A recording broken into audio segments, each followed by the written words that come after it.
All right, this is the second half of the live stream. As I said, my mom was not feeling good. I dragged her butt to my hospital, got her fast tracked from triage to admission, got dilaudid because she was in excruciating pain.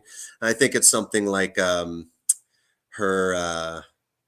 What happened is she had a middle ear infection, and the ear nose throat specialist says there's crystals in the middle ear. So his therapy was to grab her head and shake the crap out of it.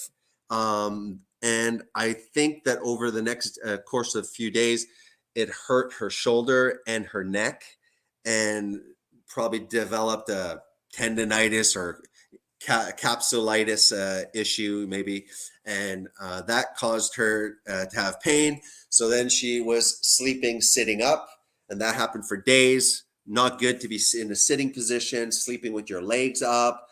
So then after she started having extreme pain in her legs and stuff like that, which is probably an inflammation of her back. She's almost 70 years old, so obviously she has probably some arthrosclerosis.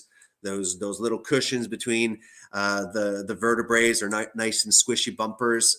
So everyone in the family is quite upset that she's getting transferred downtown from my hospital. I'm not too worried. I'm like, well, it's much better being in excruciating pain, going to the hospital, and then freaking realizing, well, at least I got something.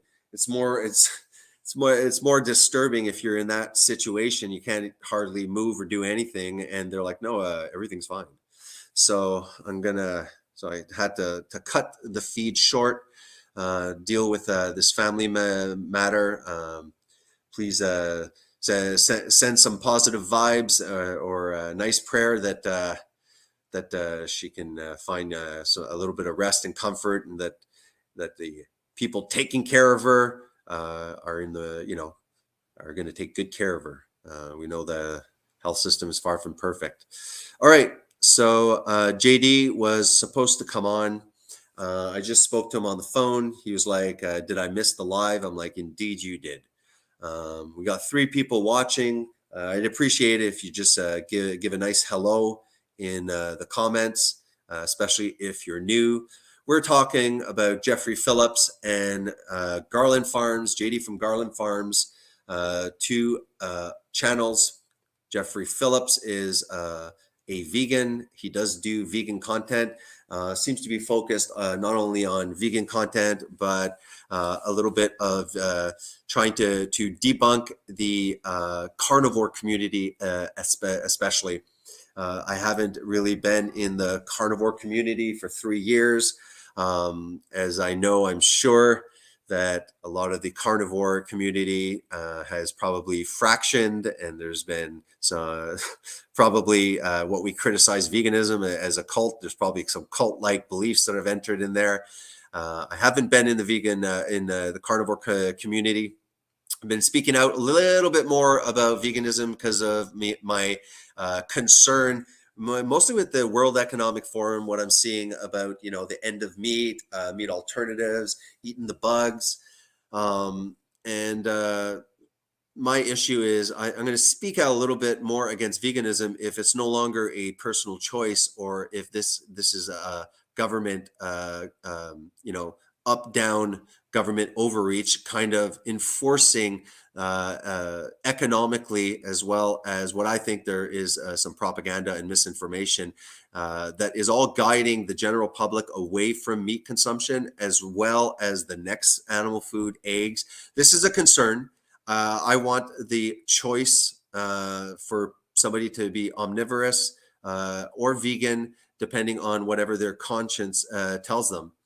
I think that there's a lot of misinformation on both sides.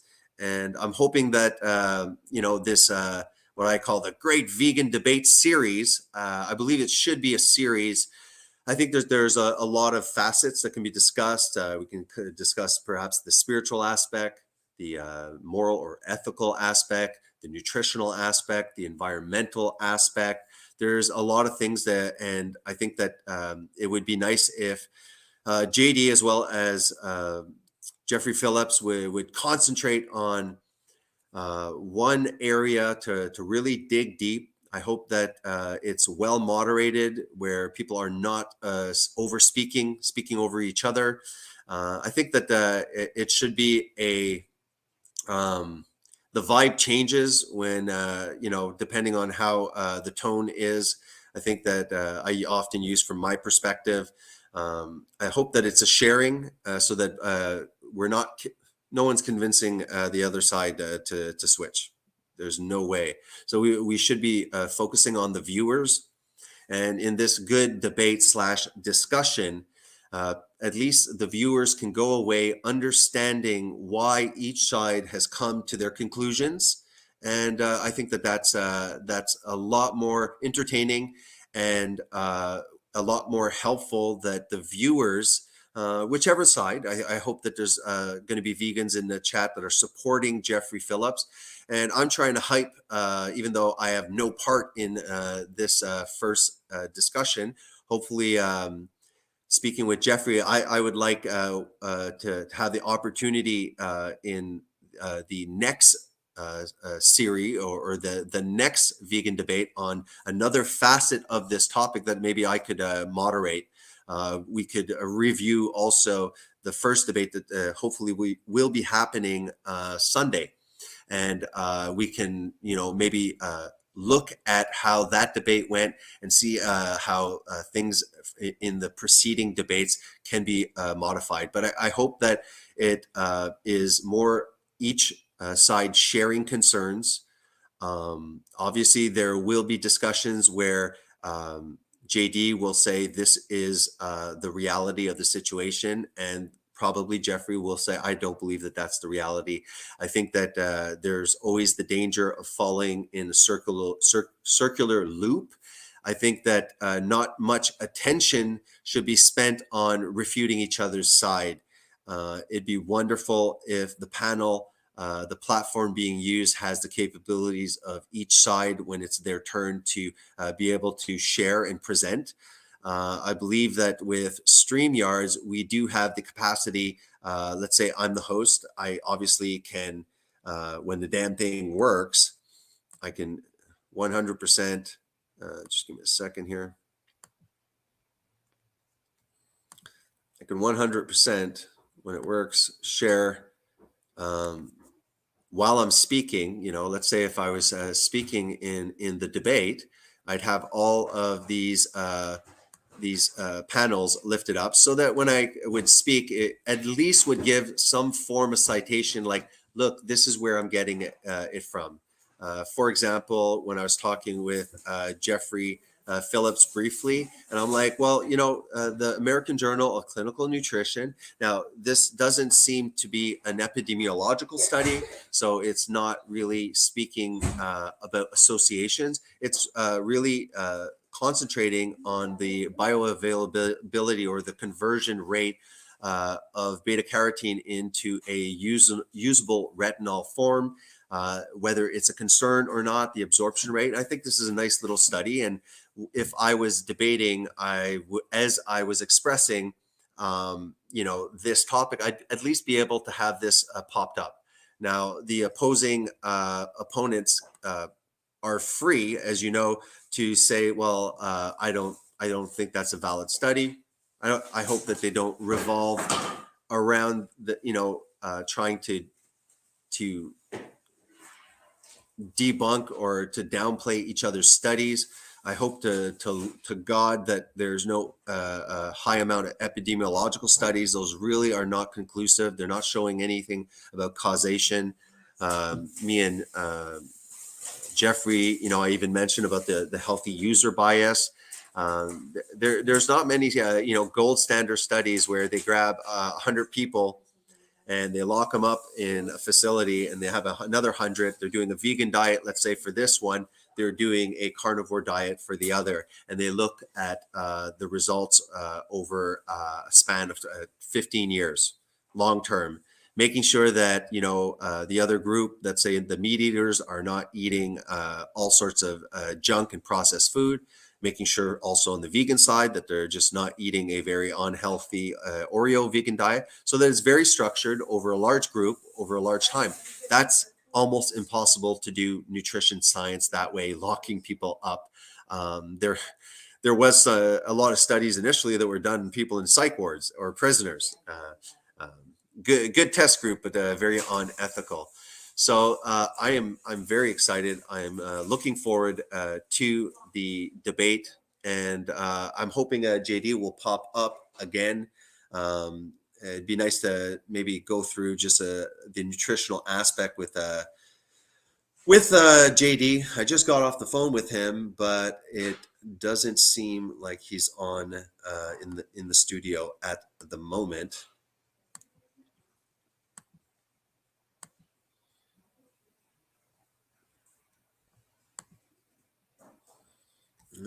8 nutrients that the vegans diet does not provide.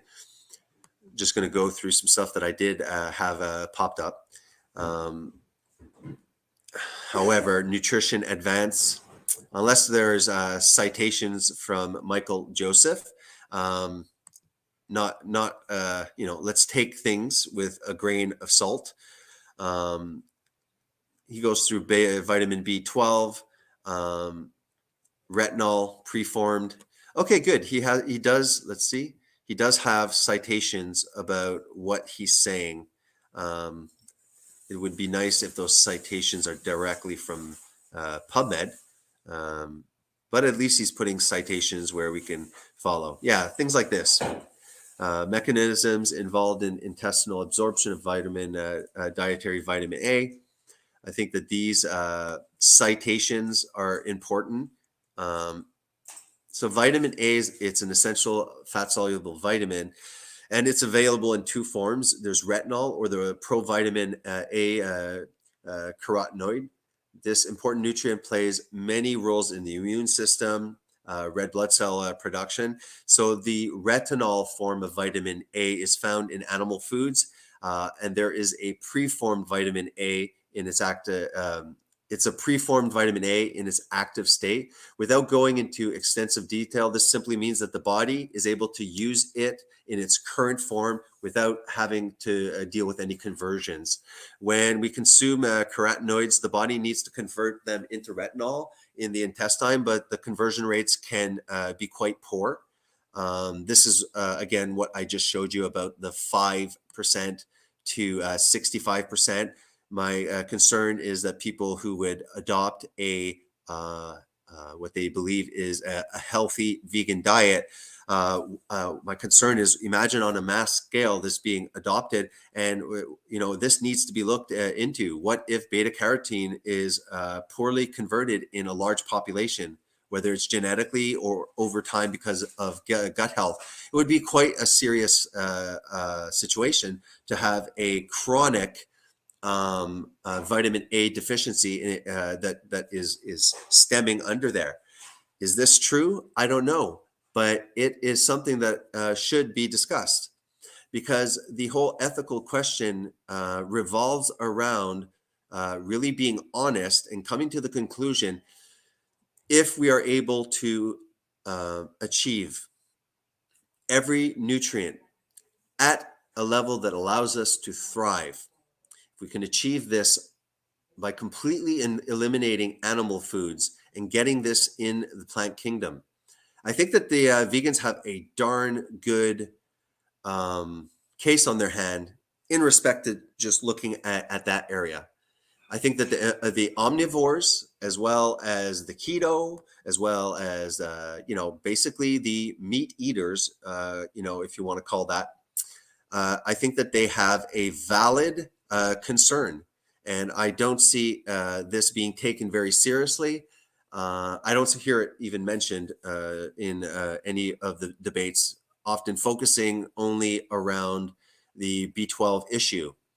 There's a great difference in the bioavailability of beta carotene compared to the retinol form. So this gentleman at least puts citations. You also, like I said, we have vitamin D. Yes, it is true that vitamin D can be obtained through the sun. However, that varies greatly when looking through large geographical locations. Obviously, the equator, a lot more vitamin D production. African Americans that do not live in the areas where there's plentiful sun. Canadians that have the winter months. There are seasons where vitamin D, forget about it. You're not getting it from the sun. You're completely covered up. There's also a concern about, and I don't know for a fact, but I do wonder if the sunscreen that we are applying to our skin, that probably has all sorts of other byproducts, probably has parabens that are estrogenic and stuff, but are we able to produce vitamin D when we're putting loads of sunscreen on? And the other question of why do people burn like lobsters when they go out in the sun?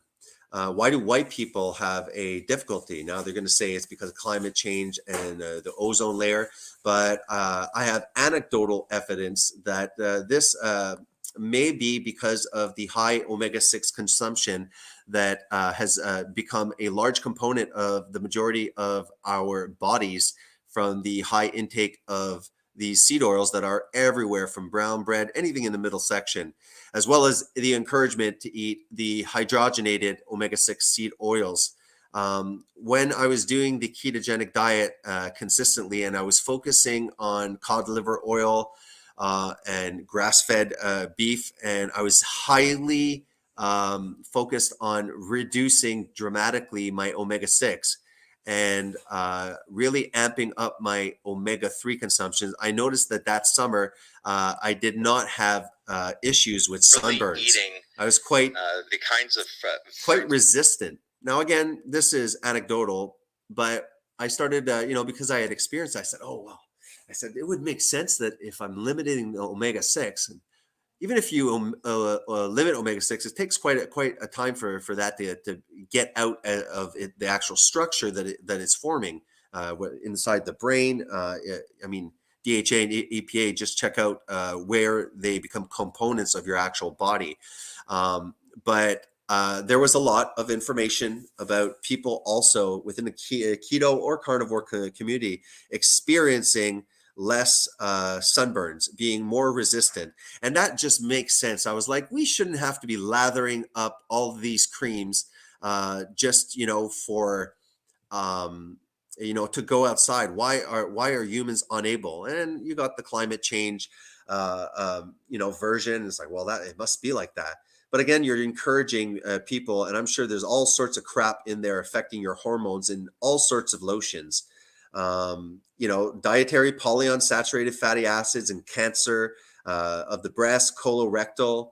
They'll come out with, studies that later get actually refuted. I work at the hospital. I've spoken with gastroenterologists that have gone to even conferences in Dubai.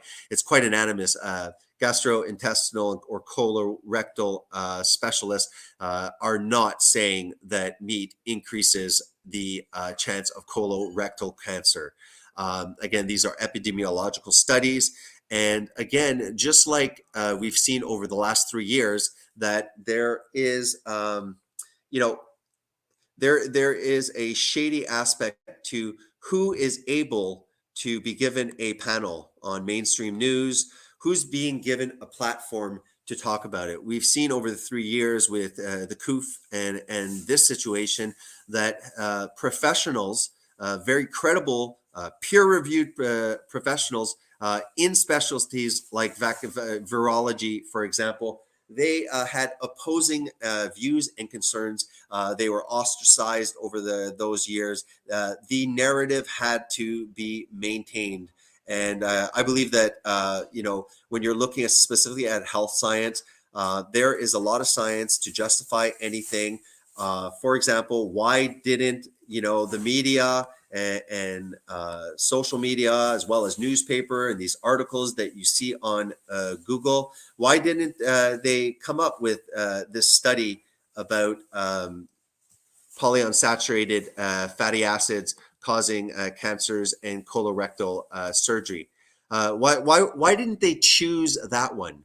Isn't that really also science? Well, you know what? There's something called scientism, and there are obviously industries that support beef and industries that support subsidized grain products. I'm not denying that, but I do trust JD, as well as I have really been researching into what they are doing to the farmers on both sides, but more heavily on the side of animal agriculture.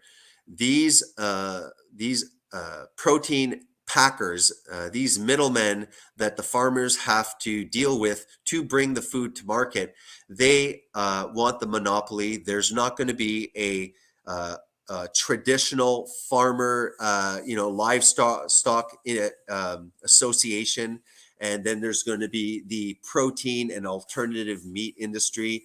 No way. There will be a protein corporation, and that protein corporation will decide the supply and demand, how much of the animal food is entering.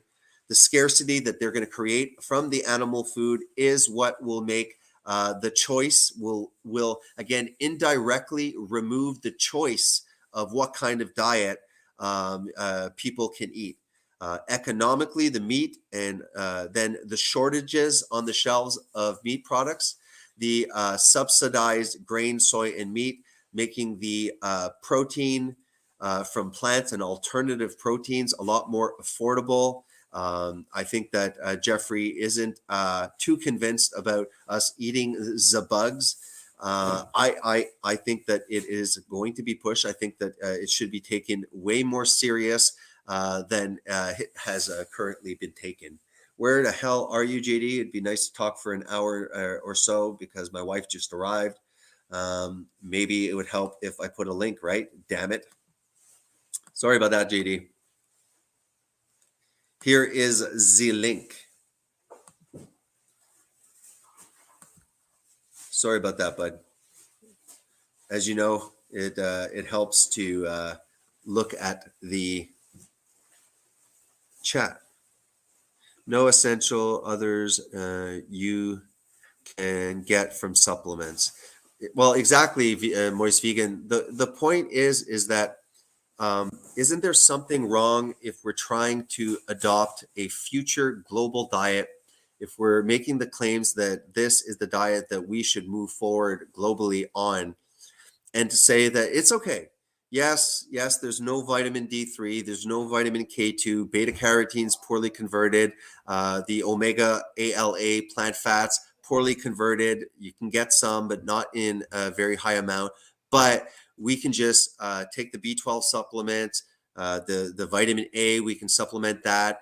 If people are having a hard time with the non-heme iron, we can deal with that with supplementation. Who is going to be producing the supplements? Are we going to be growing those supplements in the backyard? Or in a way, is veganism going to, through the supplementation, because of the lack of some nutrients that just don't exist in the plant kingdom, is that really going in a good direction? Are we not becoming dependent on corporations down the line to assure that we can get those supplementations? I think that these are legitimate concerns. African Americans, due to the pigmentation of their skin, are actually very less efficient in converting vitamin D from the sun. So you can imagine African Americans that have moved away from the equator and that are up here in Canada, that are actually not good at converting the vitamin D from the sun, converting it because of the pigmentation of their skin. What about those poor converters of vitamin A? What about the fact that K1 is only found in plants, but K1's coagulation? K2 is extremely important. Among other things, it facilitates calcium being deposited where the calcium should be. So the lack of K2, it's very hard to say that this is a whole food diet that can be completely sufficient if there's literally a lack, or there's a poor bioavailability, or the fact that to get a vegan diet with a wide variety, a wide array of all of these mangoes and cashews and these versions of milk from almond milk. These are highly processed. These are GMO'd. Are we not concerned about what the hell are they putting on these plants? What about the Roundup? Are they going to be spraying stuff?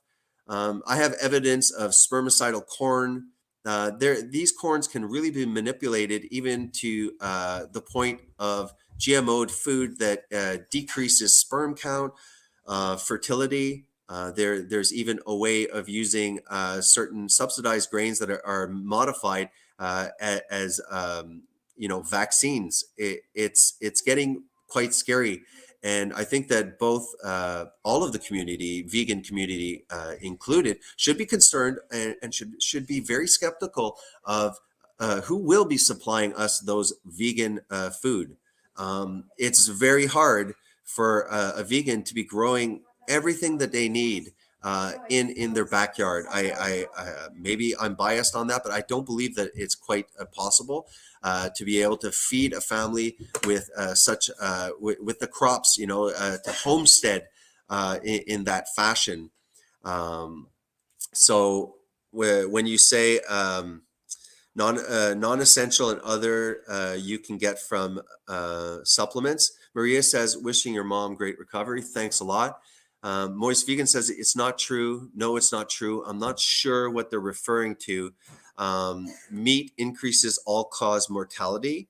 So Moist Vegan, do you acknowledge that this claim is created from epidemiological studies that do not have taken into account, for example, user bias?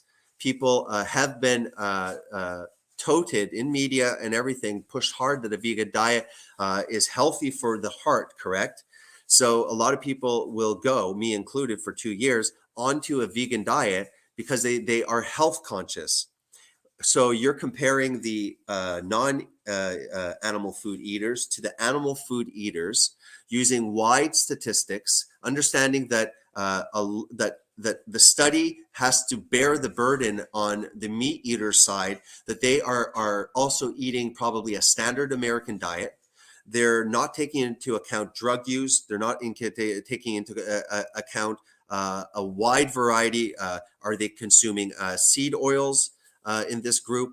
There's a wide variety. So to say that, meat increases all-cause mortality, you're talking about associations, increased risk, and link. It'd be very interesting to discuss what that actually means, link, risk, because saying that the general population will believe that, oh, well, yeah, Moist Vegan just quoted a good study, and meat, in all fashions will kill you.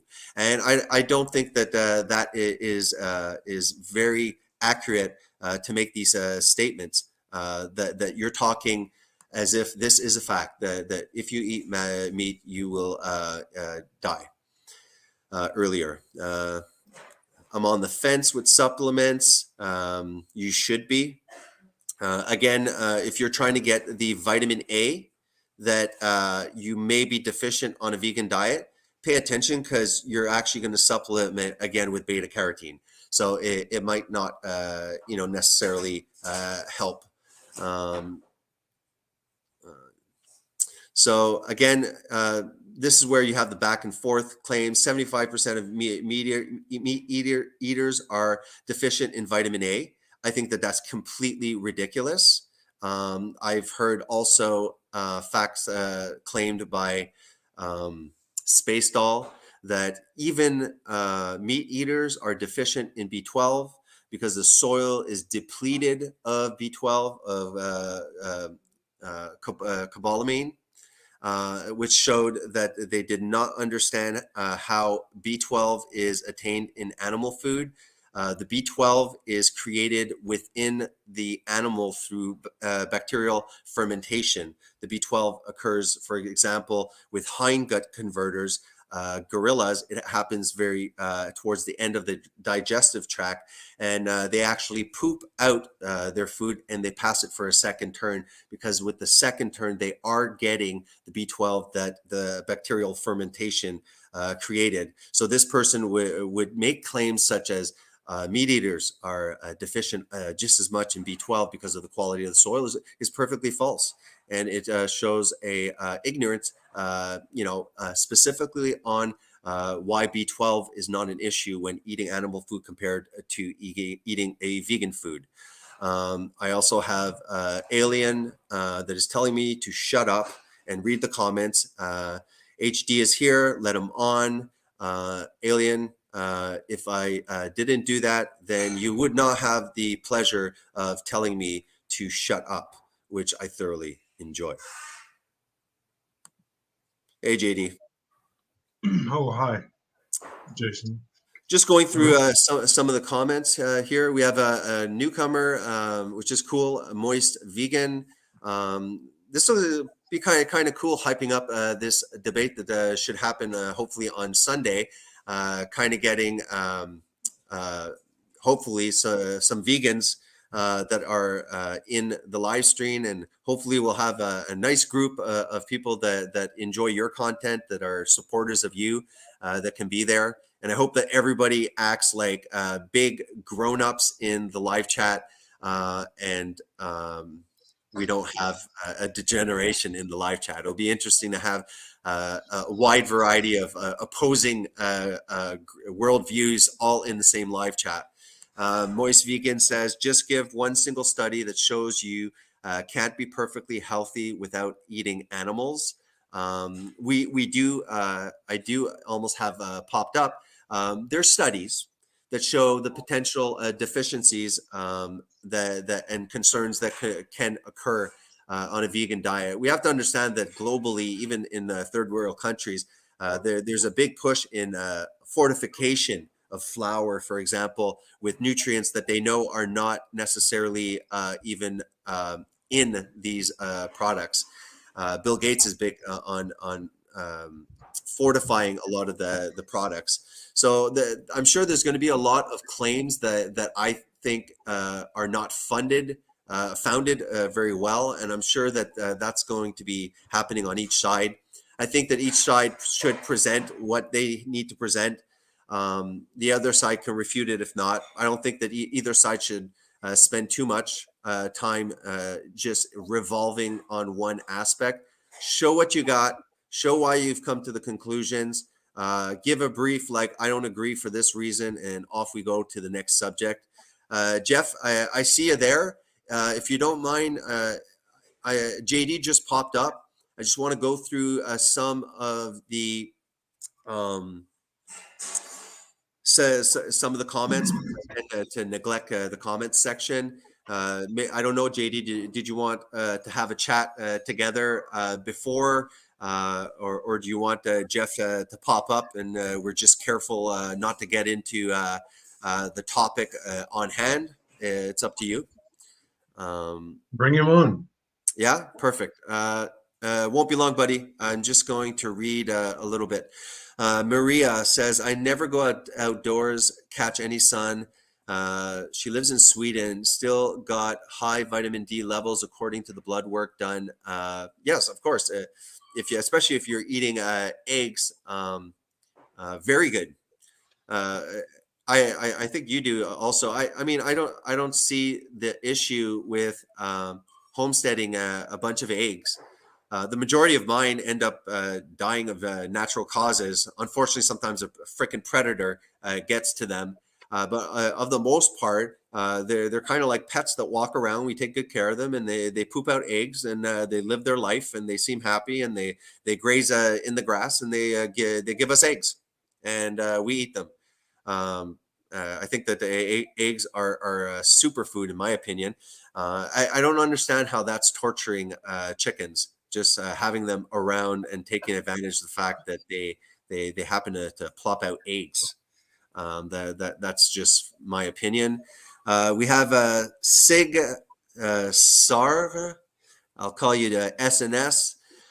Little off topic. Here is my area. FL. There's been trucks inside busy shopping centers selling off name like Omaha steak and chicken packages.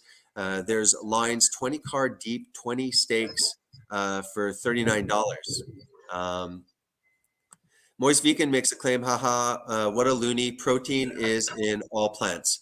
Yeah, there are some plants that have protein, not denying that you can't get protein, but there are some essential amino acids that are a little bit less dominant in them.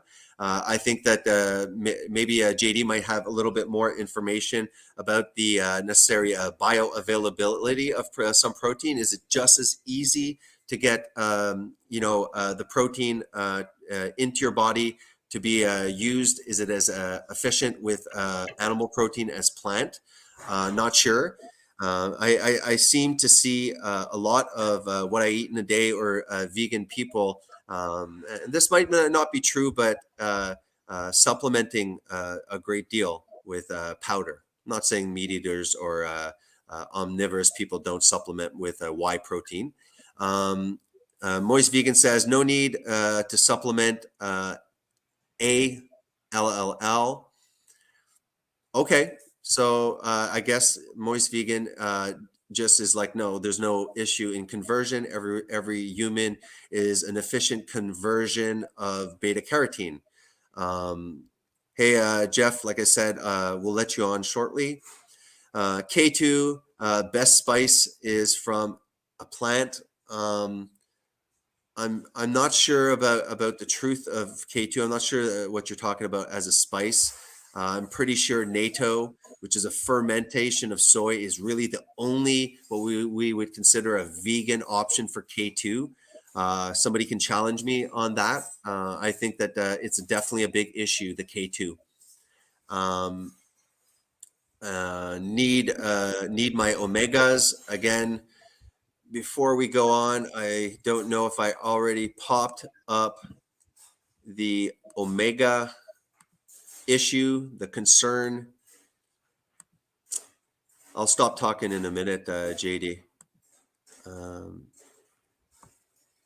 Which study is it? We popped it up previously also.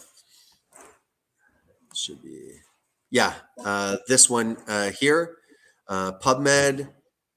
So the concern, can adults adequately convert alpha linoleic acid, which is the omega-3 in plants, to the active form of EPA? Not going to use that big word. It's basically EPA and DHA.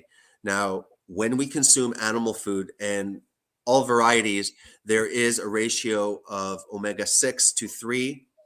JD makes the important note about the fact that this grain-fed animals, these animals that are eating these subsidized grains, can have also a ratio of omega-6 that's way too high, that can actually, even if you're avoiding the seed oils, are truly not optimal and maybe can put us into a similar inflammatory state. But that being said, this is where I'm coming from. If somebody is stating to me that, you're unethical because you could be vegan and not harm animals and you just need to take a few supplements, I am making the challenge and saying, look, I've read these studies and I'm concerned about it. You guys as vegans have been honest enough to discuss about B12. Well, what is this research? Is it just one study? Why is this not a valid concern? And again, I will highlight let's actually read it a little bit more. I usually just revolve around here. This is a diet including 2 to 3 portions of fatty fish per week, which corresponds to the intake of 1.25 grams of EPA and DHA per day, has been officially recommended as the basis of epidemiological findings showing a beneficial role of these omega-3 polyunsaturated fatty acids in the prevention of cardiovascular and inflammatory diseases. But the parent fatty acid, the plant one, ALA, found in vegetable oils such as flaxseed or rapeseed, is used by the human organism partly as a source of energy, partly as a precursor of metabolites, but the degree of conversion appears to be unreliable and restricted. Most specifically, most studies in humans have sought that whereas a certain, though restricted, conversion of high doses of ALA, we're talking about high doses, to EPA occurs, conversion of DHA is severely restricted. The use of ALA, labeled with radioisotopes, suggested that with a background diet of high saturated fat, again, it's very rare that a vegan will be going on a high saturated fat diet, even if it's tons of mangoes and coconut oil. That's not really. They tend to be on a very low saturated fat diet. I may be wrong. I'm not a vegan. Conversion to long chain metabolites is approximately 6% for APA and 3.8 for DHA. Wow. Okay, that ALA is only being converted 6% to DHA and 3.8. That's a large loss, in my opinion. With a diet rich in polyunsaturated omega-6 fatty acid, conversion is further reduced. So like JD said, now if your ratios of omega-6 are 20 to 1, we're going to talk about a further restriction of EPA and DHA.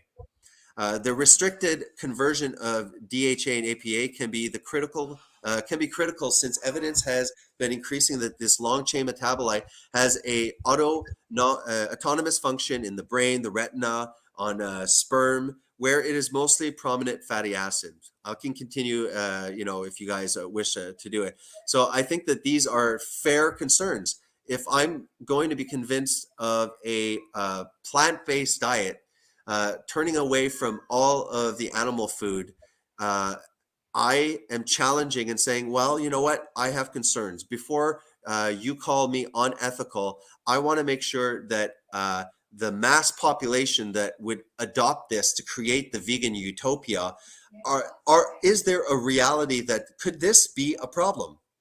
We are focusing on long-term effects of cardiovascular, but what about cholesterol levels? That there's an increased mortality in low cholesterol in elderly people. There's a lot of factors. So I'm going to shut up now. And JD, anything to say before I let Jeffrey Phillips on there? And I'll kind of allow you two to maybe get to know each other and step back a little bit.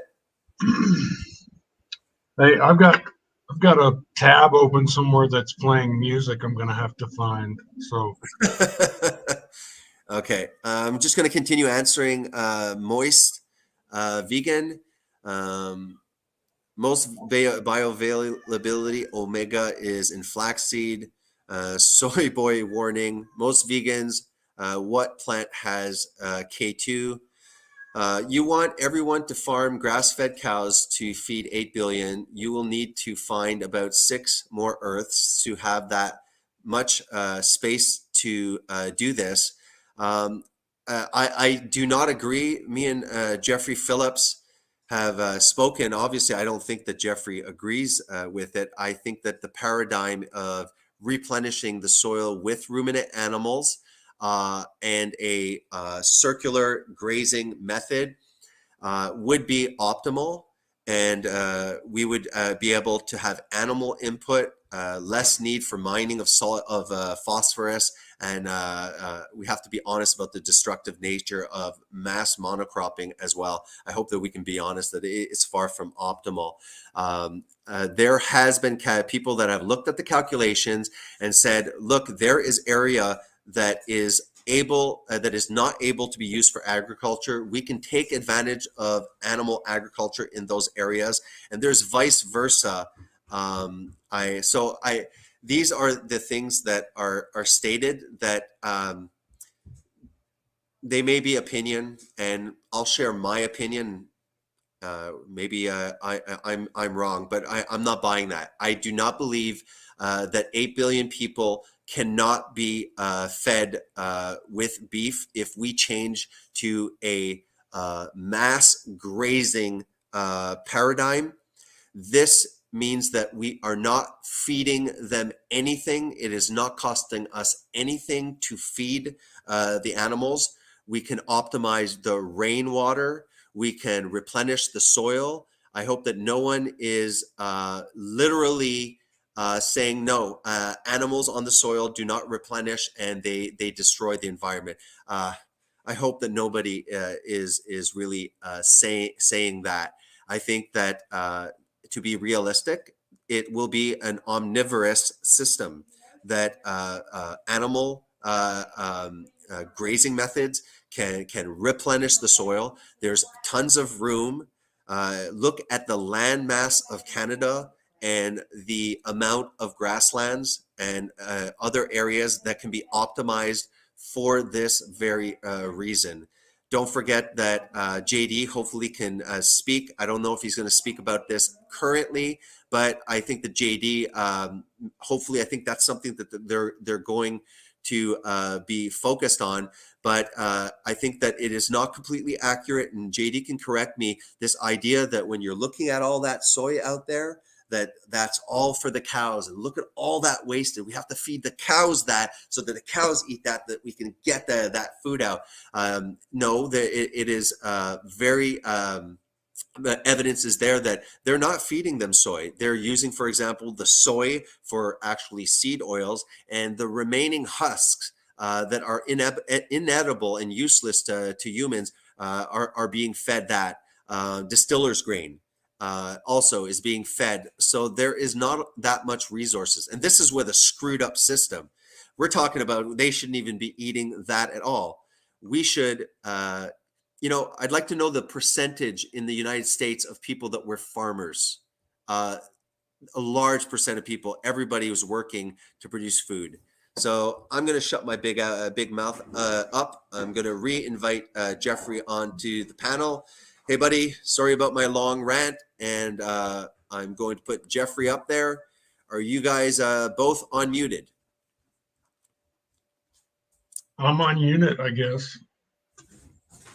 Jeff, are you there? We go. Yeah. Okay, cool. There we go. I will extend for a moment. I don't know if I solo lay it, and no. Garland Farms. This is Allie, by the way, my girlfriend.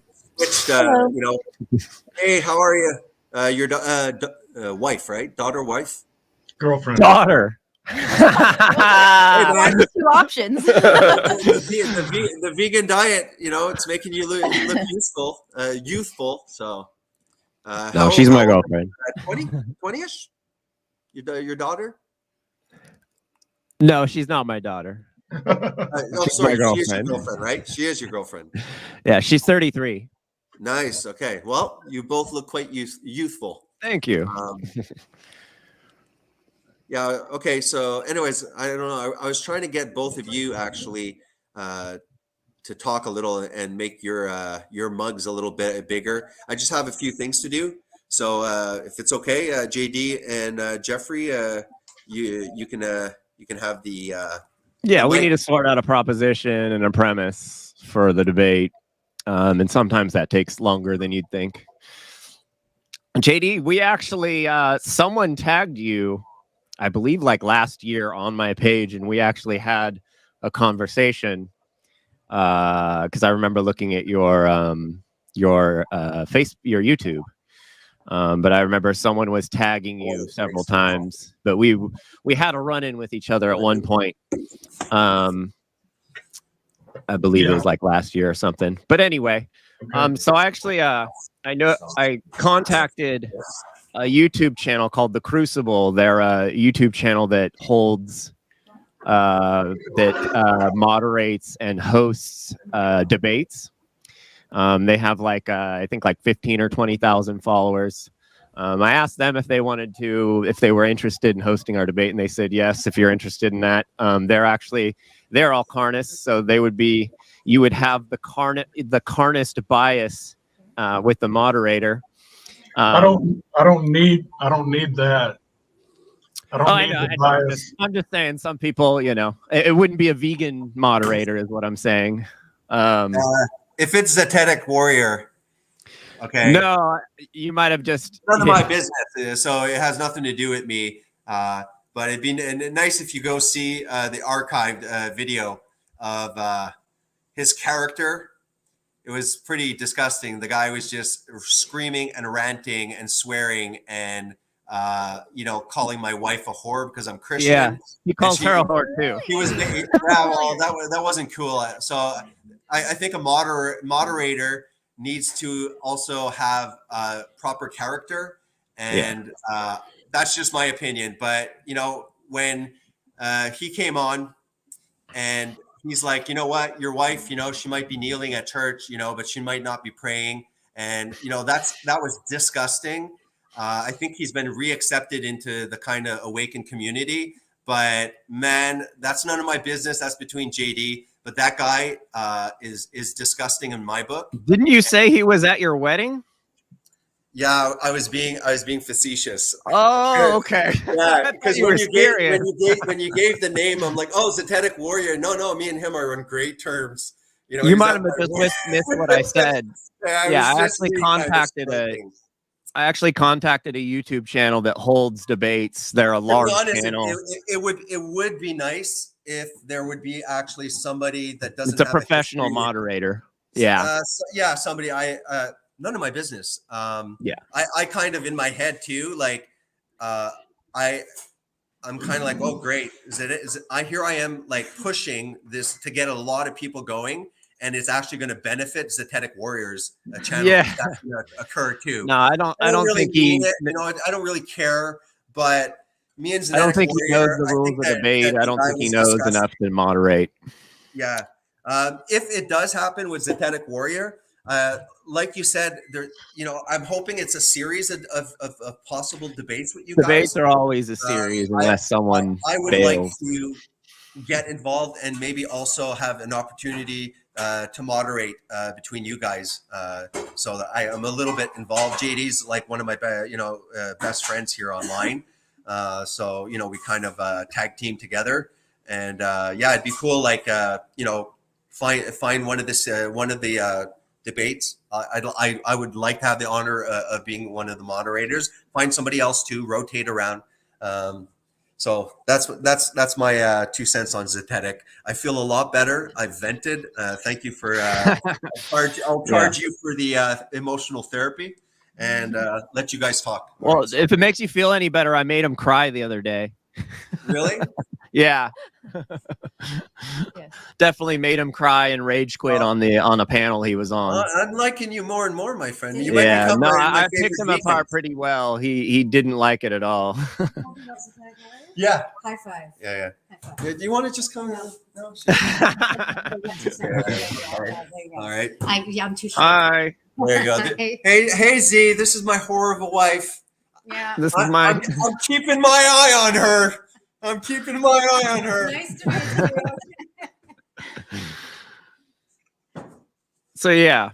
Anyway, JD. So we gotta nail down the exact premise of what we're going to be talking about. You told me you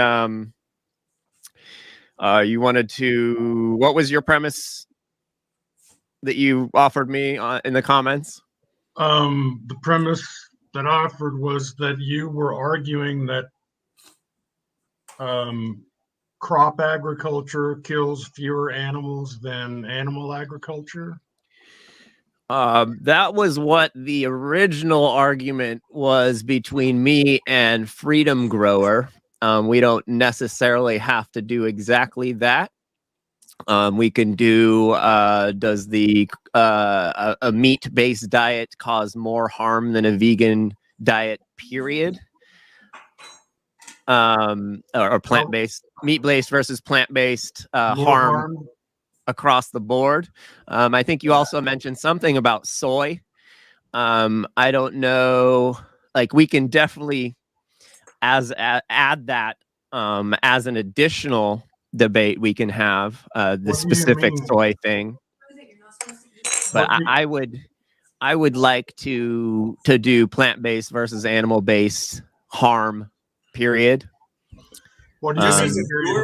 Just as a viewer, I think that because that's a huge topic, especially when you're going to get into the health. Oh shit! There's the epidemiological studies. That's going to be why don't you make it in 2 parts?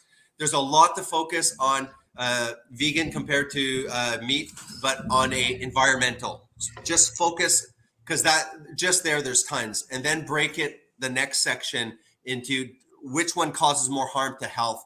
I think combining both the environmental as well as the health, that's going to be freaking a lot. Yeah, I agree with that. So why don't we do it general. which one is more destructive? Environmental first, then get the health one. As a viewer, I think it would be more interesting. Yeah. Okay. That's just my 2 cents again. Yeah. So the premise would be plant-based diet versus meat-based diet harm on the environment is what you're saying? Harm on the environment? Yeah. What does more harm to the environment, meat-based or plant-based? JD, what do you think?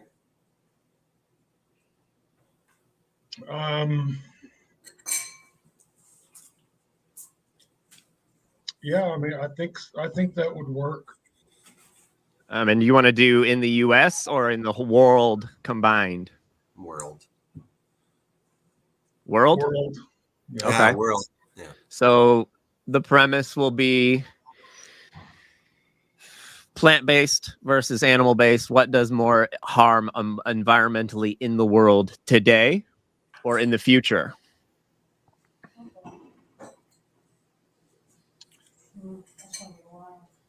Well, JB, I mean, in the the future, the thing is that, you can look at the current paradigm. I think, like you said, it's important world because there's very different ways. Like the New Zealand is quite different from certain other areas. There's some that are completely. The Netherlands, for example, they're really been.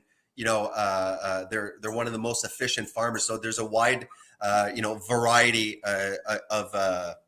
Basically differences. Detriment. But when you're talking about the future, I think that's kind of cool. Like, when I was talking, I was like envisioning, which it would be interesting. It's not really a debate, but I was like, well, how would you see to improve it? That's why I was talking about combining, the animal agriculture with the plant. What kind of paradigm?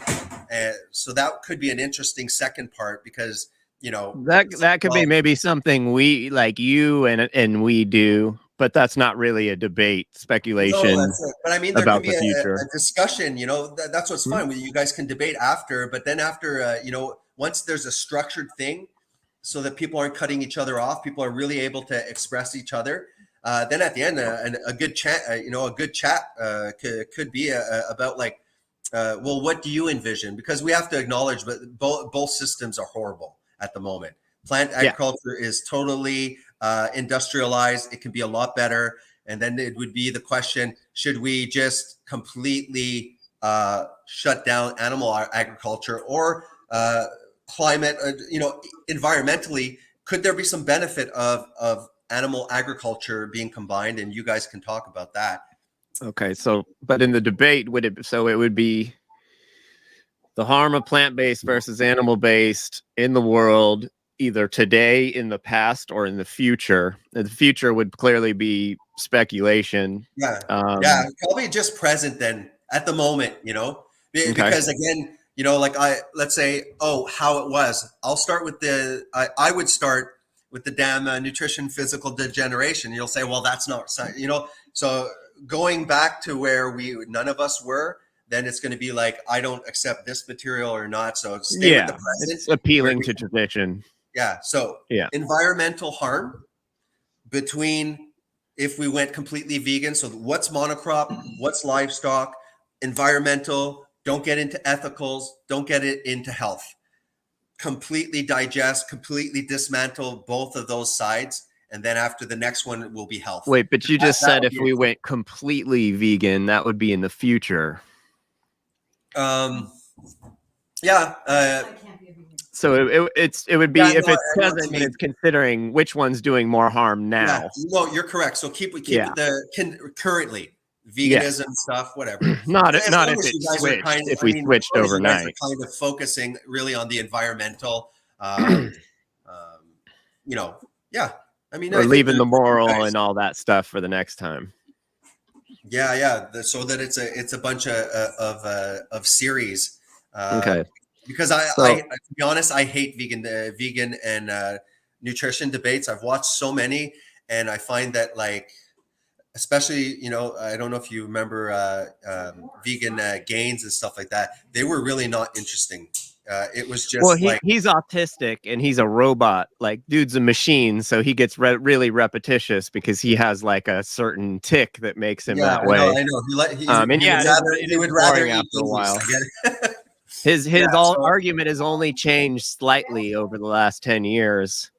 His argument now is pretty hard to defend against because it's like an autistic's, it's like a very extreme, he believes that which I kind of agree with him, but he agrees that any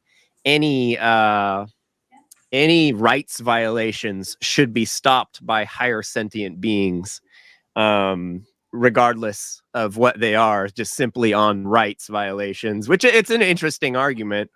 But Richard has, he's got some he's a strange dude. There are other people that have better arguments than Richard, but yeah, Richard turns into, he just repeats the same stuff that he stands by, and that's one way of doing things, but it's not very entertaining for the viewer. Because the health one, there's going to be way more studies on that second part. I think prior it would be to look at the studies. Let's please, if it's an epidemiological study, please acknowledge that this doesn't prove causation. For the viewers, coming up, this epidemiological study shows increased all-cause mortality. It's like, okay, but please let the viewers know that is an epidemiological study with associations, and there's many factors in it. It's also meta studies too. That's the highest caliber of information that we have. So I think it's a good idea. Simply because it's epidemiologically, a study doesn't mean you can completely throw it to the wayside, because there is good information in there. So, and that's why it's good to do the environmental maybe before, because the health will be way more heavy duty. And I agree. I think probably you made the thing. The other people should see the studies that will be presented. I think that's smart. Yeah. Okay, I'm gonna let you guys talk again for like 30 seconds, and then I'll come and disrupt. All right. Cool. So the premise is so basically what we'll be debating right now is it more detrimental to the environment for the plant-based diet or the animal-based diet, and then we'll do a second discussion on soy products, specifically soybean crops, which is your expertise. We can do that with that. Cool. Soy is not my expertise. The reason why I wanted to, or I suggested soy, was because I don't want to necessarily get into it quite too much now. Yeah. But I don't want you to give me too much of your argument now. But okay. If you're not you're a farmer. I just meant because you're a farmer, you're a little bit more in tune with that stuff than say me not being a farmer. Well, you must know something about farming if you're going to argue that crop farming does the least amount of damage. I know enough to agree to do a debate on it. I don't know. I'm not a person who decides to do debates. I don't know anything about ahead of time. I do have experience raising animals. I do. I explained that to Jason earlier, but not on like an huge level. But I had a couple goats, and I've had chickens, and if you've raised kids, you've raised animals. Yeah, and I have kids. It's all pretty similar. I'm good at growing plants too, and I get all that stuff. But the soy is a good topic because a lot of people talk about soy, and a lot of people it'll be educational, I'm sure, to hear both sides of it. And you were willing to do it on this show called the Crucible on YouTube? Yeah, with a professional moderator, not Z. sure.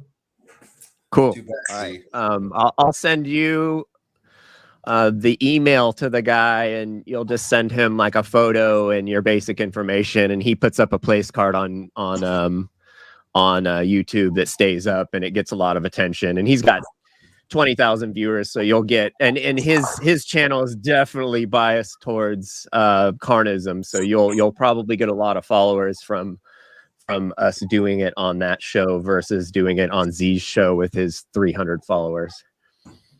And we don't have to deal with listening to him. JD, you're not like a carnivore advocate. You're an omnivorous advocate. Like you just eat a normal. Yeah. I understand that. I Diet. usually go after carnivores because they're a little bit lower hanging fruit, if you know what I mean. Like when I do carnivore and stuff like that, I'm really kind of using it as just understanding, like, you know, the biochemistry a little bit behind it. Let's say I had 25 pounds, you know, to lose on my gut. So what I did when I lost 13 pounds 6 months ago was I went for very lean steaks just for a 30-day period. So understanding that you can't just live on lean protein, that's not something that's sustainable.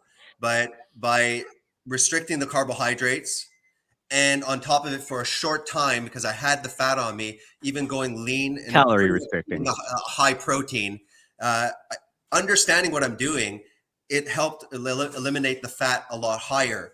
And then after using the carbohydrates to find that money spot where you're able to give that glycogen reservoir as much as it can without spilling over. So even my son, you know, I tell him, like, no, you know, concentrate on what you're built of. So here's my bias, you know, animal food, but don't go like this strict keto or anything like that, because you want to replenish. So I tell him, eat carbohydrates after you weight train.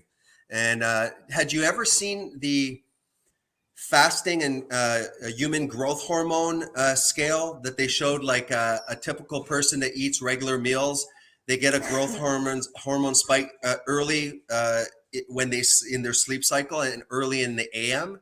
And that if you're doing kind of like a restricted, time restricted feeding, not necessarily reducing the amount of food, but doing that, you know, one huge meal for the whole day, because there's no food administered and the insulin is low, you actually freaking get extra growth hormone spikes, which is super beneficial for those young dudes that are trying to get big guns. So that's why I tell my son, you know what, go in the gym, go exert yourself, eat a huge meal incorporating animal food, find that proper gram of sugar, replenish right away your glycogen stores, and then fast till the next beasting session, because you might get a few extra growth hormone spikes. So that's kind of the diet that I advocate. I'm not carnivore. I don't believe that staying in ketosis is some magical nirvana, but I think that understanding what the hell's happening and that ketosis is not a poison, and that humans, you know, would have went through periods where they needed to look for the food. They entered ketosis, they popped out of it. I think that that's like kind of my reasonable reason for doing, well, what I call it animal-based low carb. During the fat loss phase, I just don't see the point. You may as well just go hardcore ketosis, get the damn weight loss, you know, out as much as possible. And then after, I tell people, well, you know what, it is restrictive. If you want to reincorporate carbohydrates now that you're down to your appropriate size, okay, you're at 20 grams, sneak in another 10. Can you get away with 30 for yourself with your activity, with everything? Sneak another one. Some people can get to 100, 120 grams, still stay lean. They're incorporating carbohydrates, but they do understand the spillover, and they do understand that, like, you know, yes, people that overdo it with sugar, I mean, sugar will cause insulin resistance. There's a lot, the body has to shuttle that crap somewhere, and there's only a limited amount that your cell is using for cellular respiration, and you only have a limited amount of reservoir. But we're being told with this damn food pyramid, 60%, if not more. I got these at the hospital, just these morbidly obese people being fed these meals. I look at the tray and it's just sugar, sugar, sugar. They're not moving and they're fat. It's yeah. Like, So that's pretty much kind of like my food philosophy. You don't mind if I just kind of cut in here. Have you looked into in regards to the fasting into cortisol production and the sort of like the stress that the cortisol would increase during fasting? Is that what you're saying? Yes. Yeah. I know that I was crazy when I was like really into it, because my initial channel was called Fast Keto Prime. I had lost like a tremendous amount of weight, so I was very passionate. Just as passionate about people that take the vegan route. They become very passionate. They want to share their experience. So I was taking a lot of blood tests because I'm a respiratory therapist. So I can just write down one of the doctor's name, and I was really following it. And if you look at some of the older ones, I was posting the labs. Technically, I should probably have a huge cortisol level because I am horrible with my sleep. I sleep 5 hours a night, and then if on a day off, I'll end up like sleeping in and catching up. And surprisingly, my cortisol levels have always been normal. I mean, it's important to maybe look into, like, cortisol is not necessarily evil too. It does have a purpose. Can I say one thing? Go ahead, JD. Are you guys familiar with autophagy? What was that? Autophagy. I don't think so. Okay. Well, autophagy is something that happens. It's promoted by cortisol, and it happens only when you're in a fasted state. And basically, you've got these trillions of cells that make up your body, and each one of those cells has components, organelles that perform certain functions, and over time they will they'll malfunction, and so you'll have a component like the engine in a car has different components like spark plugs and the carburetor and the alternator and the battery and all these different parts of the machine that make it work. Well, each one of your cells also has these different components that make it work, and they can malfunction. But the way that the body replaces those faulty components is by just adding another one, but it doesn't take the old one off unless you go through autophagy. Mm-hmm. Autophagy is when your body will actually remove the old faulty component and take it and recycle it, tear it down, and use its parts to make brand new components that it can install.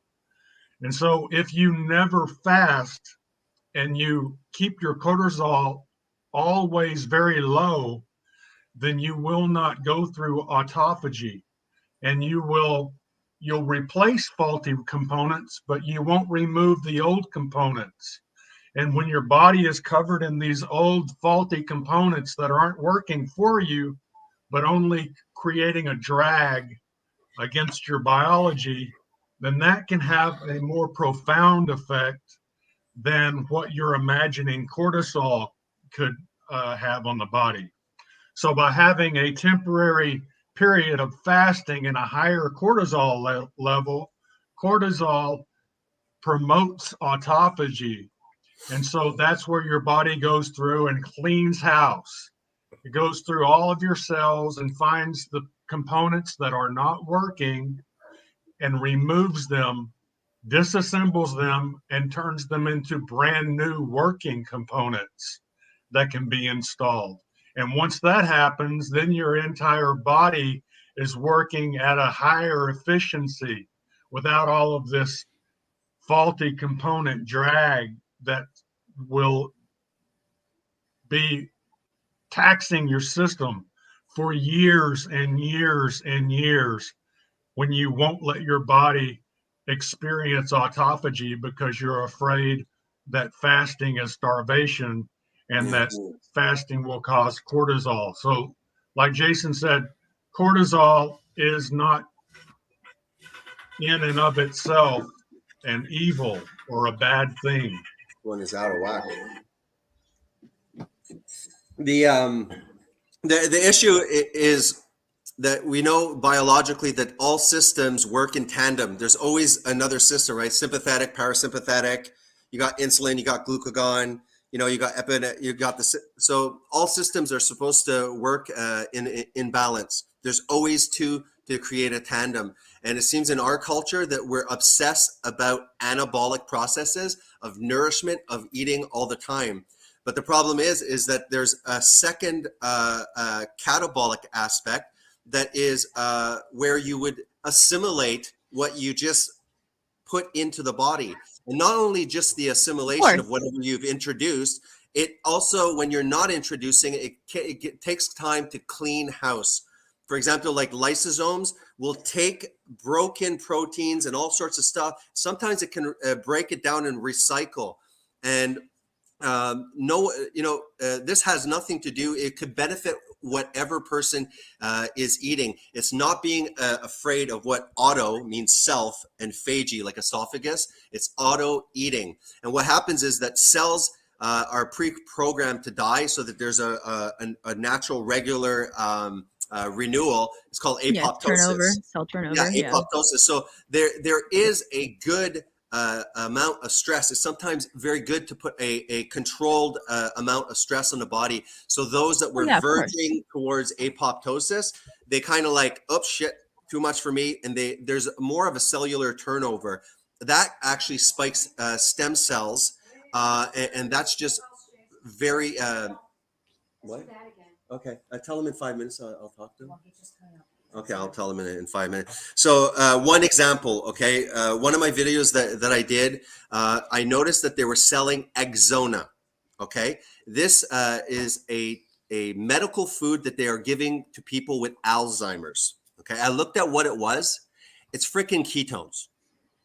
So what's happened is there's a few aspects in Alzheimer's. You have the glycated beta amyloid. So you have these glycation. So it means that that sugar has affected and glycated these beta amyloids. They go and they embed in the brain.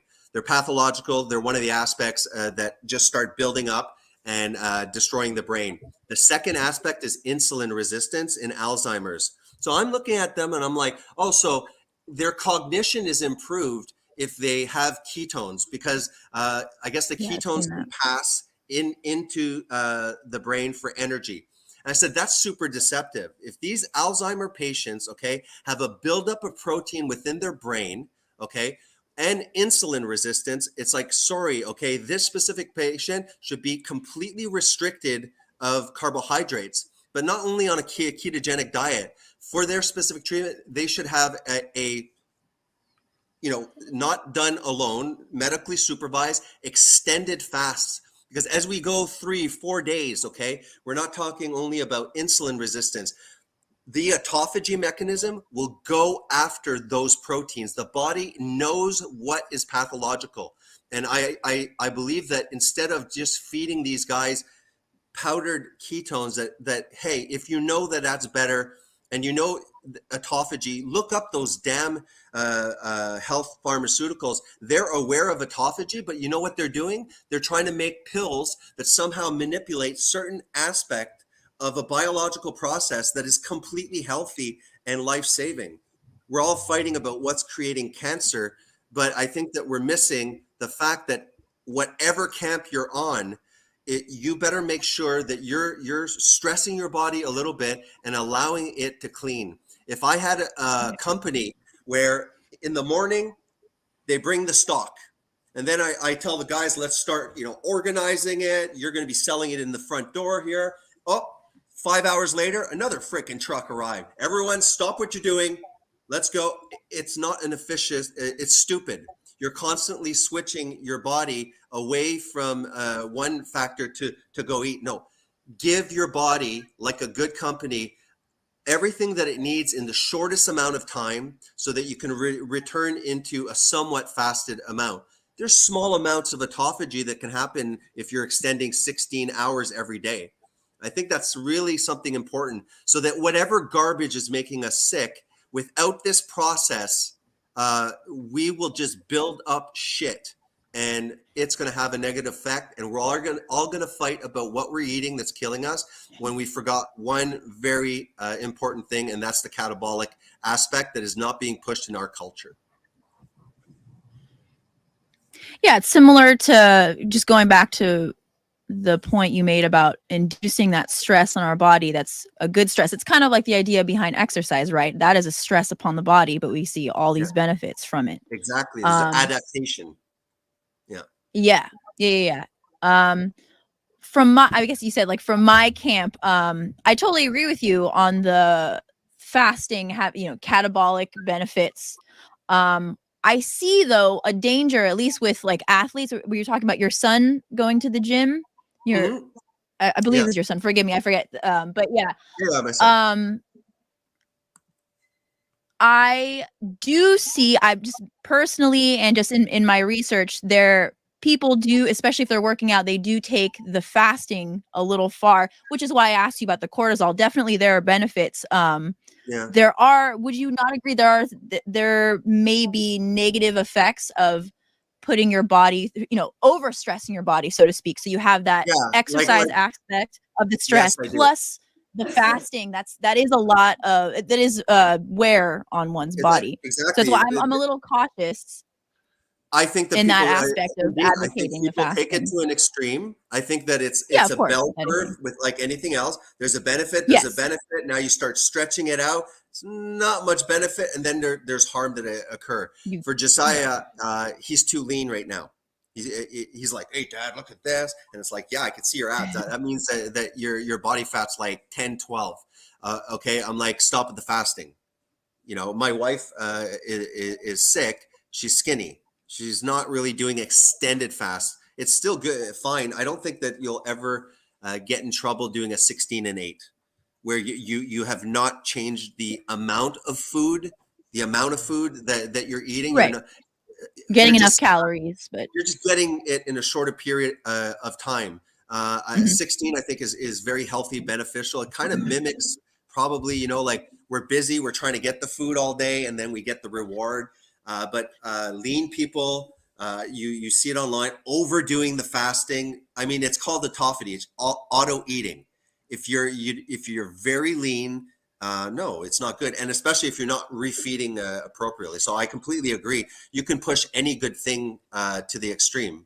I don't think, I think you just kind of put it in your head like, okay, this year I'm going to do a 5-day fast. Just that. And then I'm going to eat, do a lot of intermittent fasting.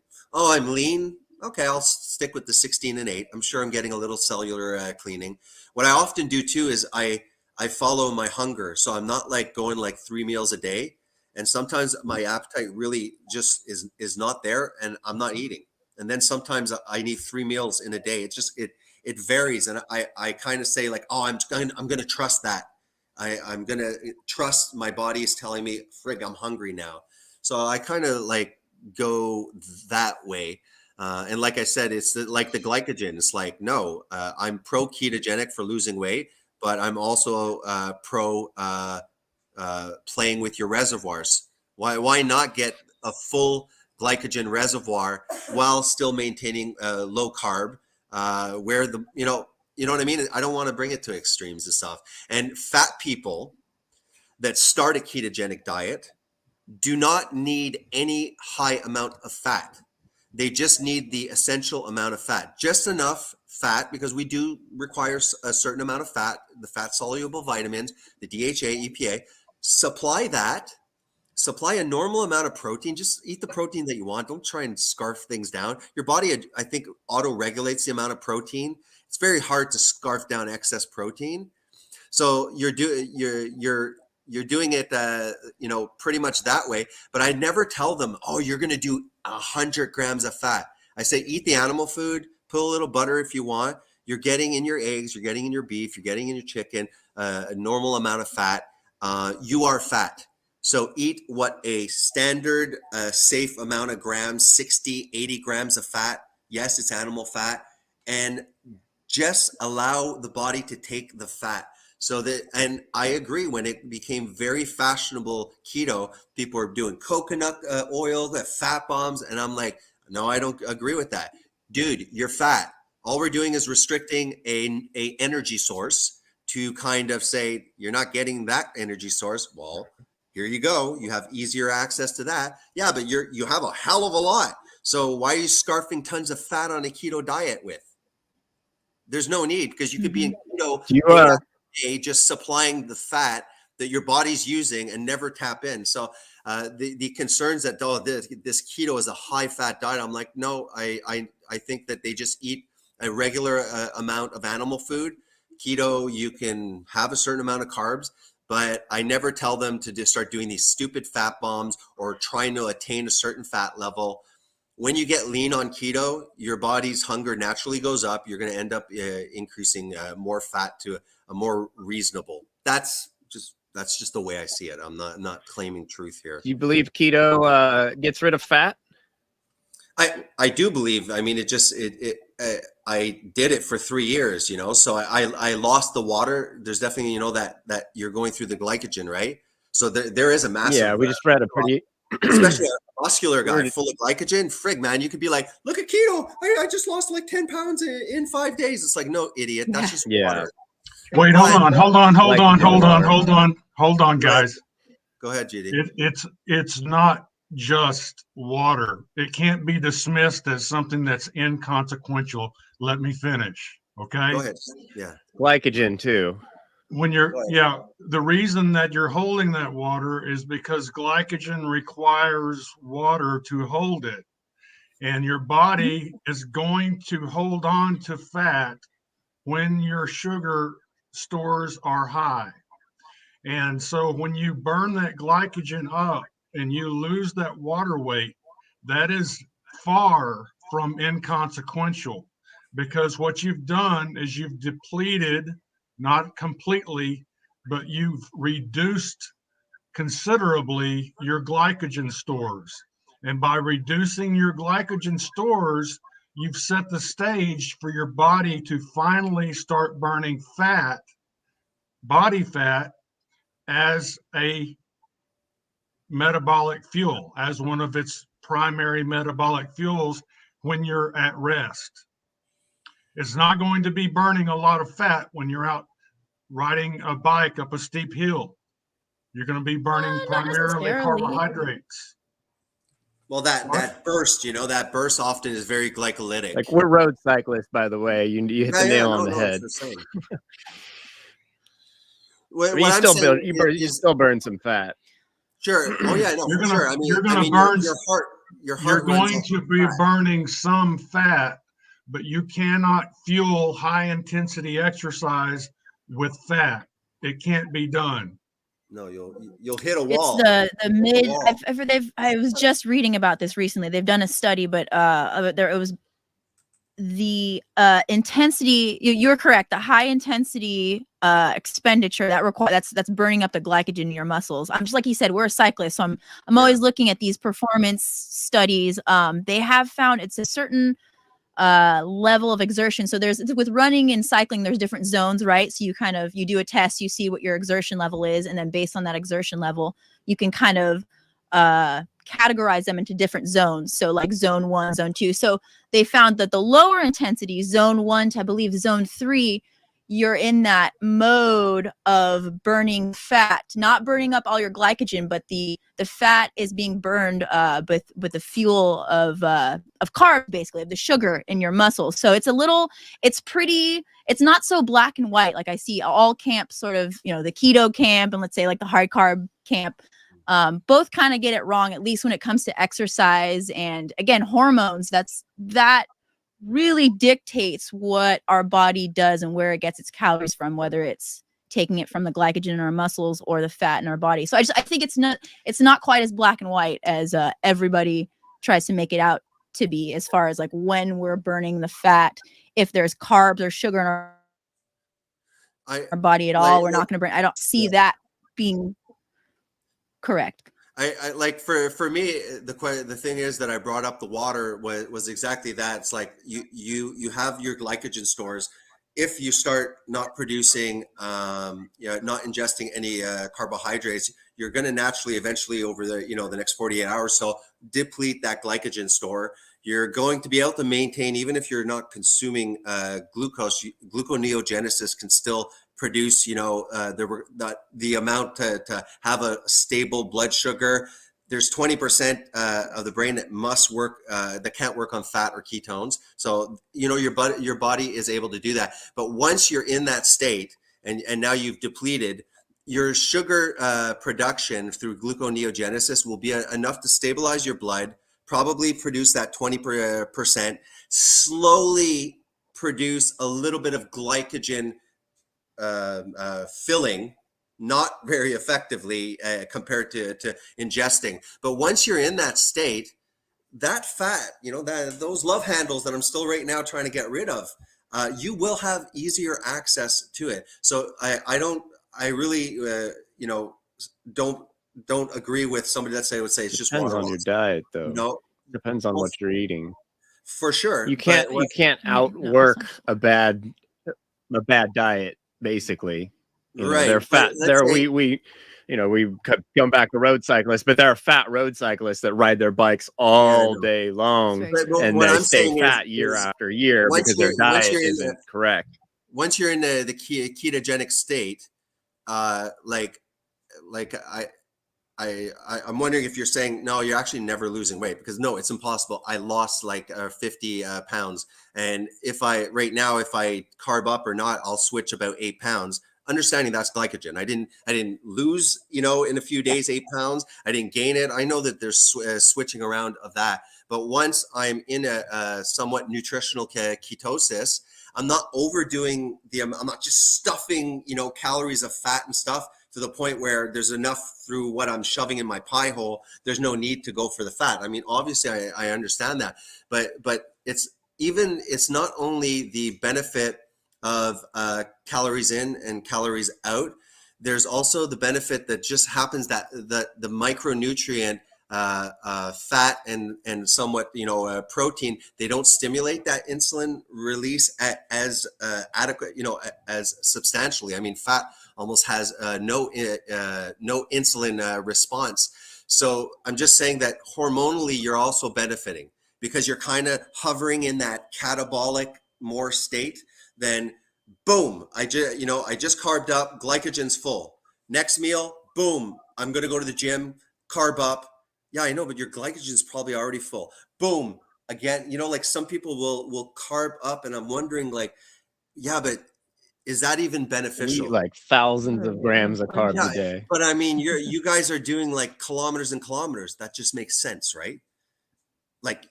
Of course you're burning. We just took a month off because she broke her collarbone, and neither of us gained a pound stopping riding again, because our diet didn't change. I had spine surgery, and if you look at the start of my videos, I kind of had a decent shape.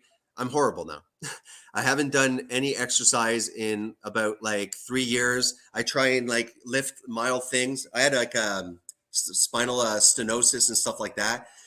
Really high up, and it pinched a nerve. I had to get a vertebrae out. So every time I'm even trying to just grab weights to just do it, it starts to get that it's not an excuse. I buy a bike, man. I could be running. I'm just saying, I became very lethargic. My wife is off for pain, and we used to do all of that together, and I've kind of lost my partner, and I feel bad at her not able to, because she's off. So we kind of slacked off, but I'm still able to really lose weight as a very sedentary person. I'm not fit.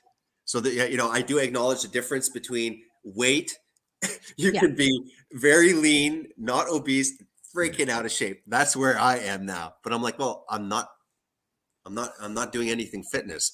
I want to get back into that. But I know a lot of people that are my parents, for example, my mom, lost 40 pounds and my dad 56 pounds, doing very carnivorous, it's just for simple.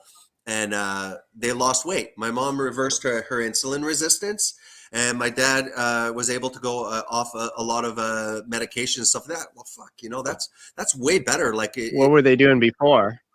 They've always been trying to. What were they doing before? Well, it was usually just a normal amount of meat, but like more carbohydrates and stuff like that. But they're super sedentary also. So, adding, something good, if you had the brown bread and then after you eat a lot of starches and then you add, it's like these people do not need like 200 grams even.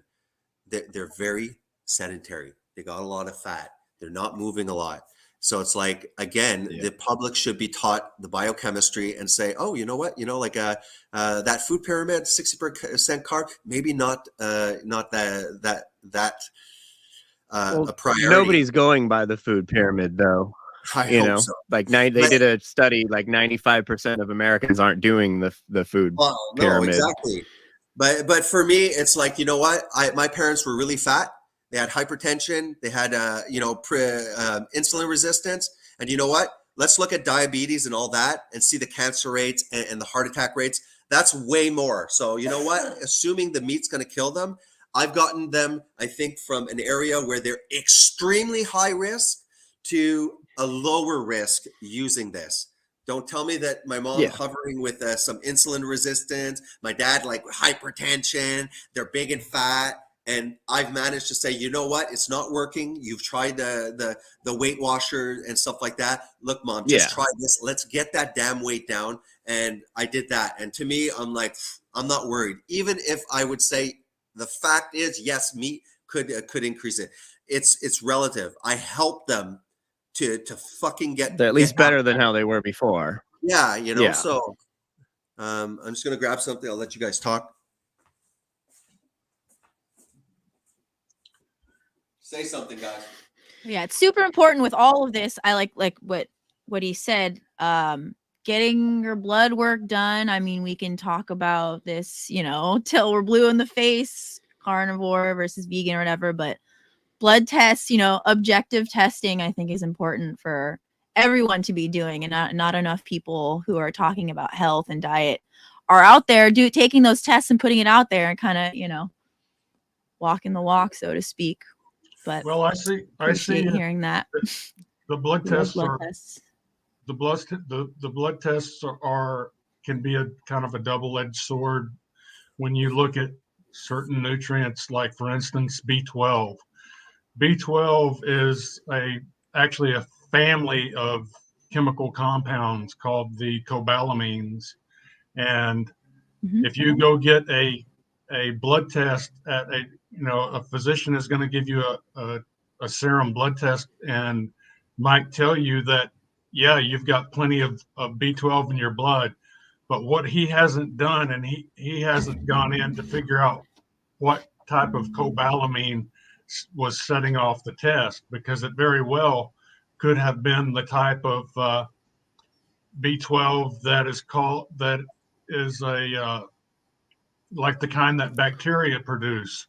Lower quality. Yeah, well, not only lower quality, but there's only one type of cobalamine that is bioactive in human beings, and that's methylcobalamin.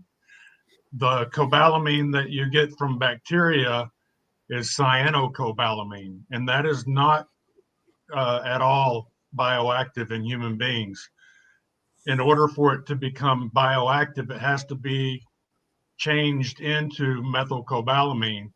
And there's two problems with that. Number one, in the healthiest of individuals, less than 10% of cyanocobalamin, which is produced by bacteria, can be converted into the human bioactive methylcobalamin.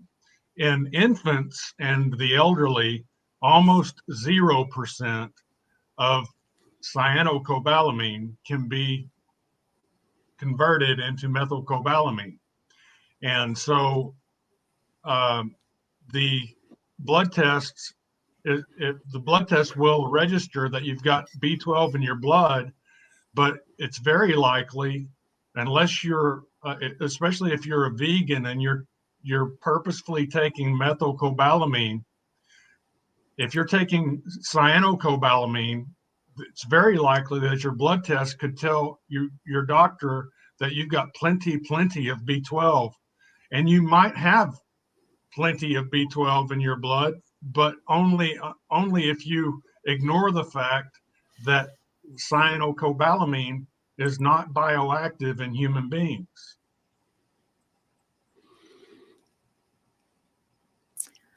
Now, I would have to look more into. I mean, I know they've done studies where they've administered the synthetically produced. Yeah. Yes, they've done studies where they supplemented, let's say, a group of people, and then they measured their serum levels, and there was an effect. But to that, it is encouraging to see most of the supplements I'm looking at. There's more methylated B12 available now at the store. Like, we just bought a supplement, and I was surprised that it was a cheaper one, but it was methylated. Yeah. So that seems to be, it's a positive change I'm seeing in that whole supplement industry. They are switching more to the methylated.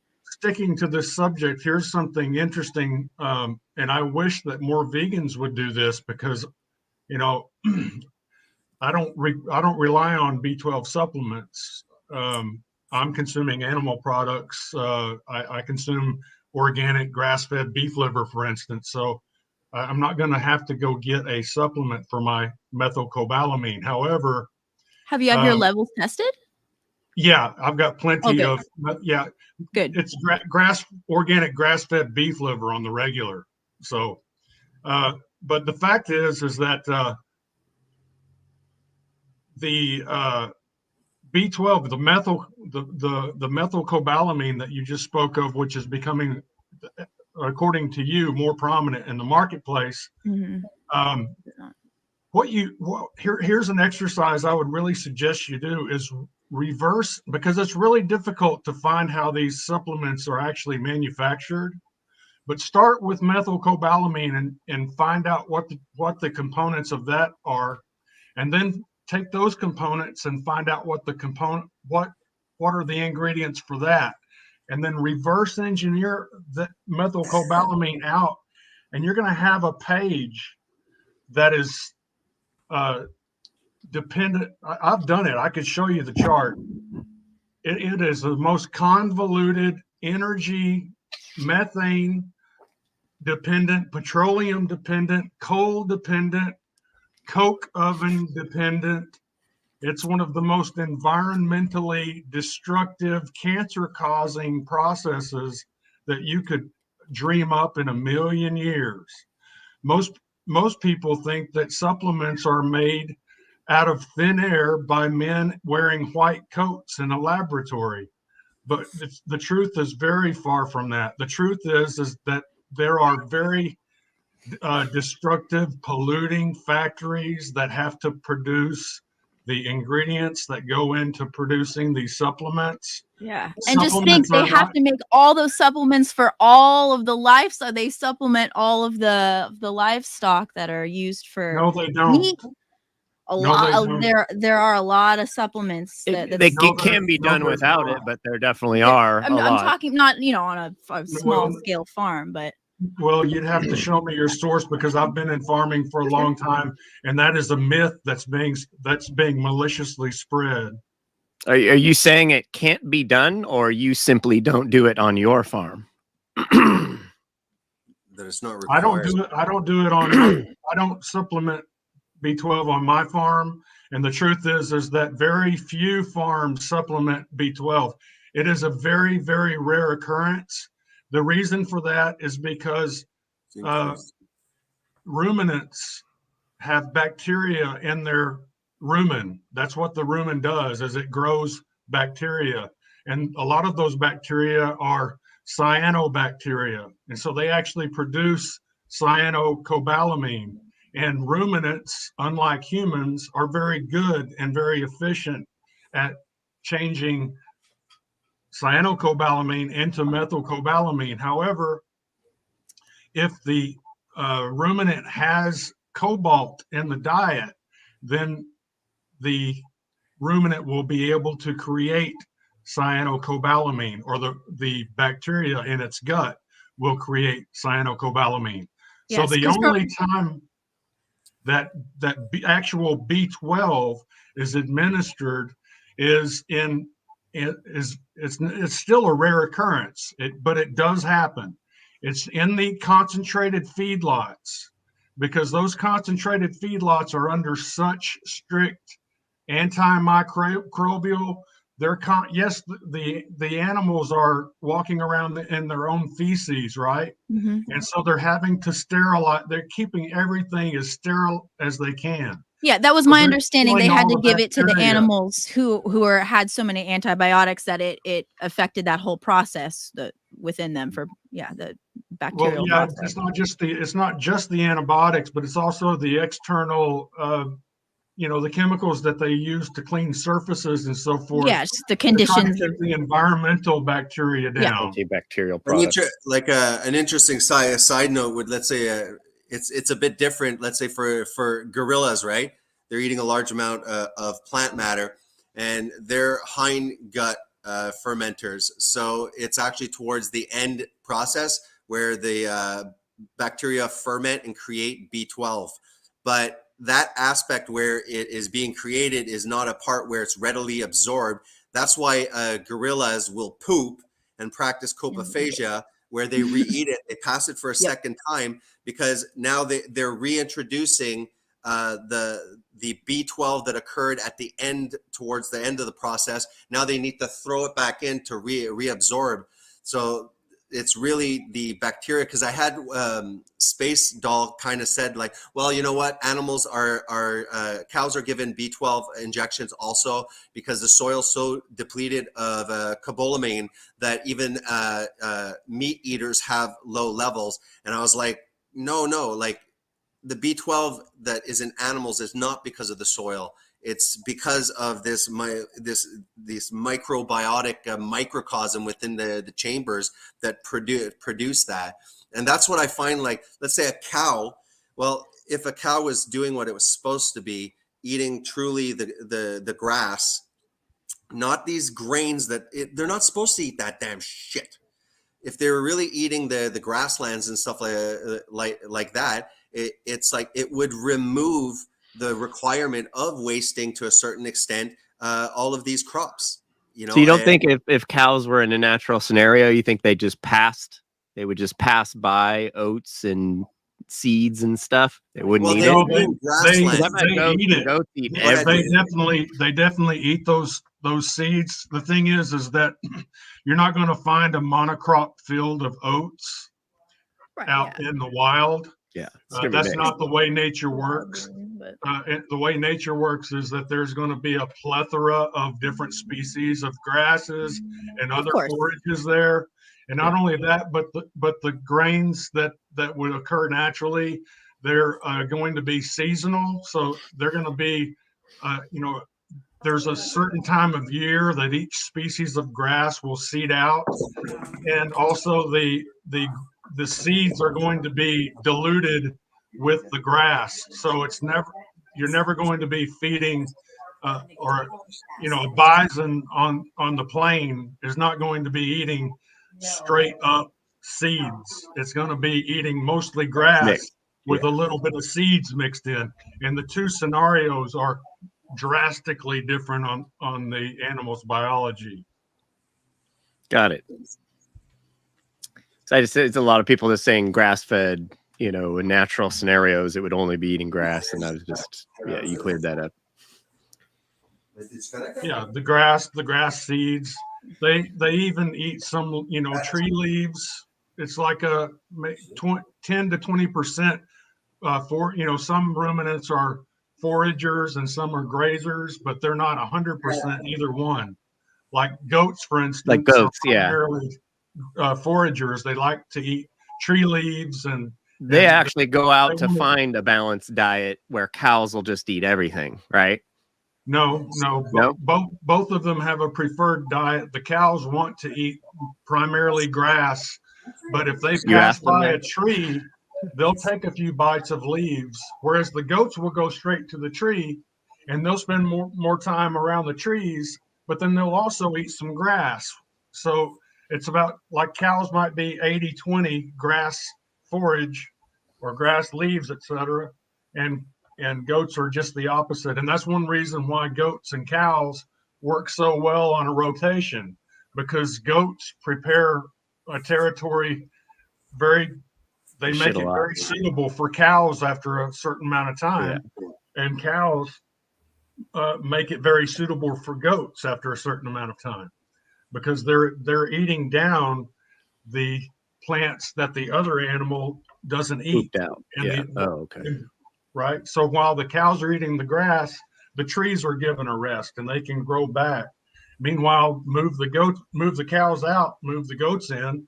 Now the trees are being pruned back and the grass is being mostly left alone to regrow. And each time you move those ruminant animals in there, they they leave their droppings behind, and then you've got your nitrogen, potassium, phosphorus that gets deposited by an animal rather than having to come in with a diesel powered tractor and distributing mined and nitrogen made from petroleum. Got it. Don't want to get too far into our debate.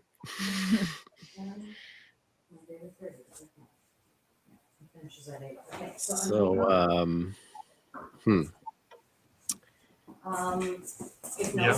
Before I get back. You guys better start talking because I got a big mouth. it's true. As far as the debate is concerned, I can fill dead time. what I was telling Pat was that I don't have any, I wasn't a high school debater or anything. Yeah, I wasn't either.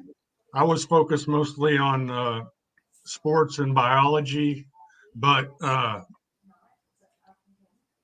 as far as like some of the things that I would want to bring to the table regarding the harm that's being done by crop agriculture, there's actually not a whole lot of studies on that, but there is a lot of literature. I can, for instance, hard pan. You know what hard pan is? Hard pan, HARDPAN. Yeah. No. Okay, well, there's something called hard pan. There's not going to be a lot of studies on that, but there's lots of literature explaining what hard pan is and what results from the development of hard pan. So with the debate, it's kind of like court, where you want to give the person the studies or the literature you're using in your argument so they can study it and actually have a response when we're face to face. So just basically, like 4 or 5 of like the best ideas that you're going to be using, just so we can both be on the same topic, be on the same level as far as like information. So if I see in that study, something that is a discrepancy in my eye, and I could bring it up to you, and we can go, you can nuance that a little bit deeper versus us both showing up not knowing what the other person's bringing and us not really getting that far in the debate. Because I really want to learn. This is why I do this stuff. I don't do this to like argue with people. Like I'm very confident in what I know, and I want to see if I can prove this. And I want to learn, I want to see if some stuff I don't know, because we can only, of course, when you're vegan or a meat eater, you kind of tend towards bias studies and stuff. And so I'd like to see what your best study is. That's something I haven't seen. And as you can see, Allie's pretty knowledgeable on the subject too. Like we're pretty deep. Like we're very interested. We're diet nerds for sure, and I want to hear your best stuff. I was talking to Jason earlier. He's like, trying to talk me into not calling you names and stuff. And I'm not here to do that at all. I want to see what your best stuff is. After you, I'm going straight to Bart K. It's already registered. I'm doing Bart K over health. And, you know, I'm doing the same thing with him. I'm like, all right, Bart, you know, like we're about the same age, you know, like explain to me, you know, what your best stuff, you know, like, and let's compare. Because, you know, like you said, again, with all the studies, and like Jason said, you know, we could sit here and loop on studies all day, you know, until we get 2 meta studies that contradict each other. And then, you know, and then we didn't really learn anything. But, you know, comparing lifestyles, you know, like getting down to more, you know, like how is your diet making your, you know, how is your diet helping you more than it's helping me is really what I'm interested in. Because like we said, we're endurance athletes and we race, and like, you know, if you eat something wrong one day and you go out riding the next day, you feel it, you know, you feel like crap. You feel like you can't ride as far when you're riding 100 miles in a day, you know, so our diet and what we do for exercise is pretty, you know, it's just, it puts us in a unique position. I know it's still anecdote still, but Yeah. Well, I did. That's all we have really at the end of the day. I had some competitive cyclists that I used to coach in nutrition. I was, for a long time, I was, I have a bachelor's degree in kinesiology with a minor in biology. I was a nationally certified strength and conditioning specialist for 17, 18 years. Cool. I'm even more interested in this debate then. Yeah. Well, I mean, that's the debate that we're having is different than that expertise. Yeah. But I'm interested in the next debate that we'll have then.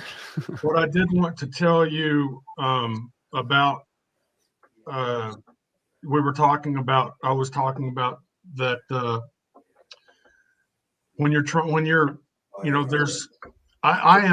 I am not on board with the keto diet. So there's a lot of things that you and I are on the same page about. Yeah. You're banned. One of the problems with the keto diet is one of them is that if you're on a keto diet, one of the reasons why it's easier to burn fat is because your insulin levels are muted. And there are nutrients that have a hard time being shuffled into the cell without the help of an insulin spike or an insulin bump, a pronounced insulin bump, because insulin triggers things like glucose and other micronutrients to be shuffled into the cell. And so I think that going for long, prolonged periods in like a zero carbohydrate scenario can lead to micronutrient deficiencies. The other problem with ketosis for athletes is that what we were talking about earlier is that if you're burning fat as your primary fuel, and you've been using a ketogenic diet to over time make your body a fat adapted organism, and you're burning primarily fat, well, you might feel fine if you're just sitting there. You might even feel fine if you go for a walk. You might even feel fine if you turn that into a brisk walk. But the moment you turn that into a quick jog or a run or something that's got intense effort, then you're going to hit that wall. And the reason that you hit that wall is because of the nature of the fuel. Sugar actually has an oxygen atom that is in the sugar molecule itself.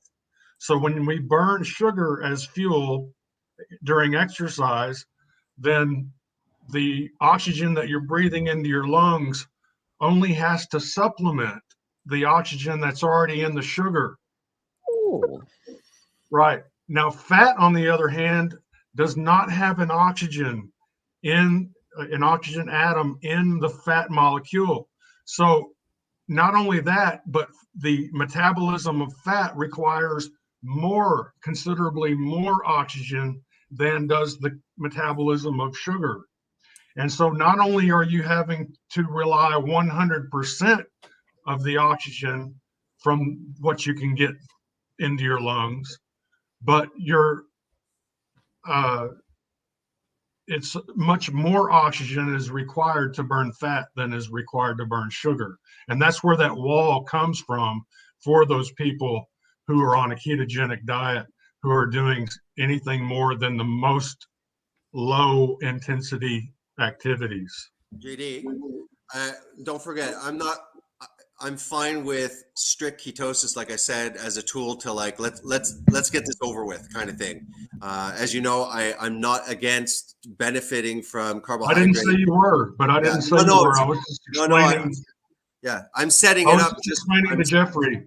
Yeah, no, what I mean is I'm setting it up because I just wanted to post this, obviously a study, but I thought it was interesting because look, I'm not an elite athlete. Me and Michelle, though, we were like, active with hiking, used to run like 5-7 kilometers a day, trying to beat my record, with one of those stupid apps that you're running with and stuff like that.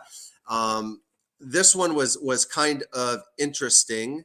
Did I share it? Because like I said, I don't think that being in constant ketosis is natural. I think humans were a lot of times in ketosis, but popping in and out of it and overall keeping, a lowish insulin level. But see, there's this study that I had checked. Now, again, like I said, it's a study. Take it with a grain of salt. Ketogenic diet does not affect strength performance in elite gym. Okay, stop. Yeah, go ahead. Stop. I just wanted to show it. I'm not trying to say. Stop. Please stop. Go. Please stop. Go. Okay.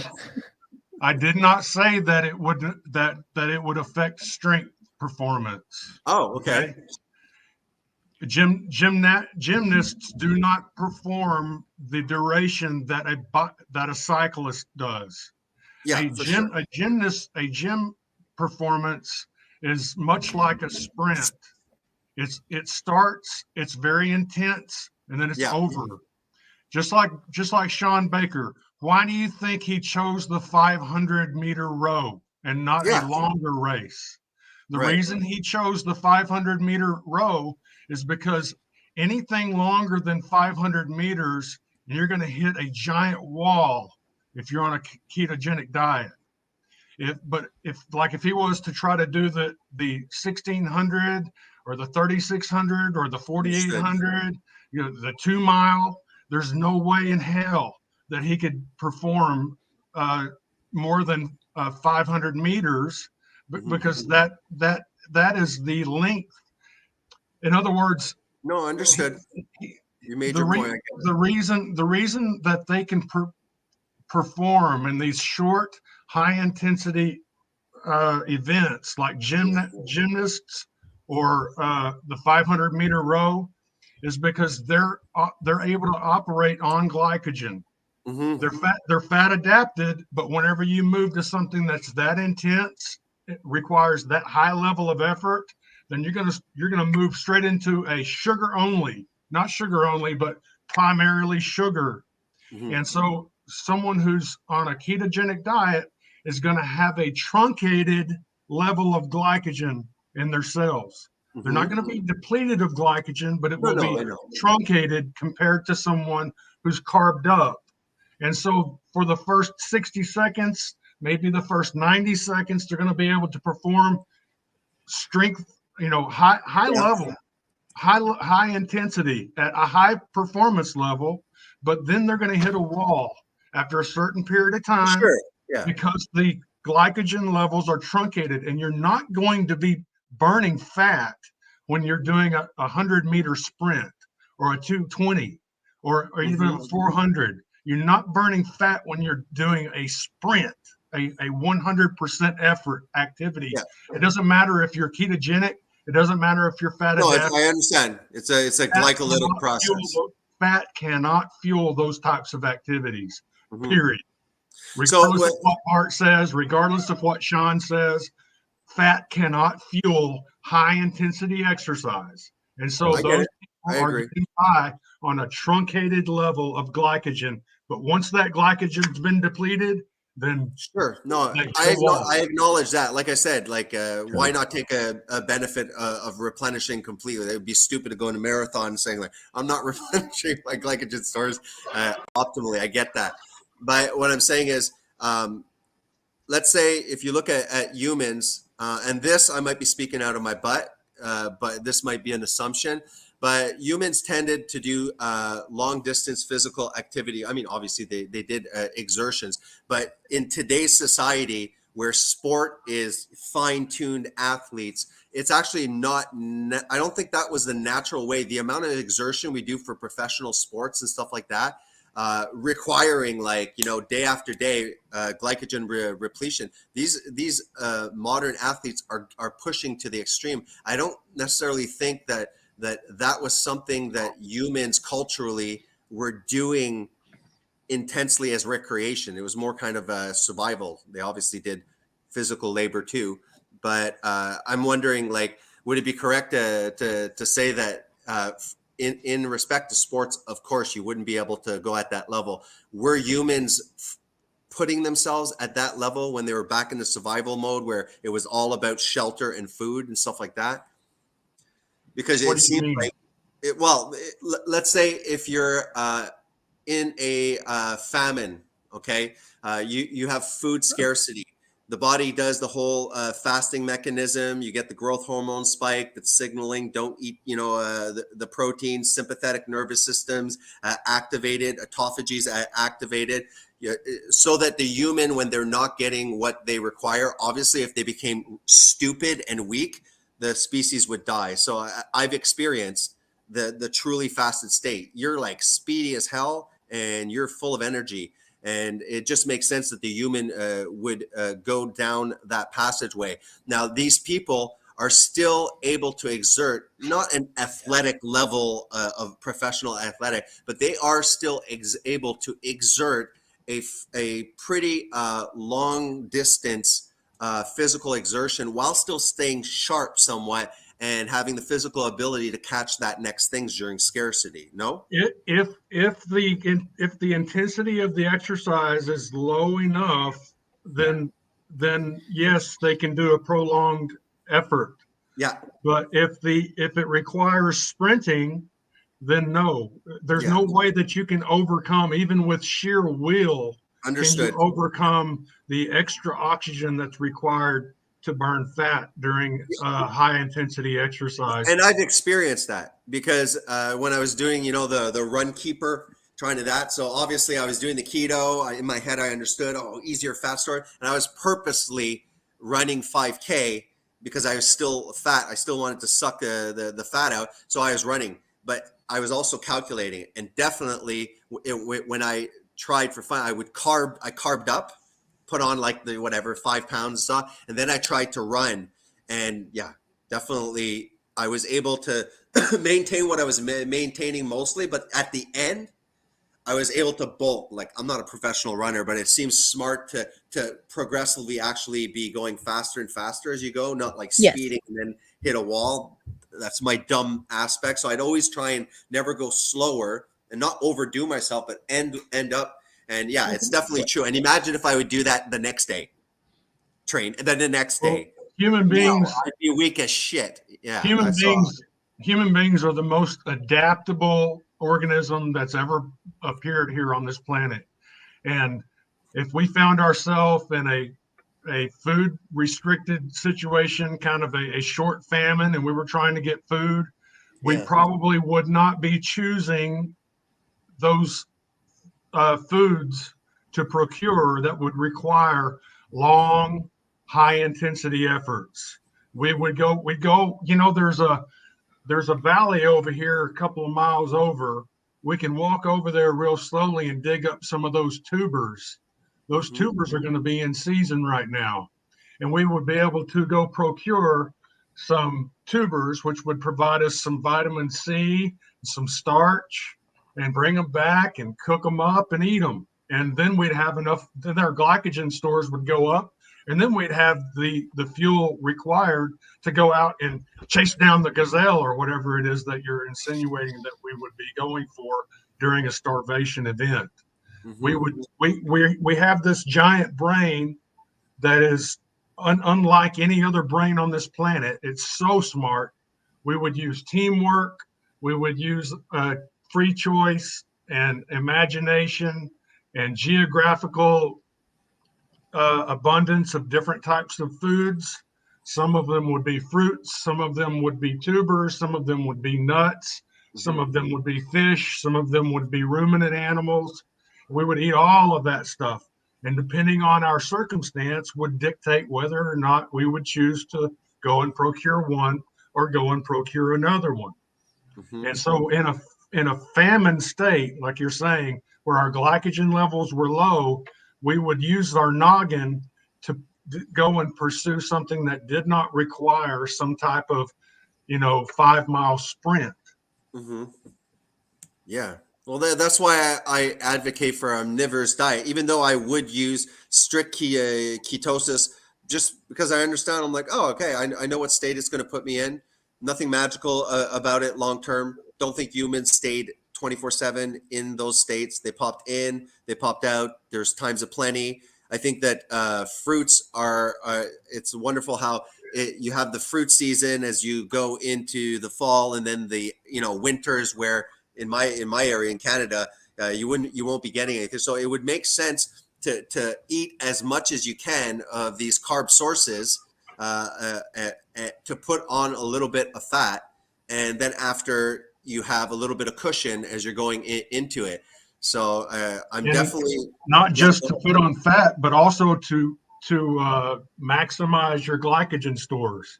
Yeah. Because I don't care what Bart K says, you cannot get the same glycogen stores from a ketogenic diet as you can from eating carbohydrates. I completely He's agree full with of that. shit. He's I didn't know completely he said full that. of Yeah. shit. He's full of shit. I deal with these guys all the time. It's crazy. Well, They tell like me I they said, could beat me in a bike race with their fat stores alone, and it's crazy. Yeah. No, I there's mean, I no think way. that's- There's no Yeah. way. They might be not able to being- they're not beat. being They honest. might be able to beat you for the first quarter mile, but after that, they would hit a wall if you're going to be working at a high intensity, making them work. Yes. Yeah, I mean, Well- Chris Froome is the greatest road cyclist of all time, and his career is over now because he went low carb. Like, he can't win a race. He hasn't been able to win one since.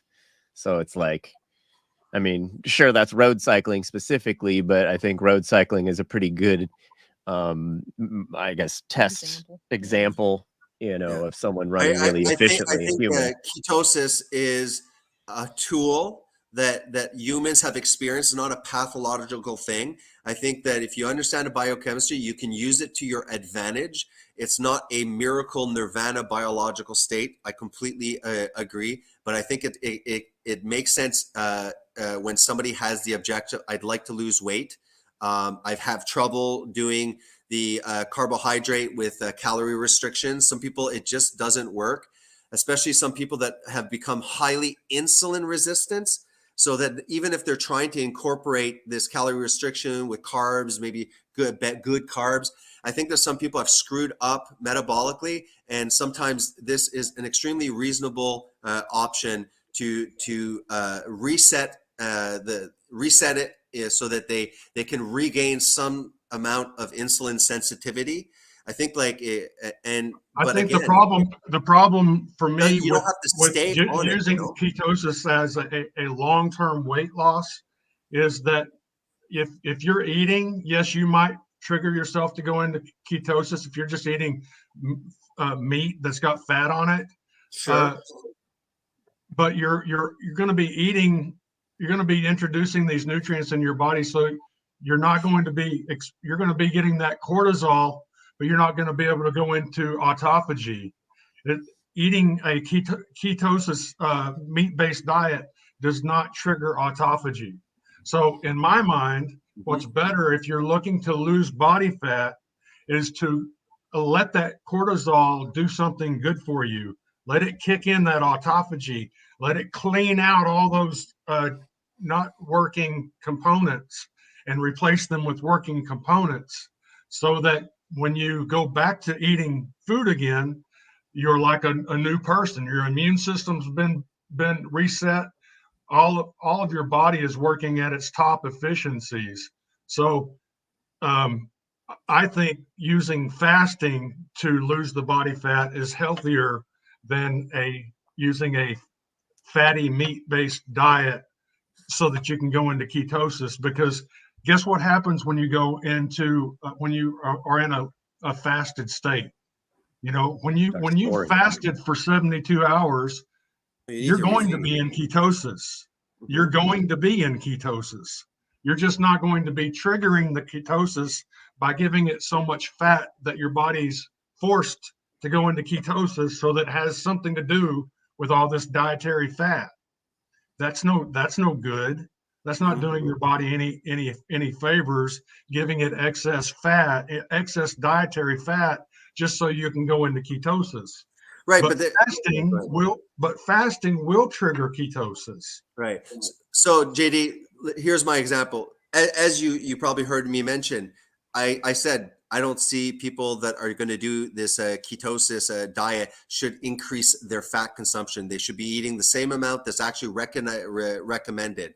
So because I said you could technically be scarfing in fat in ketosis and never accessing adipose tissue. But wait, so what's the benefit? What's the benefit of doing 6 months of ketosis rather than a 2 weeks of intermittent?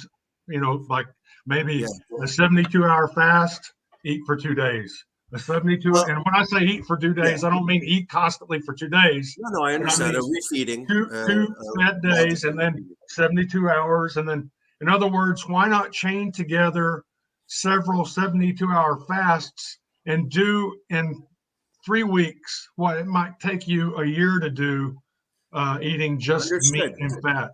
Well, see, here's the example, okay? I don't see anything wrong with, let's say, eating a wide variety. First of all, when I say carnivore, I'm not saying meat.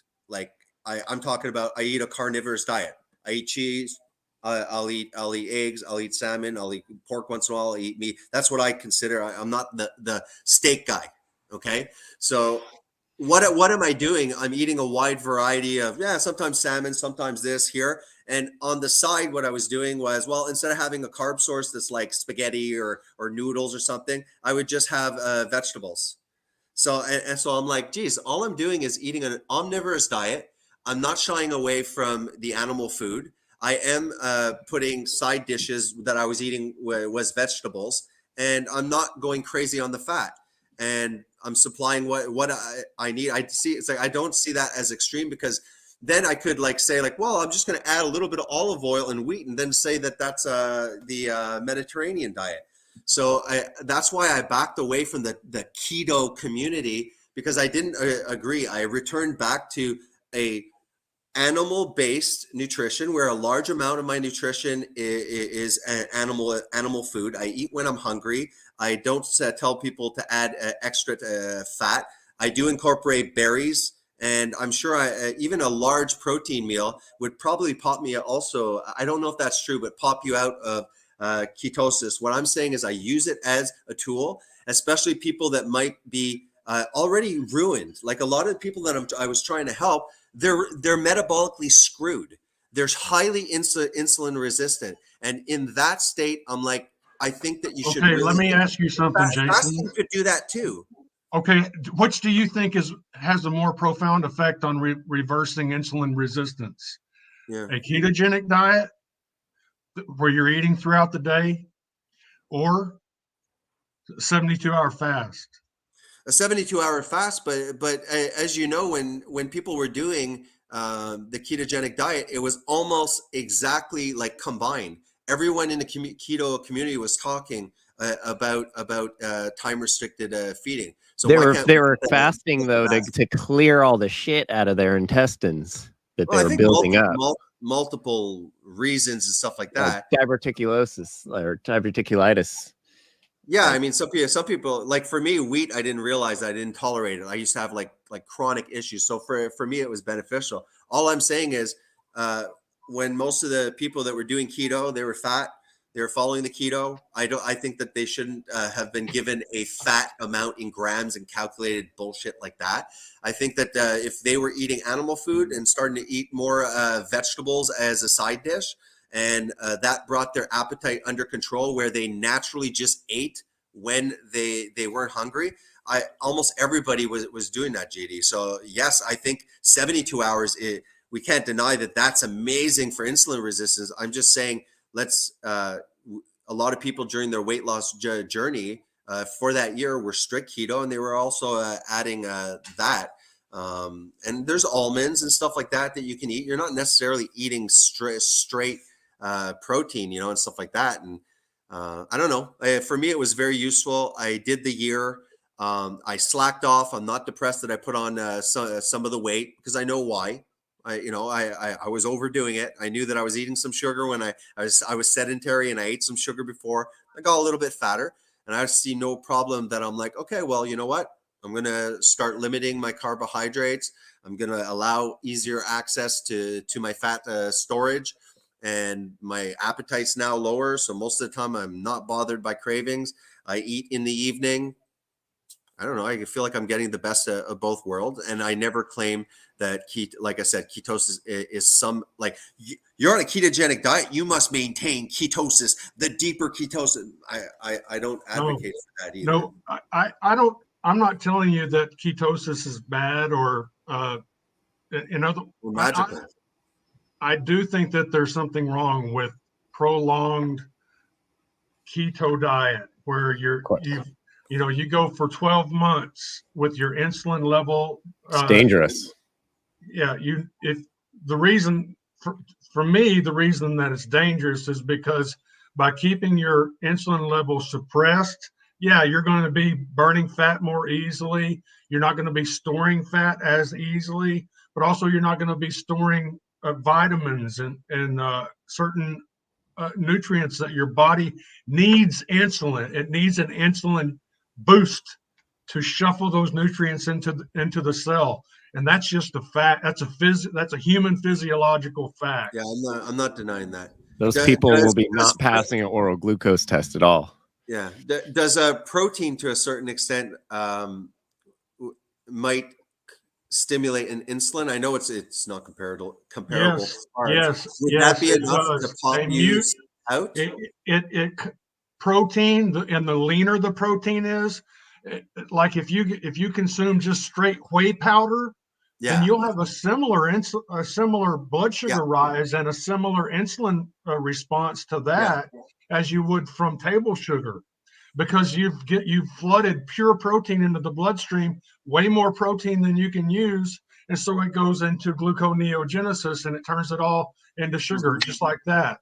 So you're going to have an insulin response from that. And the leaner the meat is, then the faster it will enter the bloodstream. And again, you get a pile up of protein that you can't use right now. It'll be turned into sugar. However, comparing to what you can get from natural protein sources like meat, comparing the insulin that you're going to get from that compared to the insulin that you can get from a potato, it's laughable. Potato is going to give you a huge insulin spike.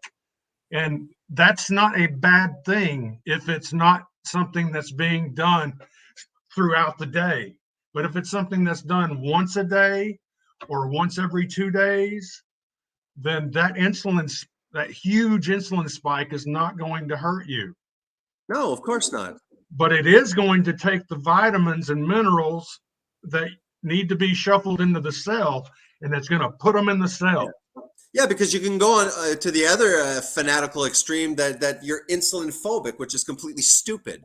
So I understand the extreme that can occur. Moise Vegan was saying, like the keto is a horrible diet, very unhealthy. Studies prove. I'd like to see the studies proving that. Like I said, if I have a fat person that has been trying to lose weight, I think he's saying long term, like Garland was saying. Exactly. Long term, it's pretty well known that it's long term a bad diet. So what I'm saying is, you have a obese person, okay?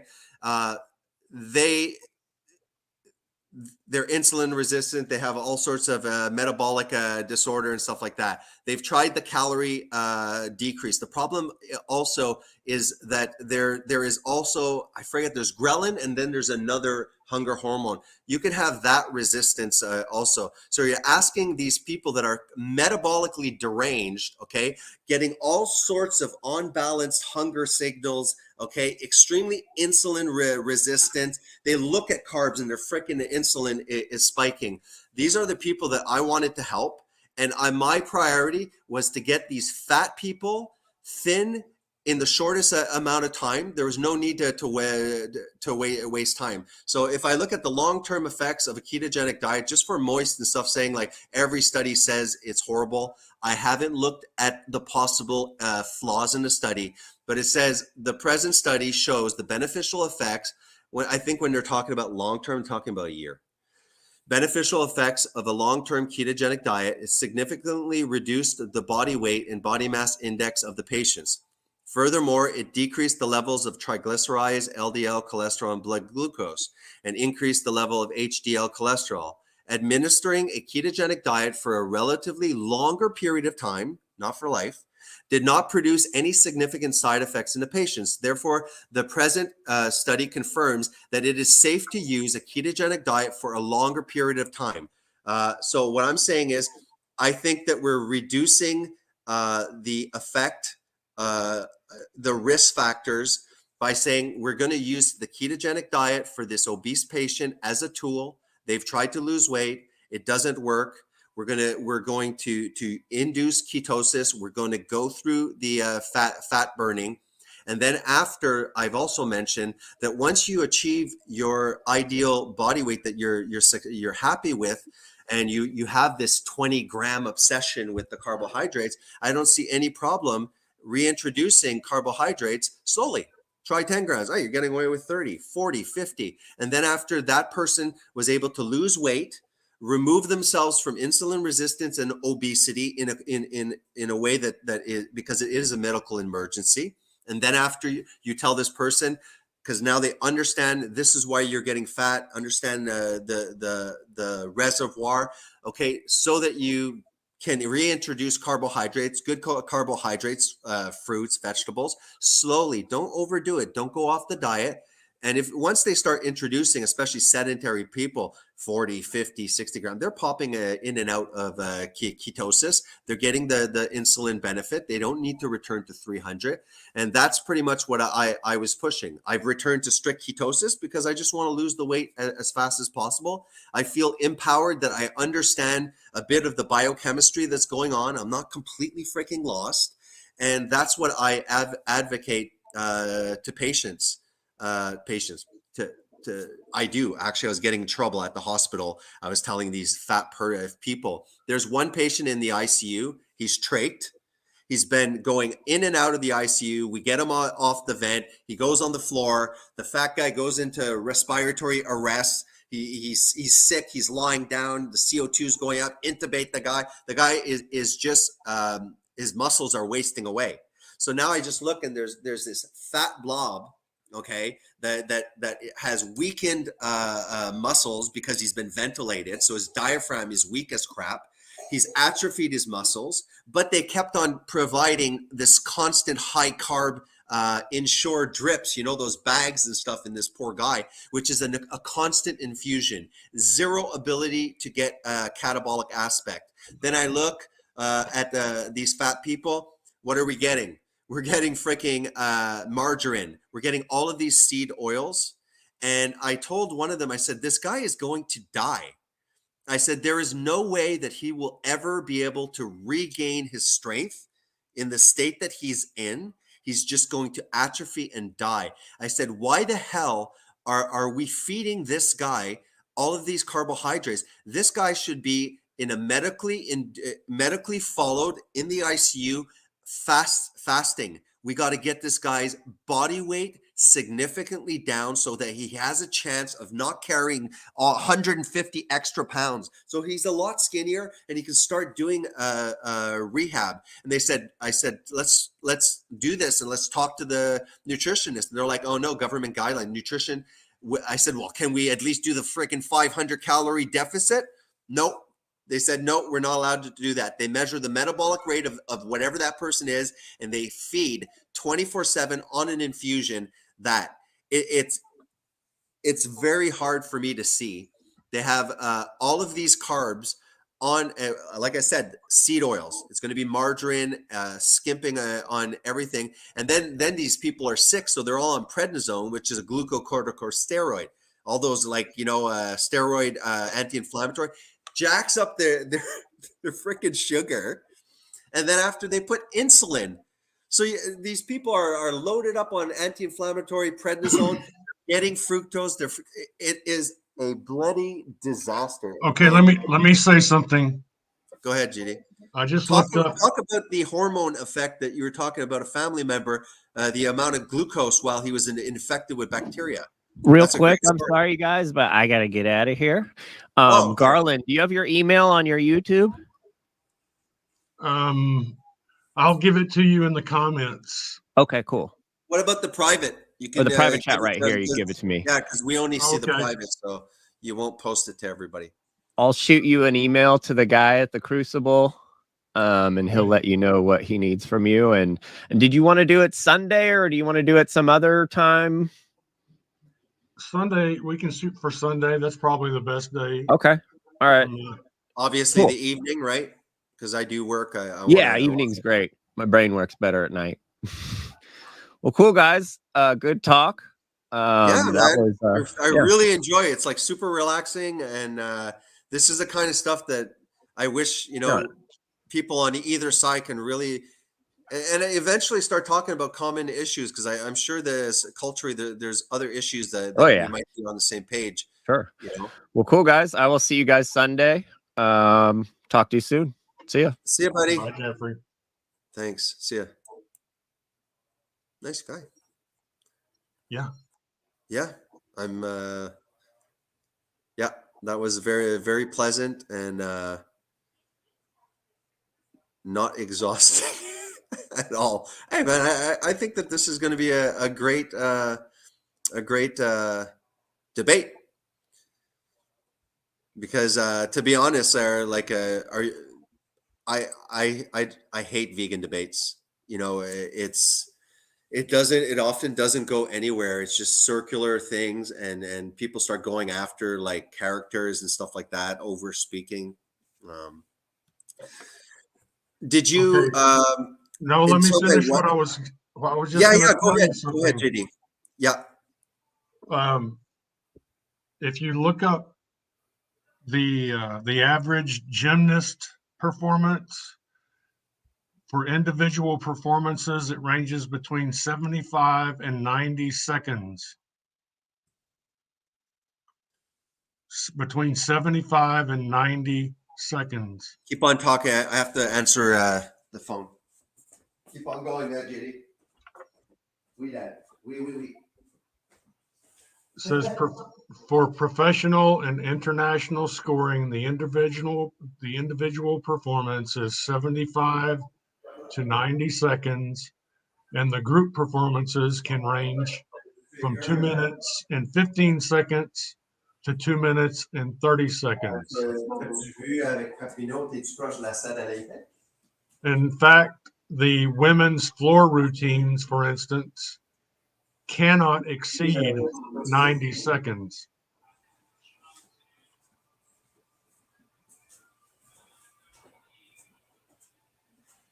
The men's floor exercise has a maximum allowed duration of 70 seconds. The women's beam, balance beam, and floor exercises have a maximum of 90 seconds. C'est parce que si tu t'es.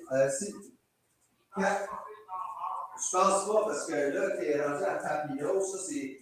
Here, I'll show y'all some arrowheads that I found. I found this one today, and that's just the top of something that looked a large version of something like this.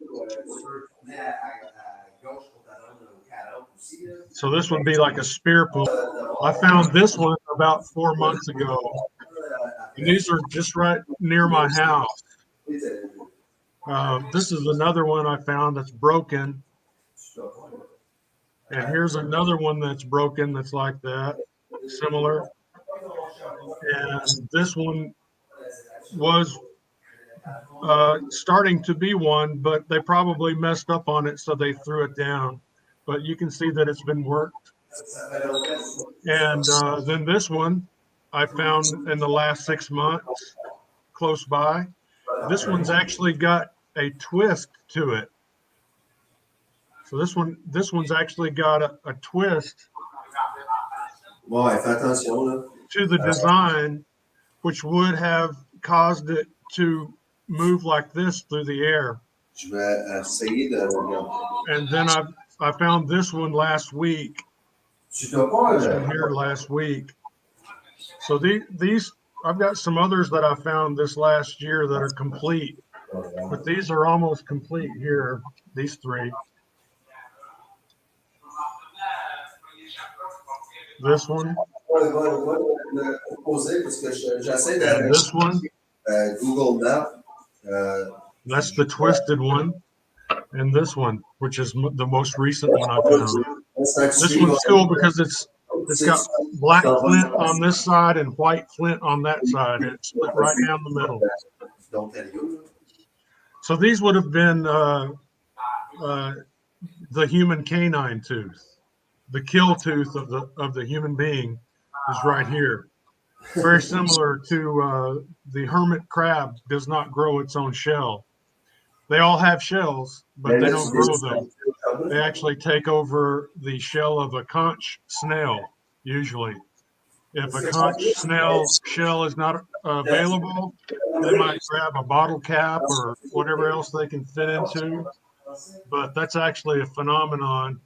Same thing happens with certain species of dolphins will emulate the hunting activity of walruses by grabbing a sea sponge and using it the way that a walrus uses that face pad that's got all the whiskers on it. And they use that to look for food on the bottom of the ocean. Well, dolphins will acquire that feature by putting a sponge in their mouth and using that to rake along the ground. But human canine, this is the human canine tooth right here.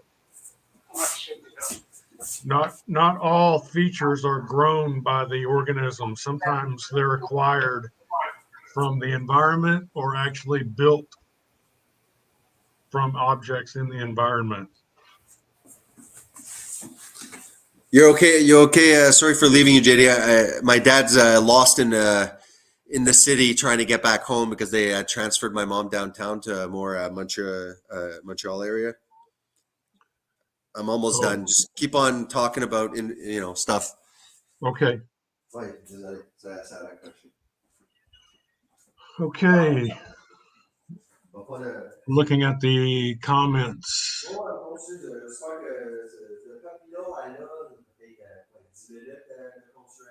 Let's see, go back to Moist Vegan. High carb, low fat is the best way to lose fat and improve insulin resistance. That's absolutely false. Moist Vegan seed oils are health promoting, but high in calories. They're high in calories, but they're inflammatory. So that's absolutely false. They also do not have the effective omega-3s. They have ALA, which is not bioactive in human beings. Race Lover says it's me calling him to give the what for. I'll be right back. He's getting lippy. Alien Drone Services is back. Chris Knob, MD, obesity and diabetes. Is the sugar, carbs, vegetable oils, or all three? I'll look that up. Oh, cool. You're going through questions? I'm just looking at the comments or comments. Cool. I was showing them the I found this today. and this was the top of a spearhead, it would have looked something like this, Sure. but much larger. And I found this one probably 4 months ago, and I Nice. found this one within the last 6 months. I found this one just um, last week. This is in your area, like on your land, or? Yeah, this is within 100 yards of my house. Geez, These that's are kind of cool. laying around. Yeah. Here's another one that I found. It's broken. It would have, it's the bottom half of something like this. And here's another one that's broken. It's the bottom half of something like this. And here's one that was in the process of being made, Hmm. but it broke in a way that it wouldn't work anymore. So they just threw it on the ground. It's not finished. Wow, that's pretty cool. But what Can I you- go Go ahead. ahead. You got, Well, you know what? No, I was wondering. Let's just rush through some of the questions or comments and stuff like that, because we do have some new people. let's rush through that, but let me get my point that I Sure. was Yeah. gonna- No. Go ahead. Okay. Go until you need there. Sorry about that. All I wanted to do, and this is directed at you, at you, Jason. So Yeah. I need you to listen. I will. Promise. I'm learning how to do that. I was looking up the duration of gymnast performances, Sure. and they have actually maximum durations on the beam, the high beam, the floor, for men and women. For men, it's 70 seconds. For women, it's 90 seconds. Okay. So that's actually the third time that you and I have talked about this issue, about the me saying that long duration, high intensity physical performances cannot be done on using fat as fuel. Mm-hmm. And that was the third time that you've shown me as a rebuttal that gymnast study. Mm-hmm. But that gymnast study has those activities have a 90-second. Yeah. So a minute and a half is actually within that window of time that you can Understood. do. Right. So basically, you're not allowed anymore to show me that gymnast study. I don't even remember showing you that damn thing once. I know we verbally explained, but you have convinced me. Like I'm not going against that. It was kind of more like I felt like, which isn't what you said. That was just my interpretation, as if like you're going to be weak as crap, like you can't do anything, which is something that you didn't do. I promise I will no longer show that study. Not in that context. Yeah. Well, like you said, the reason I also invite you on is I like to invite people that might know actually something more than me, so I can expand my knowledge. And you've earned my respect in a way. You haven't said any dumb crap. So no, yeah, I completely understand. And like for sure, while I was starting the ketogenic diet, I was probably way more extreme in that respect. I was learning, I was passionate, I was into it. But no, like I'm a lot more moderate. I do, like right now, I'm using it as a tool because I'm like, I don't want to waste time. Like I'm just going to restrict my carbs so that we go through this better. I'd like to try and get back into at least some physical freaking activity. So I'm definitely going to possibly try and add, depending on how active I'll be, carbohydrates and stuff like that. I mean, I told my son, Josiah, geez, you're looking cut. Fine. Yeah. But you're fasting way too much. He was like, I'm 48 hours fasting. I'm like, dude, you're going through puberty, first of all. You are growing more than my old fart that's decaying and stuff like that. You're super lean because I can see a lot of the striations, so that. But I'm like, time to up the amount of carbohydrates, because you can tell the muscles flat and stuff like that. So I'm definitely not telling, a 17-year-old that's trying to weight train that carbs are poison. I'm not doing that. I'm testing it out, but I am, that's pretty much it. Let's JD, let's kind of go quickly through some of the comments, see if we can answer that quickly. We have non-essential and others. You can get them from supplements. I think we've been through the whole supplement issue. The fact that you're saying that you'd be fine with supplement in a way is an acknowledgement that there's deficiencies. And should we adopt a diet that would encourage large corporations? Imagine if we go global with this movement for the climate, how much the supplementation corporations will be thriving from all those supplements. That kind of, for me, is a red flag that this might not be the optimal thing. And why are we calling that whole food? Do you have anything to add to that till I go to the next comment? No. Okay.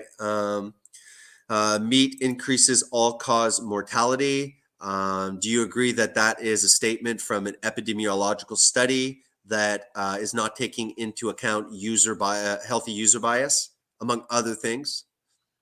Well, Anything to add? it's kind of silly because, like you say, it's epidemiological, which means that these are probably self-reporting studies. They're asking people what they're eating. We know that the vegan community represents about 3% of the world's population. So the meat eating population, therefore, would probably be around 97%.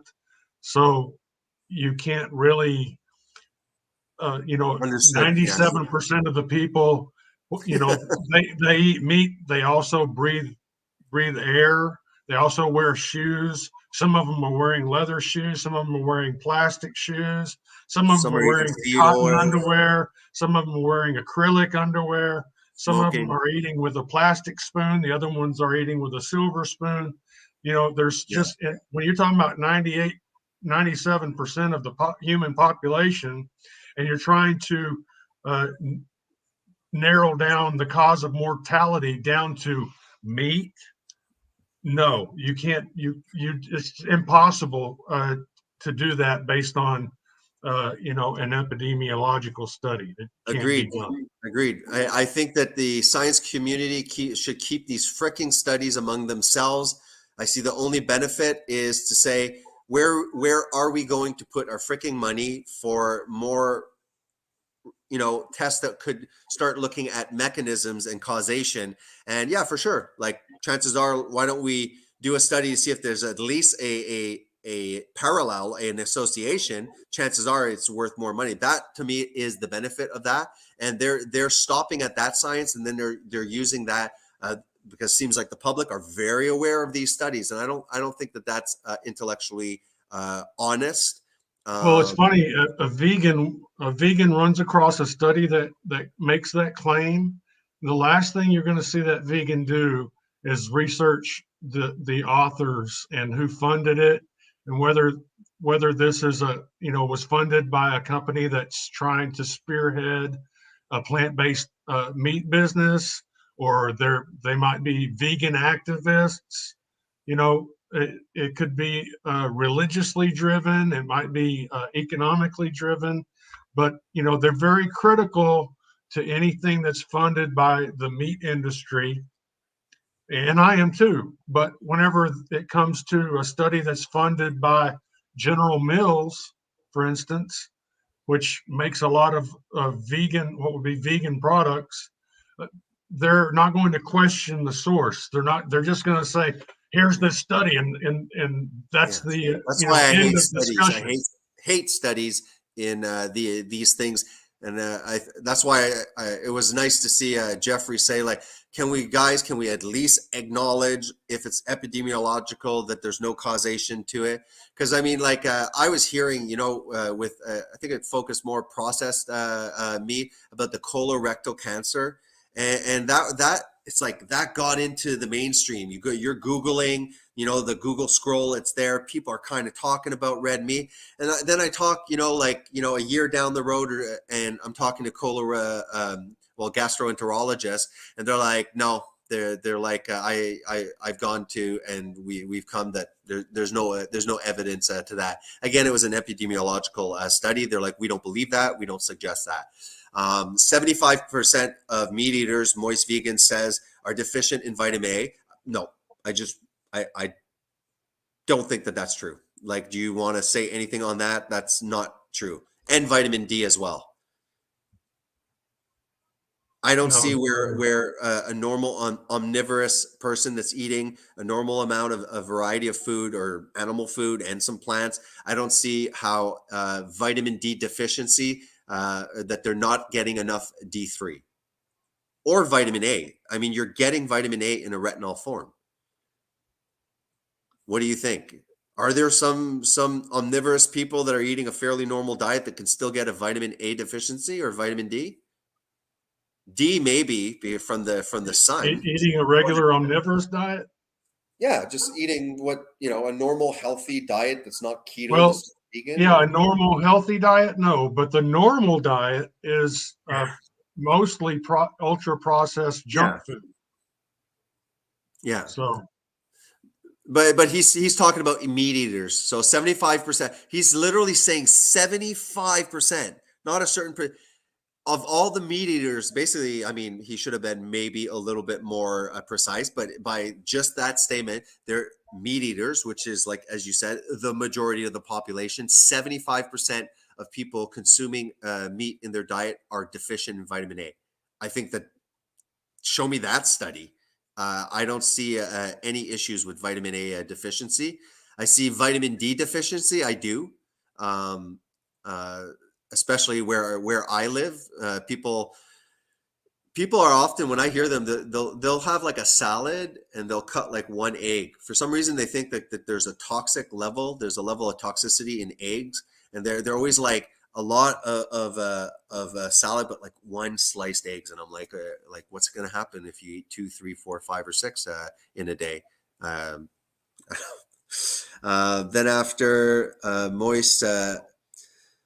I mean, things like anecdotes are not evidence. I don't know. Like, what do you think about that comment? That really closes down the conversation. I spoke anecdotally. I even mentioned that anecdotally things, but is Moist Vegan implying that everything about nutrition besides veganism is anecdotal? Because Moist is going to later claim that I'm biased, which to a certain extent, I admit I'm biased. I've done the research and I've convinced myself that this is the right way, just like a vegan convinced themselves the other way. They're going to come from that worldview. They're convinced there's a bias. well, there's, I have lots of, we see lots of anecdotal accounts of vegans talking about how there's things that they'll tell you that are not true. Like we do know that most vegans actually do cheat on their diet. So they'll eat when no one's looking, or if they have a few alcoholic beverages and their inhibitions are kind of muted, they'll eat meat because that natural craving becomes overwhelming when their inhibitions have been shut down. And also, they'll lie about the duration that they've been vegan. There's lots of lying going on. I've been vegan since birth, and most people who are bragging about their long-term veganism, the only time I really believe them is when they look emaciated. When you look at them and you can tell that they're sick. Well, I mean, that's the thing. Like, somebody like Gregor or even McDougall, like I know he's pretty much retired. Yeah, they're not obese, but I mean, geez, especially Gregor. I mean, look at his arms. That is definitely sarcopenia, and this guy is kind of like a vegan guru, and I think that there's um, a powerful argument against veganism just by the YouTube community of people that were why I'm no longer vegan people. I mean, I think that they should be taken very seriously, not if there's one or two, but if there's a lot of channels and they're telling their anecdotal evidence, and you're seeing a pattern and stuff like that, that should be taken into consideration. We have here Moist. Thank you, by the way, Moist Vegan. These are good comments that are giving us an ability to answer and to create content here. Moist says, Vegan says, just give me one single study that shows you can't be perfectly healthy without eating animals. Like, I think that a lot of the studies that we're talking about, the poor conversion of vitamin A, the poor conversion of the omega plant fats, there are studies, aren't there? Let me try and pop them up about, I know that there's a deficiency rates in highly vegan, not vegan, but vegetarian areas like in India. You have anything to say about that or something to pop up? let me see if I can. There's a study where I think it was in UK where they had determined that 50% of the women in the UK cannot convert beta carotene. Okay. And so trying to get vitamin A from carrots or supplementing beta carotene, Yeah. it would not be a possibility for 50% of UK women. And I'm assuming that that's probably going to be a global statistic, Yeah. if you were to look. Let me see. Yeah, here it is. Says almost half of UK women could be suffering from a lack of vitamin A due to a previously undiscovered genetic variation. The team led by George Leitz has shown that almost 50% of women have a genetic variation, which reduces their ability to produce sufficient amounts of vitamin A from beta carotene. Yeah. And so, you've got millions and millions and millions of women who cannot survive on a vegan diet simply because they don't have the ability to convert beta carotene to vitamin A. And the problem with the vegans when you confront them with this kind of information is they say, well, that's just a supplement issue. We can supplement the vitamin A. Yeah. That's not a problem. But how many of them have gone to vitamin A and really, really figured out how is supplemented vitamin A manufactured? And then when they do, they find out that it isn't made in a laboratory with people walking around with white, a white robe on. Yeah. It's made in a factory that's got these giant smokestacks, and they're bringing in coal and natural gas, and there's fire, and it's a very energy intensive, a very petroleum reliant process to manufacture these supplements.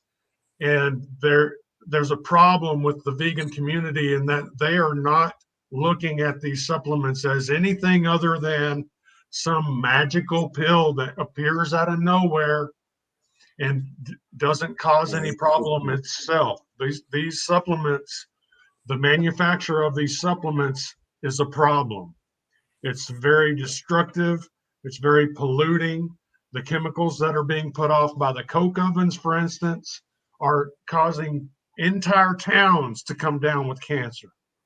So the supplement industry is not something to be taken lightly and to be so frivolously mentioned as a solution when no vegan that I've ever come across cares enough to bother themselves with going and looking at each one of these required supplements on their diet and figure out just exactly how these chemicals are being manufactured and what problems, what environmental and health problems just the manufacture of their required supplements And is causing.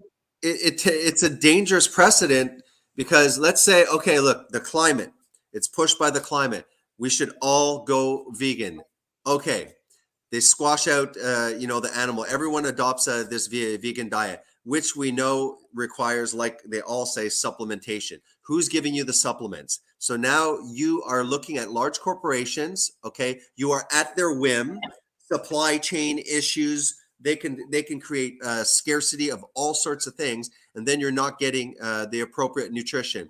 What if I'm like, screw the government? You know what? I have a plot of land. I don't want to deal with them. I want the choice of eating my food. I'm going to homestead at my house. I'm going to have my chickens. I'm going to have my cow. I have a feeling that this is going to be attacked too. And then after, we're going to be left here with large globalist corporations, okay, dishing out the food and the supplements without us even having any science of long-term effects of veganism. Here's one example here.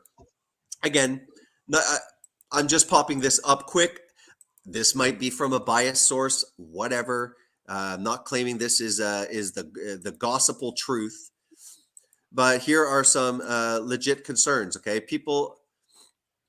plant-based diets are best, or are they? Okay, here's my appeal to authority. Harvard, like my vegan coworker that's always like, there's a very good study from Harvard. I'm like, yeah, Harvard. Okay, they're not corrupt at this point anymore. People choose a vegetarian or vegan diet for a number of reasons. Sometimes it's out of concern for the way the animals are treated or the environment, but it's also common to choose a plant-based diet because it's considered healthier. And that's for good reason. Research over many years have linked plant-based diets to lower heart rate diseases, type 2 diabetes, cancers. By the way, I have no idea what they're going to say, so I haven't like cherry-picked this. As compared with diets high in meat and other animal products, dietary guidelines and recommendations from nutrition experts reflect encouraging the adoption of diets such as the Mediterranean diet, the DASH diet, that are heavy on fruits and vegetables and restrict consumption of meat. Not necessarily vegan, though. Then after, let's try and get to plant diets may carry some risk of inadequate protein, vitamin, and mineral intake. But these risks are readily overcome by choosing the right vegetarian foods and, when necessary, supplements. I don't like that they're like, yeah, you can have these risks, and again, that word, but don't worry, you can fix that with supplements. For example, soy, quinoa, nuts are good sources of protein, tofu, lentil, spinach. I mean, we're not going to get into the mass, like if we're consuming large amounts of these things, that certain anti-nutrients, phytates, lectins, and things like that, tannins, wouldn't cause an issue because we're over consuming these plant material. But a new study published in the medical journal raises the possibility that despite the health benefits demonstrated in past research, plant-based diets could come with a progressively unrecognized health risk.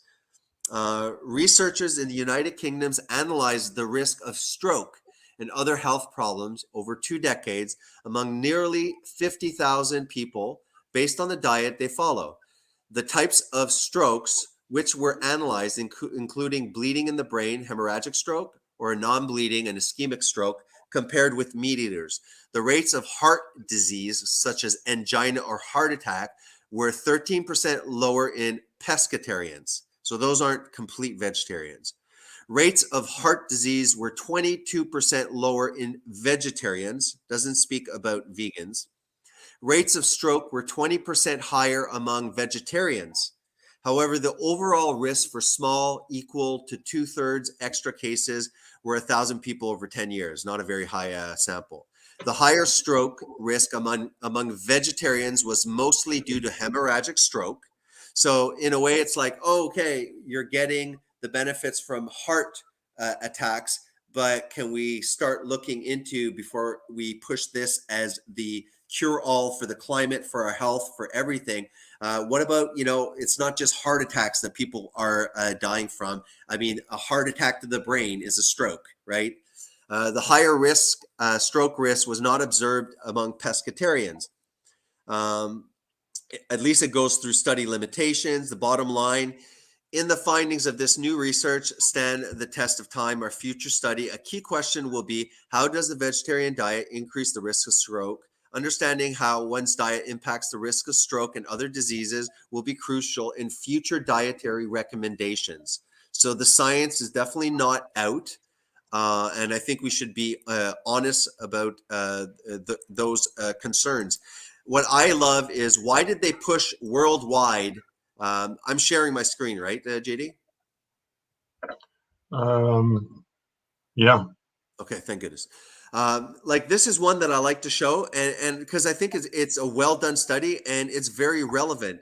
Now, why the hell are all the people that I know that are not scientists aware that meat's going to rot your butthole?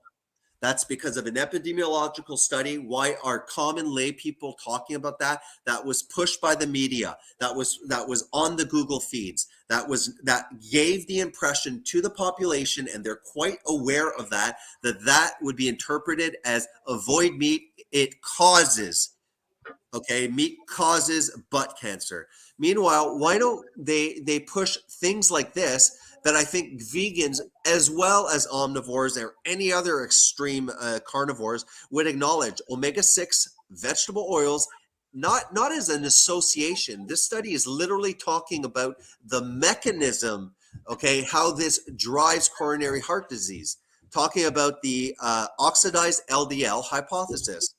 And they have evidence that the LDL are not there to kill you, but because of a toxic oxidized environment with free radicals that destroy not only the vessel linings and other areas, but also will increase the oxidative risk of your LDL, which, yes, then would become pathological. But they're that oxidation is also going in and damaging the mitochondria. Yeah, it's inflammatory. I mean, in the hospital, anytime I'm delivering greater than 50% oxygen, so in the atmosphere we have 21% oxygen, and obviously when you're intubated or even on other non-invasive methods or high flow oxygen, we can give up to 100%. But we are always aware that when we start hitting the 50% threshold, like any medication, because oxygen delivery in the hospital should be seen as a medication, our body, just like it's able to metabolize a certain extent of any drug, Tylenol, well, you go beyond eventually, it cannot metabolize that amount, and then you get toxicity. Oxygen is the exact same amount. Our body is a biological machine that uses oxygen for cellular respiration and energy. Therefore, the body also has antioxidant pathways that are quite capable of oxidizing the normal amount of radicals that are left from actually using the oxygen.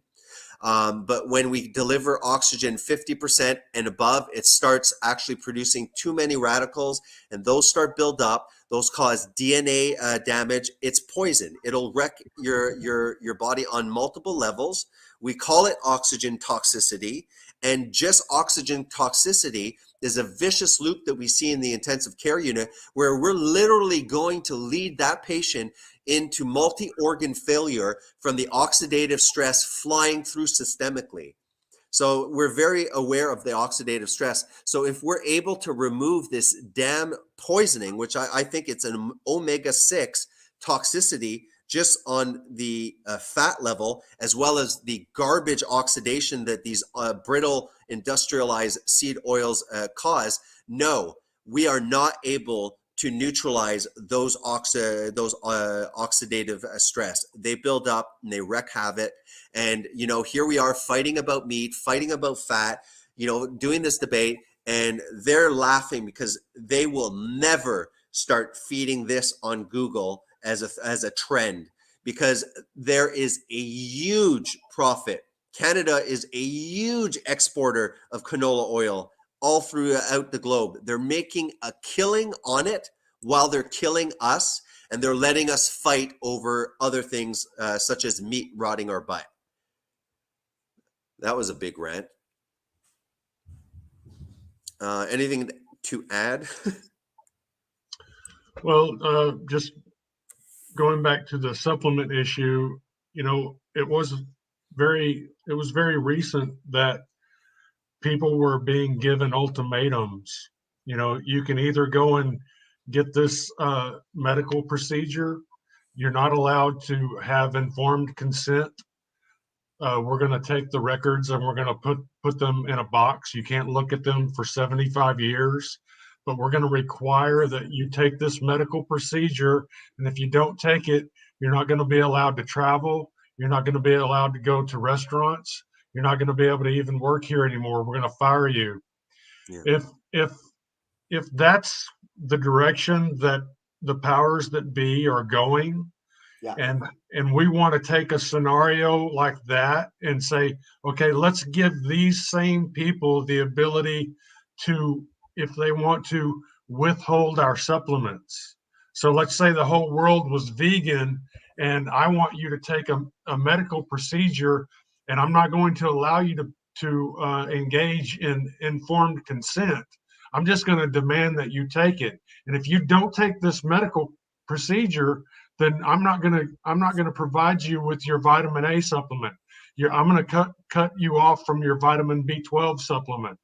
If you don't let's say if you don't vote the way that I want you to vote, I'll cut your B12 supplement by 90%. We cannot put corporations, for instance, like Pfizer. Pfizer has paid the largest criminal fine in the history of the human race. Look it up. Tons of lawsuits that are hush hush. Yeah, go ahead. Look it up. Pfizer had to pay a criminal fine for their criminal behavior promoting a harmful drug, and these are the types of companies that we now that vegans want us to put our entire lives on the line with trusting them. Like, can I pop that this just one of the studies up, JD, about what you're talking about? Sure. Yeah, like these guys are criminals. They don't care. They'll make billions, and then after they'll pay millions in fines. They're not shut down because they're considered essential drug companies, right? Sorry, we're not seeing it. No, I'm gonna pop it up. I'm share screening though. I got so many. Yeah, I think so. We're shoved over to the side. Here, just give me a second. None of the pictures are showing up? No. Okay, just give me a second. I'm going to start like erasing all of this extra shit there. Sorry for swearing. Because I did draw up the lawsuit. Okay, let me hide it. Stop sharing. Because sometimes I have so many tabs, it's just not going to do it. So let me try and present it. And here we are. We have the happy, healthy medicine. Okay, no, it's doing at this point. Okay, but can I just read it, JD? Here's one example.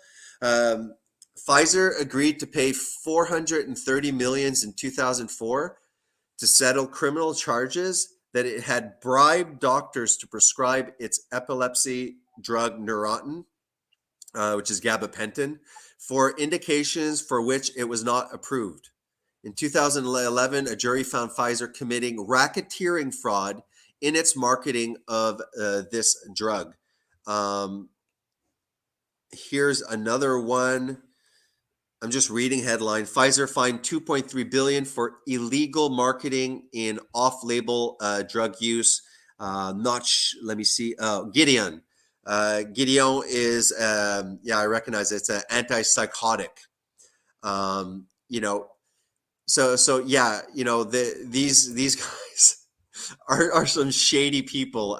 The fact that they were able to pass this happy, healthy medicine in an emergency act where all governments agreed that no matter what kind of effect happens on the population, they cannot be, they are not liable. Like that's where we are right now. Yeah. That's like Jeffrey Dahmer getting a babysitting job and having the parents sign a release saying, anything happens to your kids, I'm not Yeah, yeah. responsible. No, like a pedophile opening up a daycare here, you know? Yeah. And then, but having legal liability to any damage. Yeah. Yeah. I Um, mean, Hollywood makes dystopian movies about, I mean, there are movies similar to this, but imagine a movie where there's a pill, and if you don't take this pill every day, you die.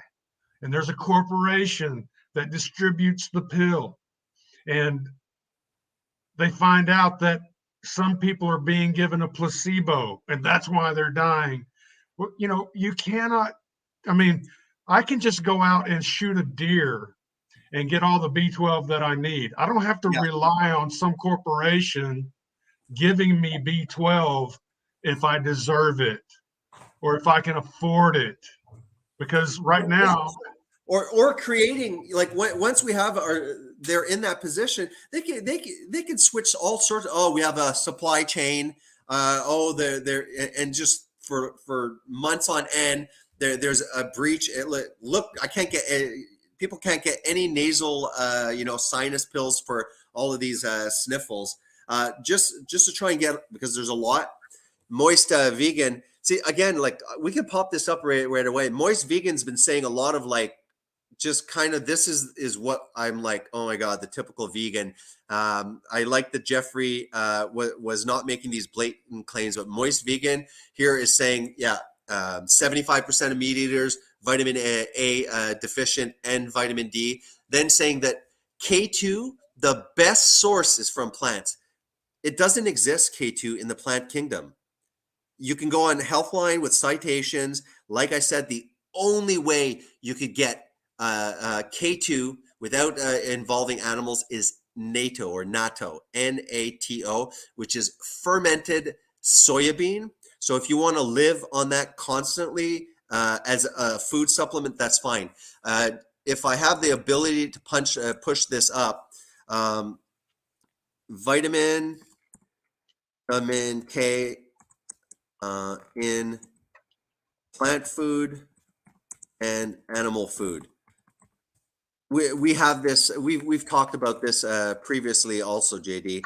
I'm going to put. I like Healthline because it has at least somewhat evidence based. Like, you can at least see the citations.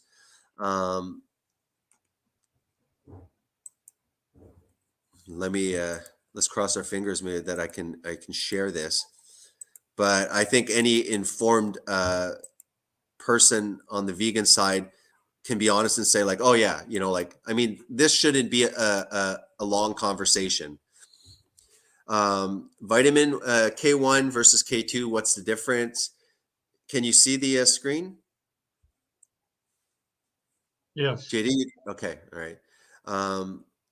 I didn't look at this, but I'm hoping that it's going to differences between K1 and K2. The main function of all types of vitamin K is to activate proteins that serve important roles in blood clotting, heart health, and bone health. However, because of the difference in absorption and transportation to tissues through the body, vitamin K1 and K2 could have profoundly different effects on your health. In general, the vitamin K1 found in plants is poorly absorbed by the body. One study estimated that less than 10% of the K1 found in plants is actually absorbed. And here's the citation, right, from PubMed. Less is known about the absorption of vitamin K2, yet experts believe that because K2 is often found in foods that contain fat, it may be better absorbed than K1. This is because vitamin K is a fat-soluble vitamin, but I want to see where it actually shows that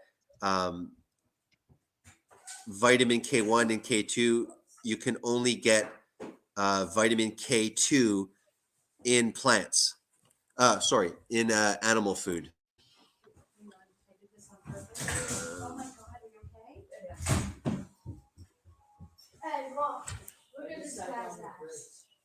I had popped this one up, but I just want to see if we can get to the vitamin K.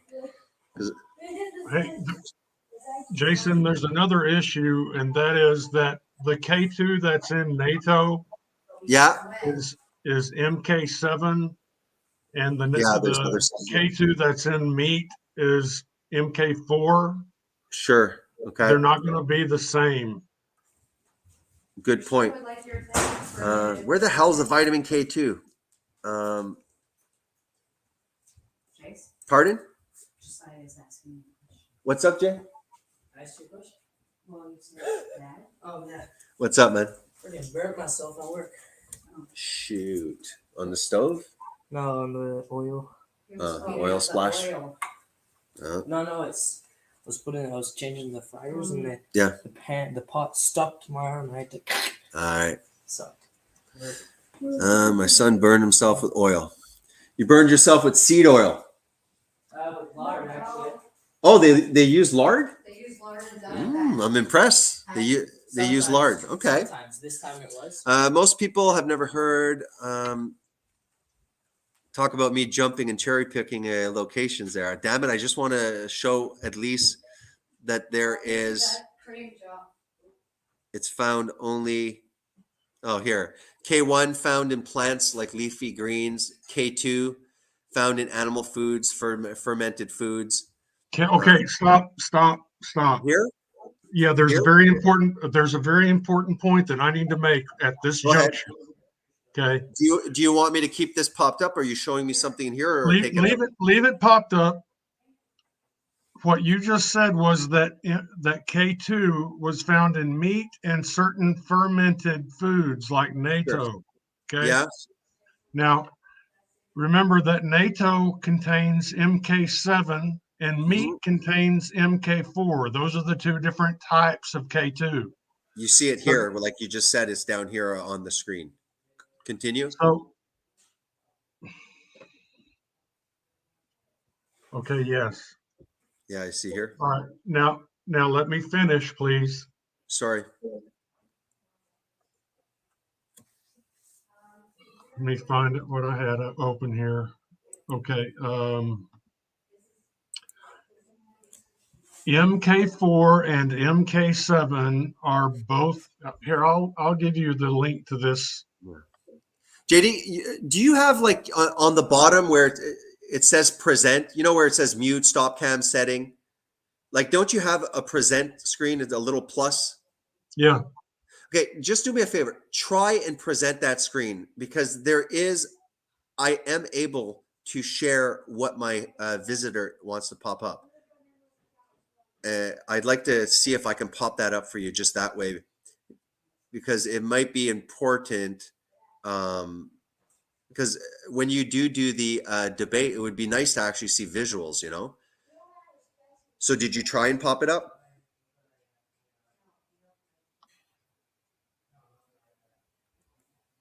Yeah, I'm trying. And press share? Because I think it might show up in my studio unless I need to adjust a setting. Don't forget what you had to say, because obviously I just cut you off again. If not, just send me the link like you said.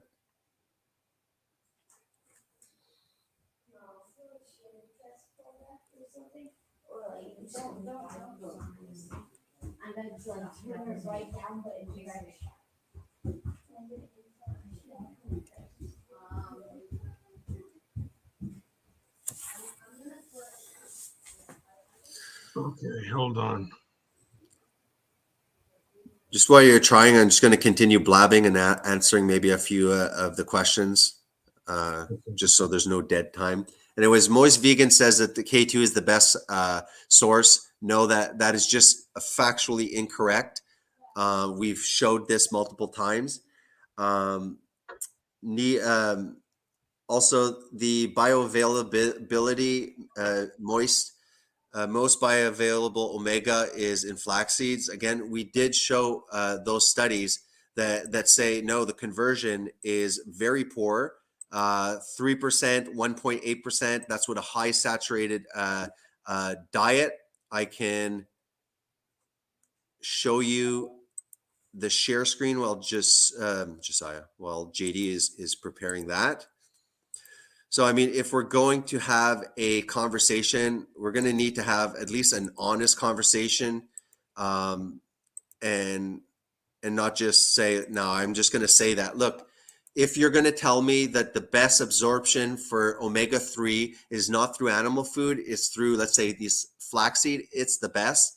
Well, look, this study is not an epidemiological study, and it is stating, okay, that the conversion into long chain metabolites like the actual EPA and DHA is 6%, 3.8. If you're consuming too many omega-6, it's further reduced. So again, thank you. I'm responding to your comments, but you are dead wrong on that. And I'm popping up the information. Do you got what you need, JD? I think so. Did you try and screen share it?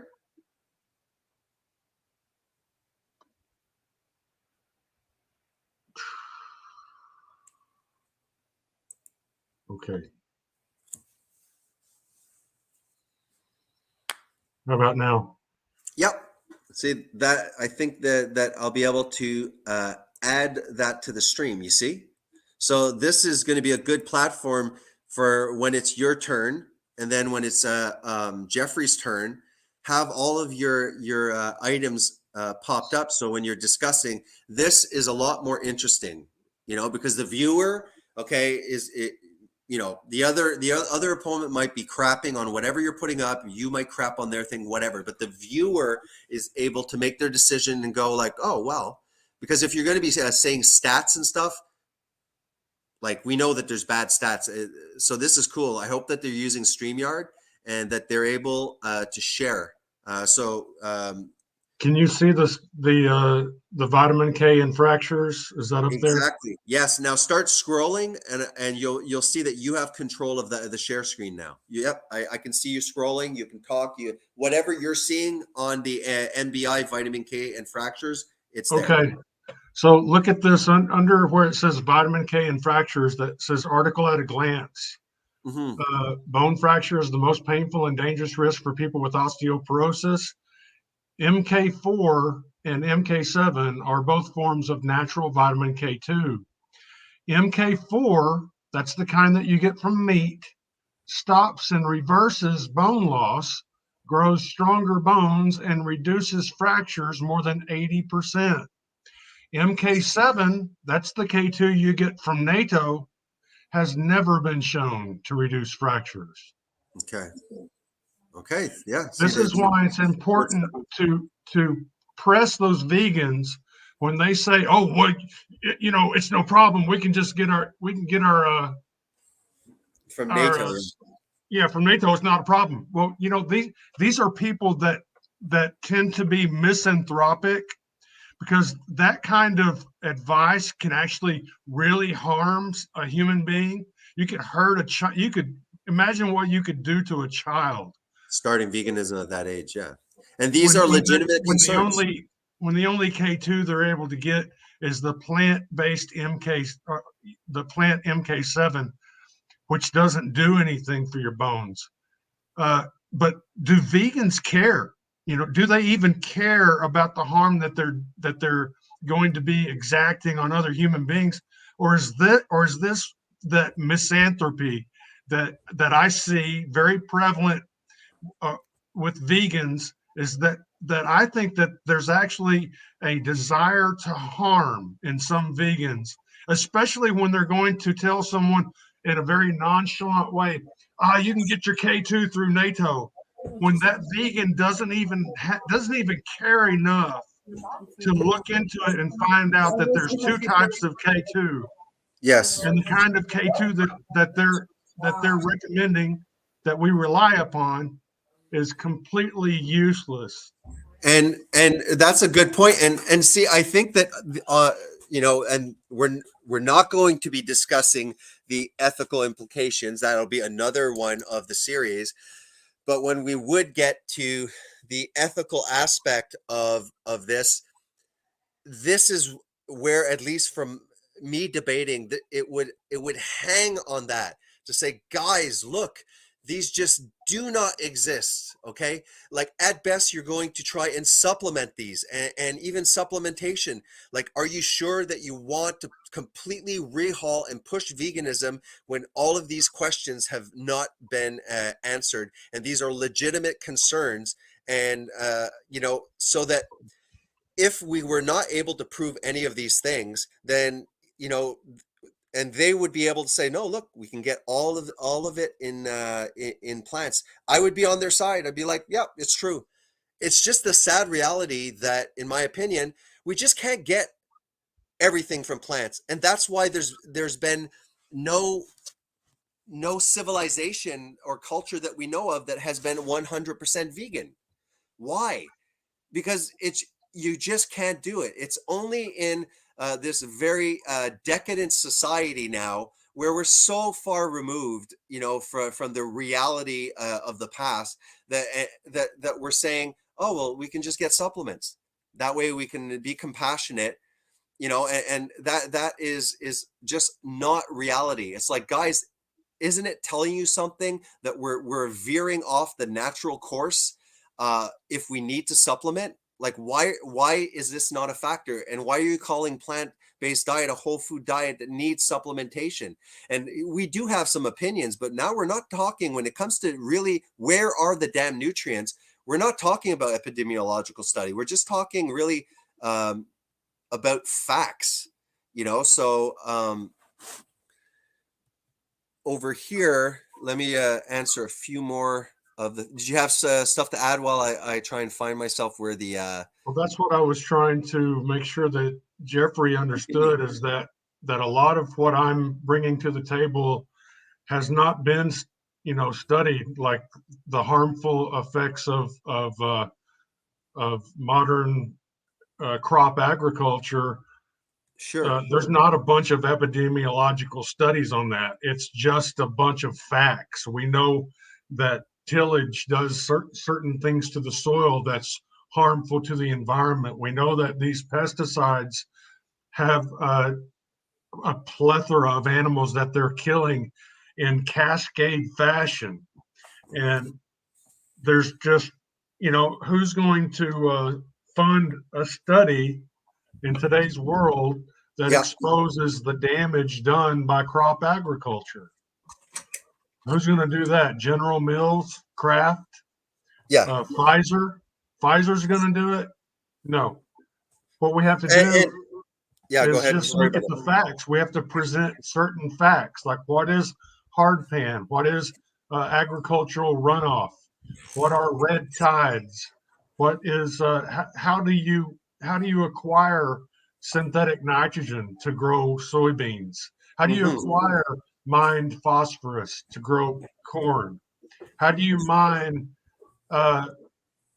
potash so you can get potassium so that you can grow green beans and bell peppers? Yeah, it's in the desert. Sorry, I've been walking around like a madman. I was actually looking for my bag, like running around. Sorry about that, JD. So Moist Vegan again.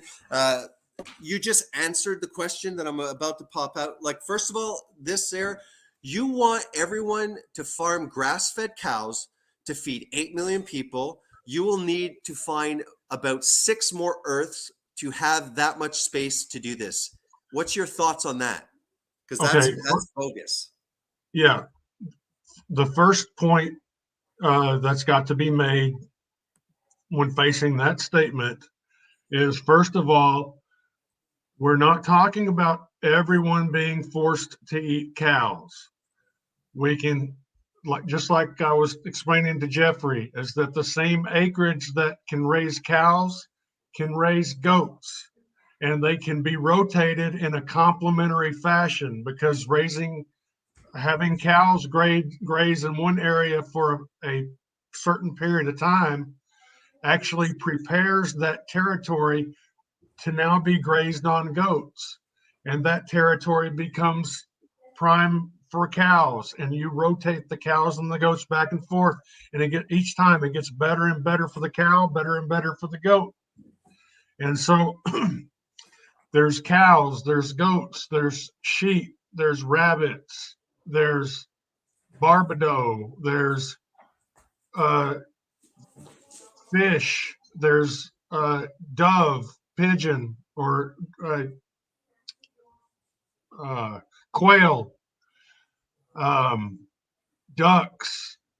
We're not saying that we're only going to be eating cows, number one. So first of all, the premise is false. No one is saying that we're going to feed 8 billion people just cows and nothing else.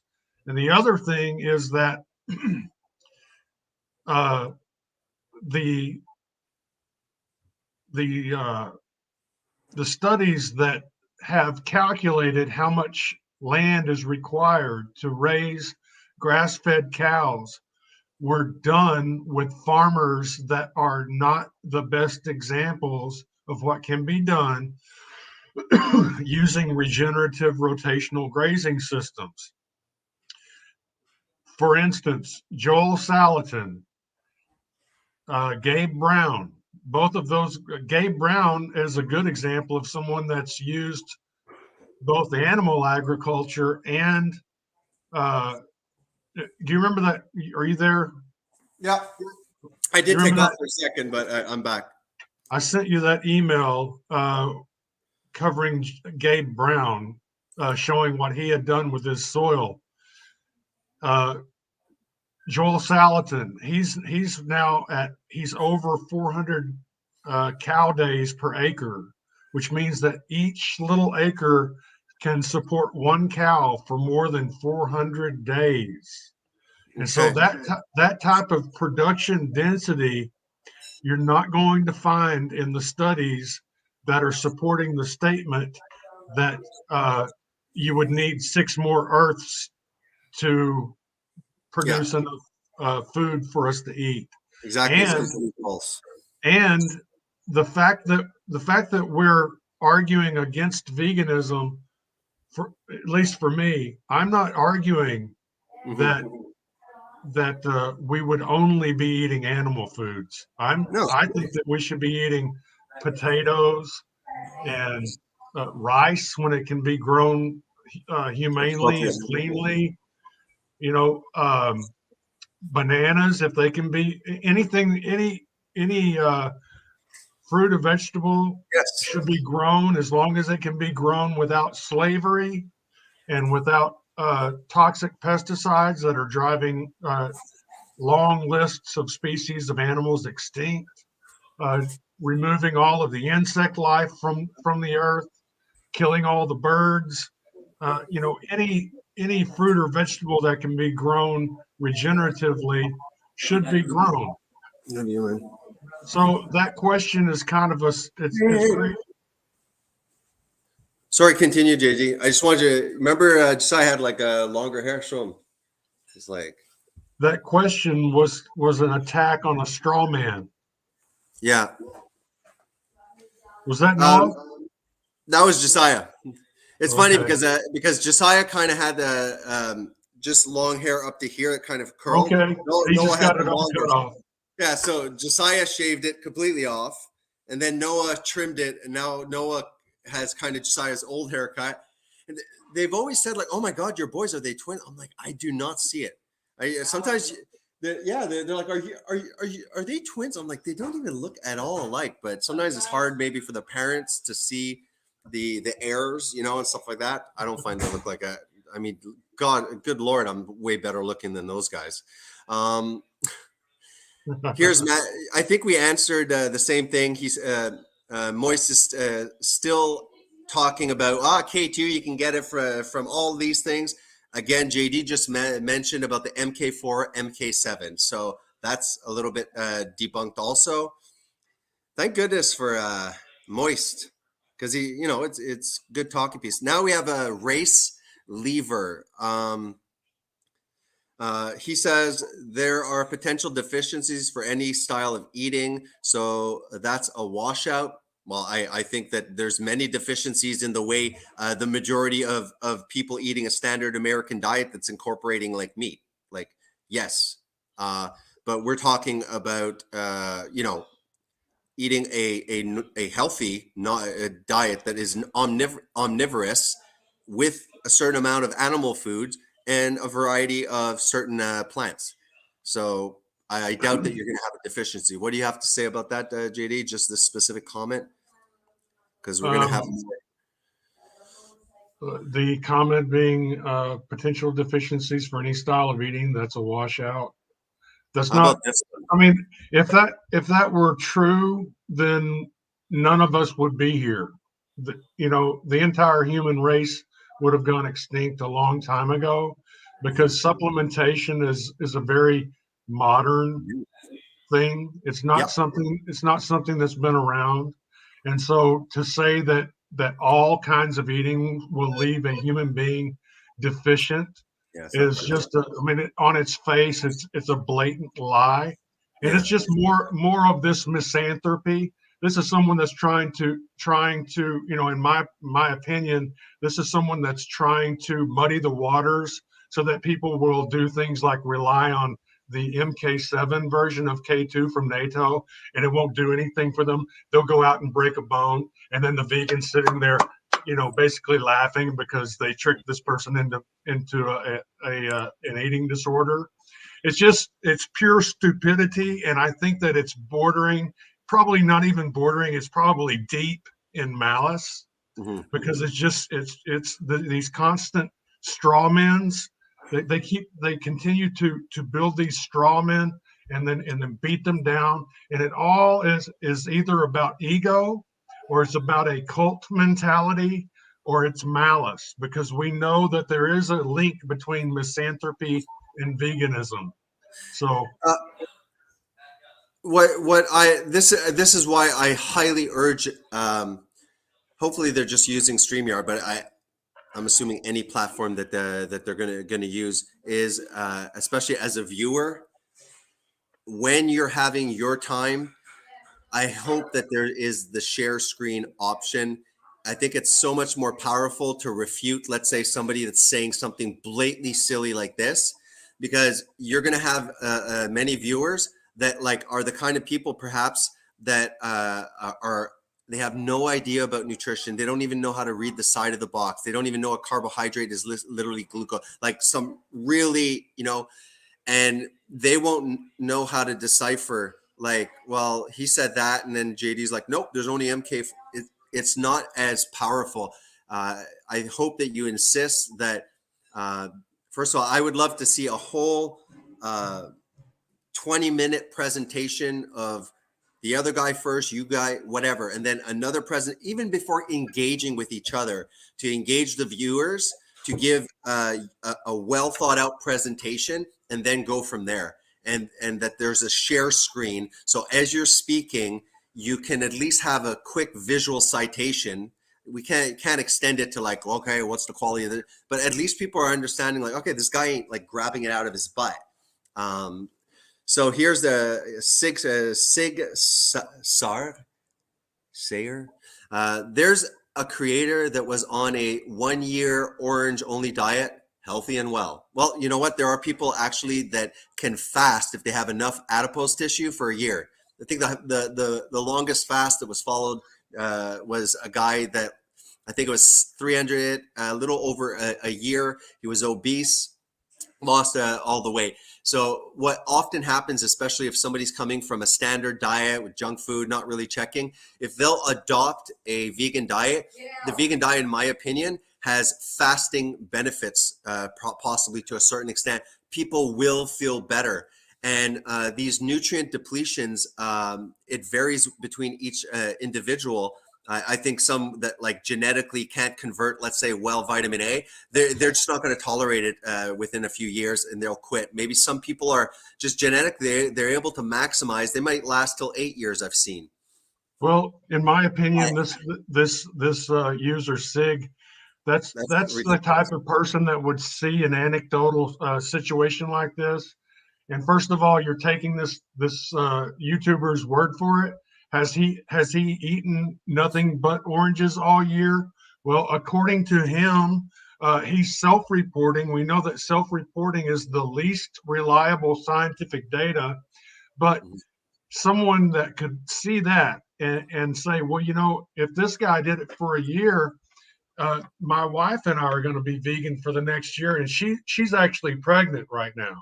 So she's going to be eating nothing but oranges for the next 9 months while we grow this baby, and it ends up either stillborn, or she has a miscarriage, or the baby's born with spina bifida or some other congenital birth defect that profoundly affects that child's existence for the rest of its life.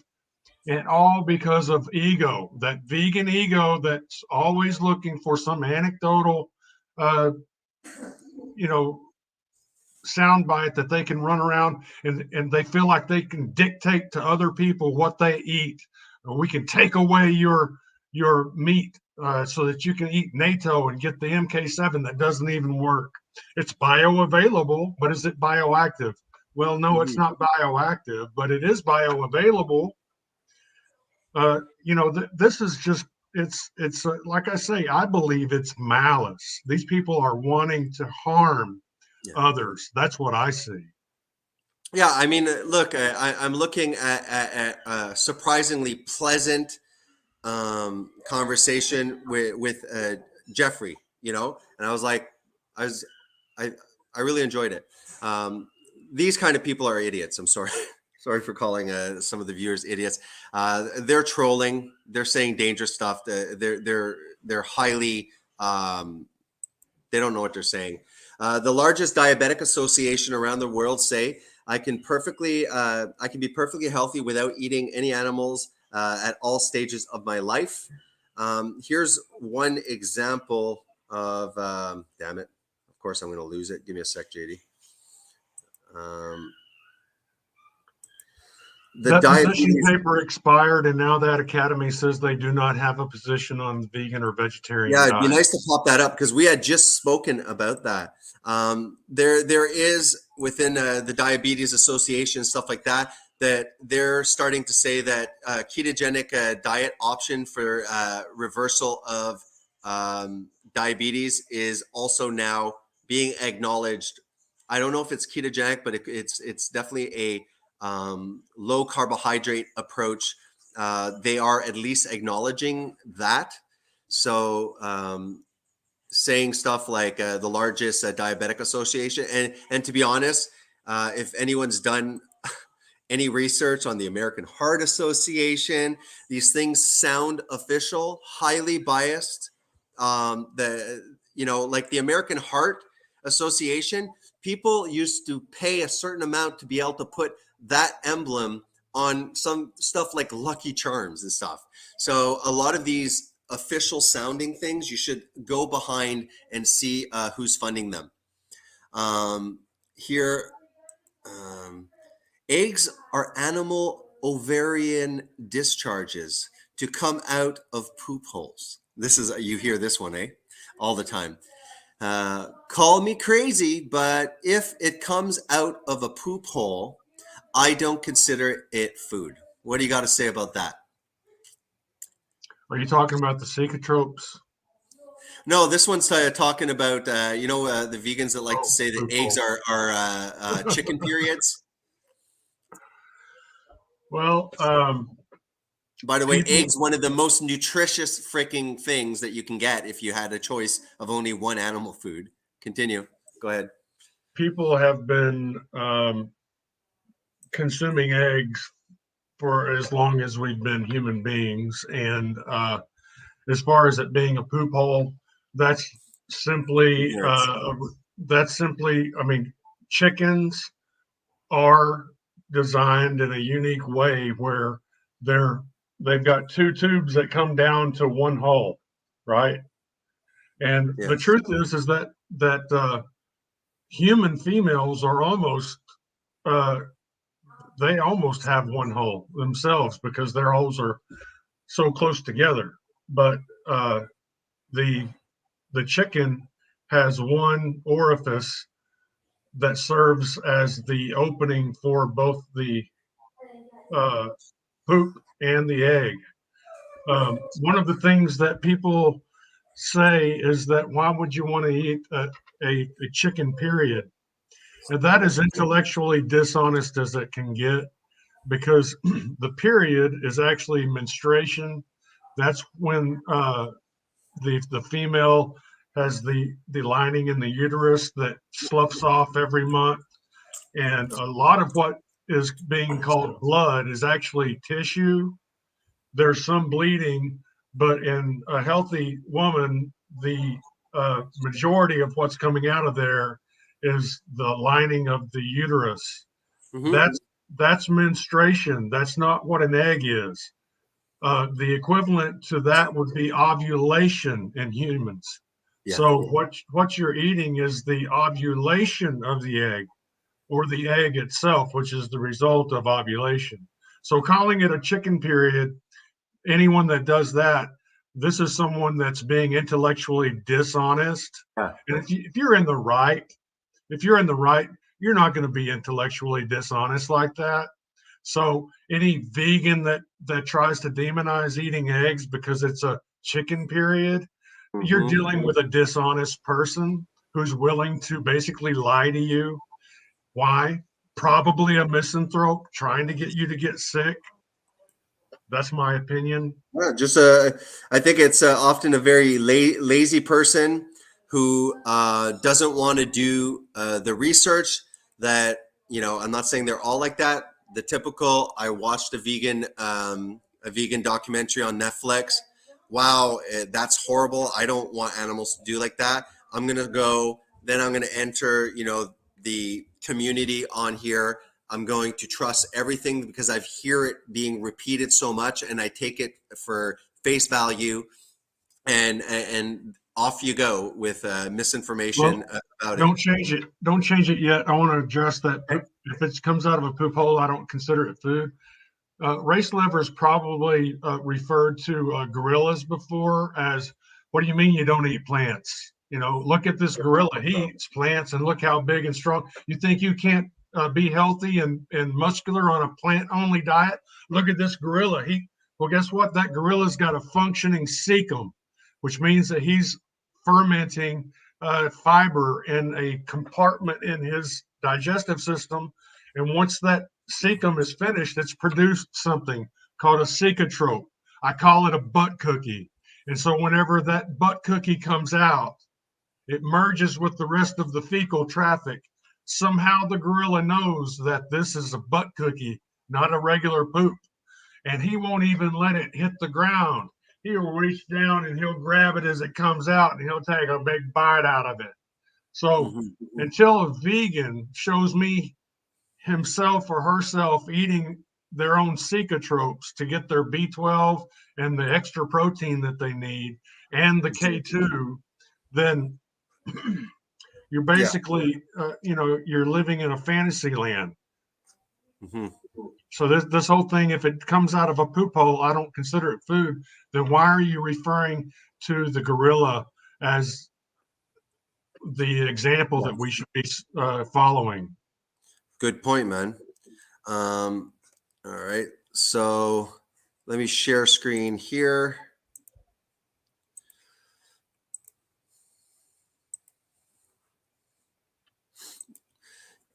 You can look at Diabetes Canada, the recommendations that they're now using. Individuals with diabetes should be supported to choose healthy eating patterns that are consistent with the individual's value, goals, preferences.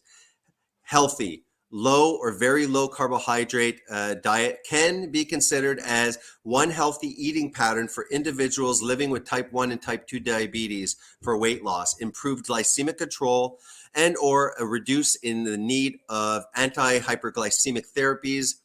Individuals should consult with their healthcare providers to define goals. Healthcare providers can support people with diabetes who wish to follow a low carbohydrate diet by recommending enhanced blood glucose monitoring, adjusting medications that may cause hypoglycemia, which is good. It means you're reversing it. Anyways, it's just to kind of show like, no, don't throw me that a vegan diet can reverse diabetes, which if you're just going full of plants, you probably will. There is science that says that this is a viable option. I already showed you the long-term, meaning about a year for obese patient, totally legit option to get yourself back in shape. I just chose this randomly, but I've also in previous videos, you can see this one, JD. I didn't forget the share screen.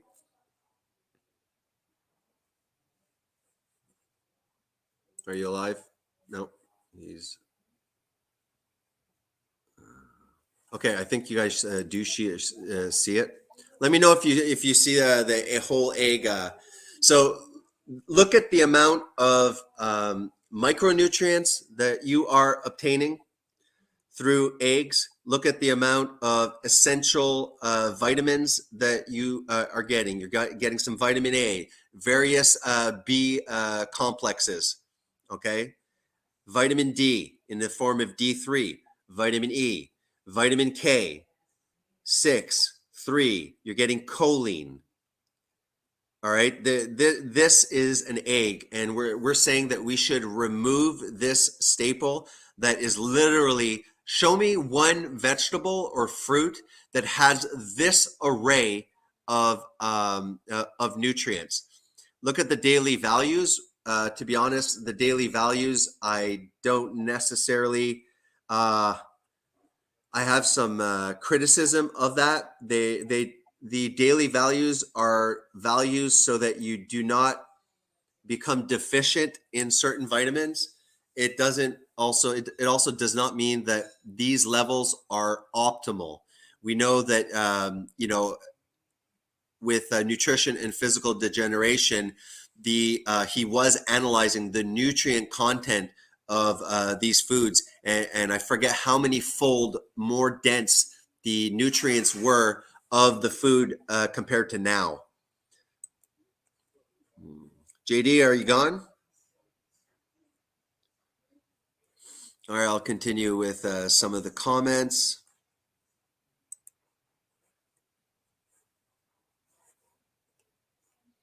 So let's get to the gentleman, Racer Lever. Your body can synthesize K2 from K, so it's only an issue in your mind. There are reasons some vitamins are essential and others are not. No, we can synthesize at best a inefficient amount of K2.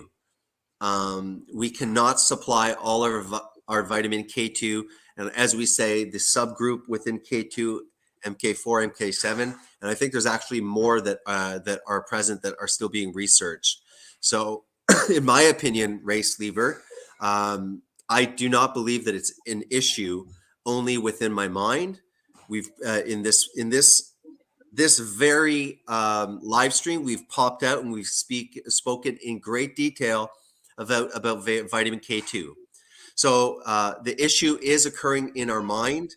Our mind is the storehouse of knowledge. So obviously we are right, you are wrong. And I'm able to say that because within my mind, I know the knowledge that you don't. So you are wrong. We had Margaret that was asking about the issue of K2, but I think Margaret, we've answered that through the other ones. Okay. Again, there's no need to eat eggs, and they're high cholesterol too. Again, you're showing that you are ignorant of the fact that all of the cells in your body produce cholesterol. LDL and HDL are, LDL is a transporter of cholesterol, first of all, okay? If we are not consuming cholesterol in our diet, our body will try and produce itself endogenously cholesterol.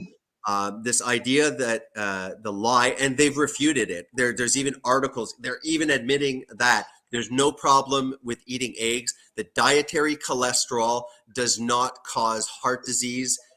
When they are talking about cholesterol, go look it up. Look, it's LDL that they're talking about, okay? So again, do you want me to pop out dietary cholesterol is not really an issue? We can do that.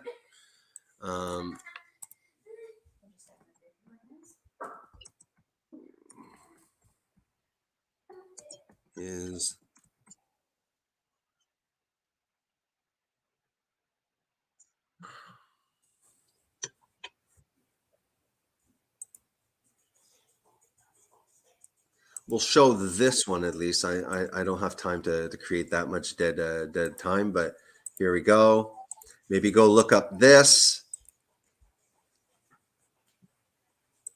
Healthline. Why dietary cholesterol does not matter. High blood cholesterol levels are a known risk factor for heart disease. In a very specific situation, I don't always agree about that. For decades, people have been told that dietary cholesterol in food raises blood cholesterol levels, and that causes heart disease. This idea may have been a rational conclusion based on the available science 50 years ago, but better, more recent evidence doesn't support it. The article takes a close look at the current research on dietary cholesterol and the role it plays in blood cholesterol levels and heart disease. Cholesterol is a waxy fat-like substance that occurs naturally in your body, and many people think that cholesterol is harmful, but the truth is that it's essential for your body to function. Cholesterol contributes to the membrane structure of every cell in your body. Your body also needs it to produce hormones and vitamin D, as well as to perform various other important functions. Simply put, you could not survive without it. Your body makes all the cholesterol it needs, but it also absorbs a relatively small amount of cholesterol from certain foods such as eggs, meat, and full-fat dairy products. And it can go on and on. In summary, lipoproteins are particles that carry cholesterol around in the body. As I said, a high level of LDL lipoprotein is associated. Can we look at the word also? It's called associated. A high level LDL is not a cause. There is an association. And we talked about LDL, that when your whole body has become oxidized, yes, your LDL that are full of omega-6 in an oxidized environment are prone to oxidation, and they are one of the many problems that lead to atherosclerosis.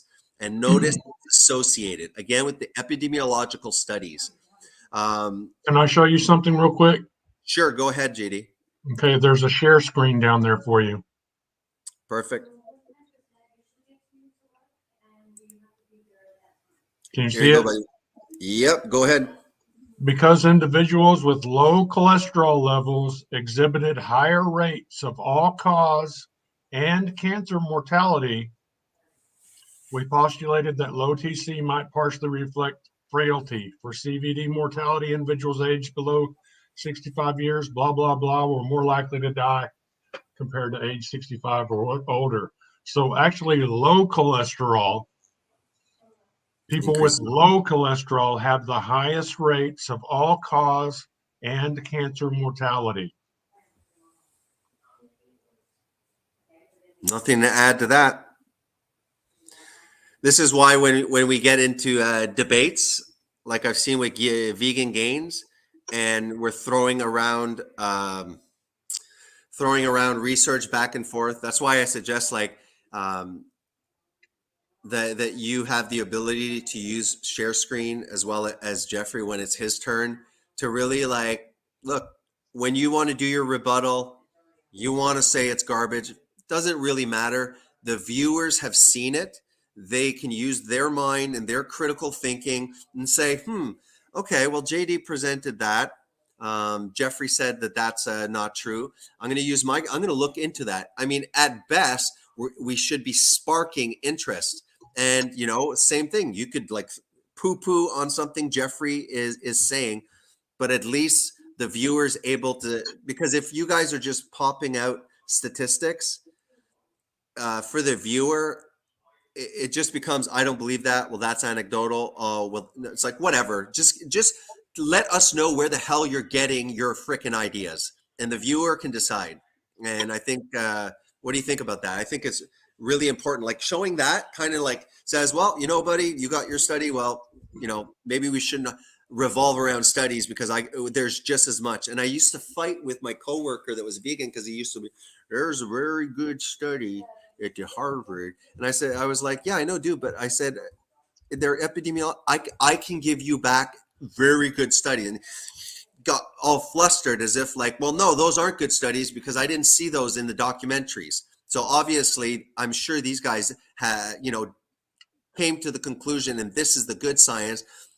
To be honest, Harvard, all of these prestigious schools, to be honest, are horribly tainted now by all sorts of crap. They're not the prestigious, in my opinion, institutions they used to be. The corporate financing has really corrupted things.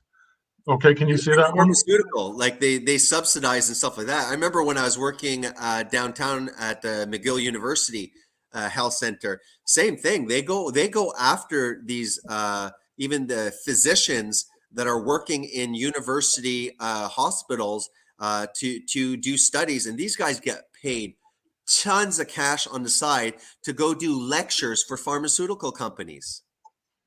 It's like what do they call that? Something conflict of interests. So go ahead. You wanted to show this over here.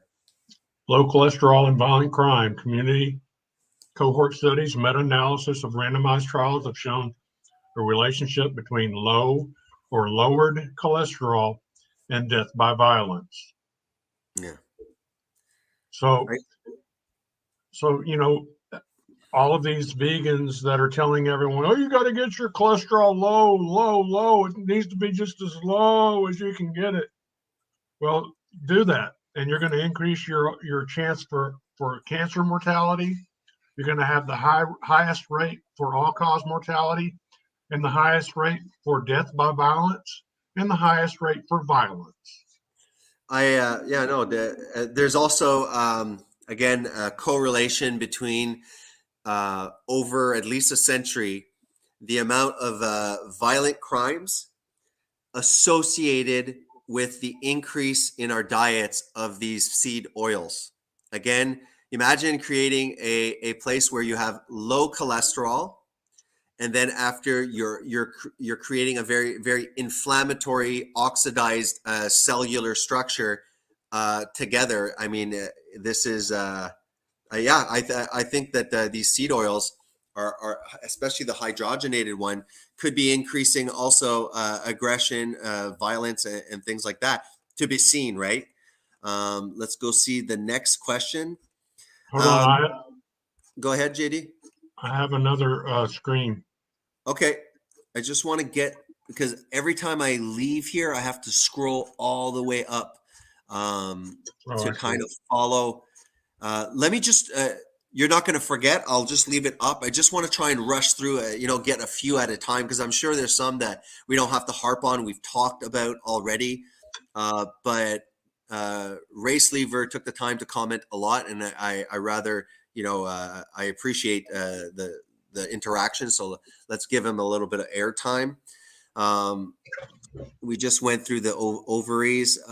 Your body can synthesize K2.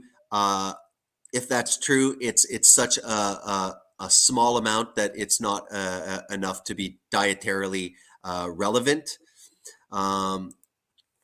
Clearly, he hasn't read Without Bias, since the average vegan does statistically better than the average animal eater, and the overwhelming amount of proper evidence is in vegan favor. I think we were kind of putting that in perspective as we're going. Race Lever, have you read Nutrition and Physical Degeneration? It's really upsetting. One thing that I noticed with Jeffrey was that he was totally downplayed. In my opinion, I really don't think that he's read it. Maybe he's heard of it. He said that Weston A. Price was criticized his research. That's not true, and I'd like to see that. I think that his research is well accepted. It's just that, just like all of these studies that we could use to propagandize the public by publishing, they can also not put a platform to it. There is a narrative being created, and there is cherry-picked science, especially epidemiological studies, to confuse the public and to push agendas. And we have to realize that the vegan diet is the large corporations' wet dream. Okay, all of these are very, very cheap to produce. They are all subsidized. They would much rather us eat directly these subsidized grains, and then they can use epidemiological studies to create associations, as well as not do studies that ask questions that they are too scared to find the answer about also. These are, do you understand when a scientist decides to go against the narrative within his scientific community, how he could lose his career, he could lose funding for future progress? Scientists are not as open-minded as we would like to think. The science community is a business. It's corrupted like everything else, and it's all finance-based, and it's in bed also with the economy of each country, wanting to push what the economy will prosper with, the kinds of food, which are the cheap subsidized grain, in which all of the middle section is basically the same ingredients. So if we're not like honestly acknowledging and going, yeah, that is a good point, and downplaying that, then again, like JD had mentioned, I feel that that's intellectual dishonesty. Next, clearly he hasn't read Without Bias. Okay, fine. I think that we all gaze through a certain lens of our experience, and we do come to conclusions, and we all have our certain biases. So I admit it. Do you admit it? That's the question, right? It depends on how you cook the eggs. Let's just go to Lever, the next one. Hey, have you seen that that even Weston A. Price Foundation tells you that non-meat diets can be healthy? I'm not sure that's true. I'd like to see the citation for that, or the quote that non-meat diets. Now, if you're meaning they don't have to eat cows, they can eat other things like crustaceans or whatever you want. No problem. I agree. Actual cow itself, no. You had the Gaelics in the Scottish Isles. They were eating mostly at the sea line, the seashore, the crustacean. One of their staple diets was cod head stuffed with oats and cod liver. They were able to grow on their terrain a very limited amount of plants. It was rocky. It was mossy. They required animal food that they took advantage of, and yes, they were able to supplement, to add to the calories with oats. Again, a omnivorous diet that is probably far from being 30% animal food, 70% plants as well. Here, Jason, let me read to you straight from the Weston A. Price website. Do you want me to put this up? No, I can read it to you. I don't want you to have to scroll. Okay, go ahead. But I do have it open if someone wants to see it. It says vegetarianism and plant foods. Vegetarianism and veganism are very popular these days, promoted with claims that a diet without animal foods will make you healthier and save the planet. But vegetarianism, and especially veganism, practiced over the long term, can lead to serious nutritional deficiencies, and animal agriculture, properly carried out, can heal our soil from depletion that happens when growing grains and other plant foods. None of the healthy people studied by Dr. Price followed a vegan or even a vegetarian diet. All consumed animal foods, often going to great trouble and risk to obtain them. They especially valued certain nutrient-dense animal foods, such as organ meats and animal fats, to ensure healthy children. Very good. So, Race Lever, I'm disappointed in you. If you want to have a dialogue, and I'm going to go through the majority probably of your comments.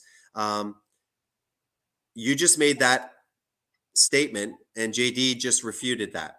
So are you able now, just on at least this specific point, to go like, okay, all right, what I just said is wrong. Let's at least be honest about it. And again, JD, this is exactly why it's going to be absolutely essential for you to be able to share screen, as well as Jeffrey, or else this is just going to be the typical not pleasant to watch debate. It's like, you know what, right or wrong, show me where you're getting that, and I want to see it visually. Here is moist seed oil health promoting show studies, whereas high saturated fat and cholesterol not. The U.S. Food Guide shows the U.S. Food Guide. You got that triangle. The U.S. Food Guide shows the healthy amount of cholesterol to eat is 0. We just talked about that. So again, moist, we just refuted that. That is completely false. I think that you're trying to say that seed oils, vegetable oils, is the healthy kind of fat to consume because it supposedly lowers your LDL. Yeah, it probably like lowers LDL because it completely destroys them and they can't be calculated in blood tests. But seed oils, health promoting, are shown in studies. Hashtag no. And we're not going to go back on that because we've already talked about this in this specific live stream. Here's another one. How on earth do you explain healthy blood tests except with vegans? Should be impossible to you. Well, first of all, blood tests, are okay. So we take blood tests. Let's say a lipid panel. They decide what the healthy triglyceride levels are. They decide what the healthy LDL and HDL. First of all of these recommended daily doses of nutrients, lab tests. If you look at the testosterone level on a blood test, for example, and you go, oh, look, I'm within the normal limits of it. They've put that normal level through a large analysis of the general population where the averages are. In fact, if you look at the testosterone levels dropping per decade, if not quicker, our testosterone levels of a 60-year-old guy probably had more testosterone than a 40-year-old guy right now. So blood tests don't necessarily mean anything. We know that there is actually not even any association between heart attacks. We have high cholesterol banging out heart attacks, low cholesterol banging out heart attacks, normal cholesterol. Okay, heart disease is a lot more complicated of an issue than you think. And the fact that I hear no cardiologist ever talking about seed oil, just there, until we deal with the science behind seed oil, you don't know why anything is happening. And we've just proven that, yeah, okay, it lowers perhaps the incidence of of cardiovascular disease. Let's give it to you. But what about the stroke? What about the other issues? And again, so I think we answered that. So he says, only need a teaspoon of flaxseed a day. Again, feel like I am just repeating myself over and over again. I don't know if I probably have it popped up here again. Can you please speak to the science then with your tiny, tiny teaspoon of flaxseed oil, mind you? How did they get the oil out of the flaxseed? Was that cold pressed? No, they used a solvent in an industrial process. So let's be honest about that. How come you are just completely blind to what we've spoken about, I think 6 times bringing this up, yet in the comments, you are explaining that only need a teaspoon of flaxseed oil. Well, you can do that, but you have no scientific basis for that. And to me, it shows clear ignorance of what we've just been talking about. And you're not being honest, and that's dangerous. Read the book. Yes. For some people, go ahead. For some people, Price here because he's saying, "Oh yeah, I read the book from a dentist." Is there a problem with dentists? Go ahead, JD. I don't guess. Hey. Regarding flax seeds, some people have a severe allergic reaction to flaxseed, and in some people it worsens inflammation in the body. Flax seeds can act like estrogen, so they can stimulate uterine fibroids, uterine cancer, and other ovarian diseases. So since they mess with the female equipment, it's unsafe. It's considered unsafe during pregnancy and lactation for women to consume flax seeds. In some people, it causes loose stools, so you can actually walk around suffering from essentially flaxseed induced diarrhea. And they also, and other people, depending on the individual and their specific case, it can actually lead to intestinal blockage, because you are dealing with the hard shell there is cellulose, which is similar to wood. So intestinal blockage, and it can also react with medications unpredictably. So flaxseed is probably one of the most side effect riddled supplements, probably one of the most dangerous supplements that people can take. Okay, and we know that you're getting a measly 1.8 to 1.5% conversion into long chain metabolites, like the actual activated EPA and DHA. Yes. Yeah, you know what's crazy? Yes, I did drink a lot of coffee. The fact that ALA is not bioactive in human beings, and the conversion rate is down there close to 1%. Yet the medical establishment lists APA or ADA as the only one of the three that's essential. Did you know that? No, I didn't. Even over here, JD, when he said, just continuing about the blood tests, you know what? I think it's worth it. He goes, how on earth about the blood tests? We just saw that. That was.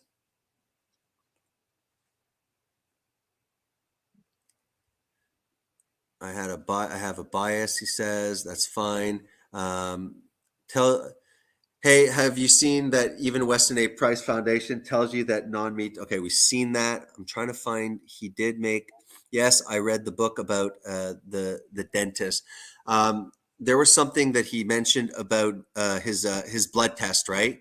When I had popped up the ketogenic diet being safe for long-term in obese patients.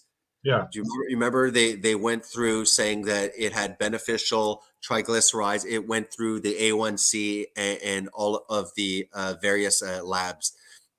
There's also some people, to be honest, that do get elevated LDL on a carnivore-ish diet, or higher fat keto, let's say. But it's important to understand too that there are 3 different kinds of LDL sizes, particle sizes. And even within the LDL, there's only really I think it's the VLDL, the very low density lipoprotein. It's that one that is the most vulnerable at getting oxidized. Now you tie in that VLDL with a high omega-6, very high insulin environment, and yes, okay, so you'd have to also take into consideration the LDL went up a little bit. Okay, what about your HDL?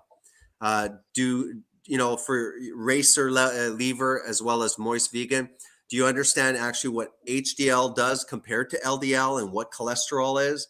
Because HDL kind of, in layman's term, takes out the LDL. So the LDL is the bus, it's the transporter, it's doing its thing. It's smaller because it has to get into the membranes and everything within the cell.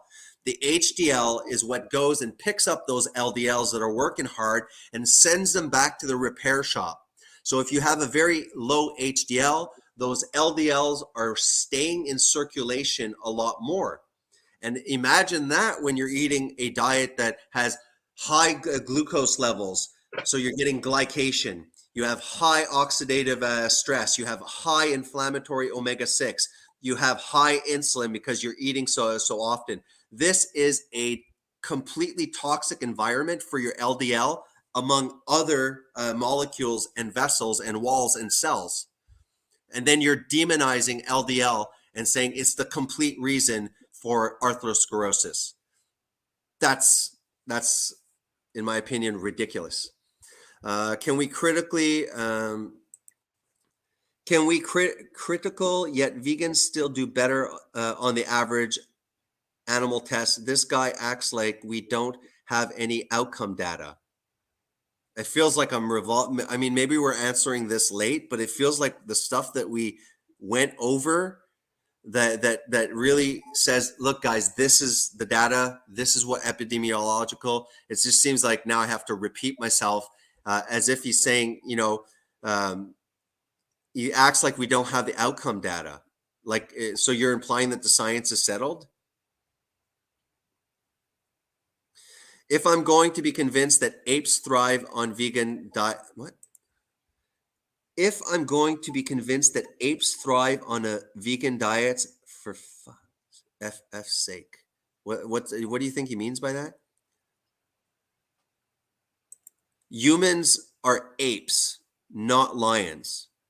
No, we're omnivores. Lions are obligate carnivores, and humans are not obligate carnivores. Am I correct on saying that, JD? I know that you're more, you can maybe go a little deeper in that, but the idea that we're a bunch of gorillas with the exact same, just because, they believe that we come from gorillas. Personally, again, giving you guys a chance to hate the Christian, I don't come from gorillas. I believe that personally, I was made in the image of God and that humans are above animals. Tough. So no, I didn't come from apes. I know JD has probably doesn't agree with that. But anyways, either way, if we're not talking about creationism and evolution, no, humans are not similar to apes. JD just went through that about the cecums and stuff like that in various primates. Anything to add about that, JD? Well, I do believe that human beings are above the animals. I don't think that we evolved from apes. You don't have one animal evolving from another animal that's still here.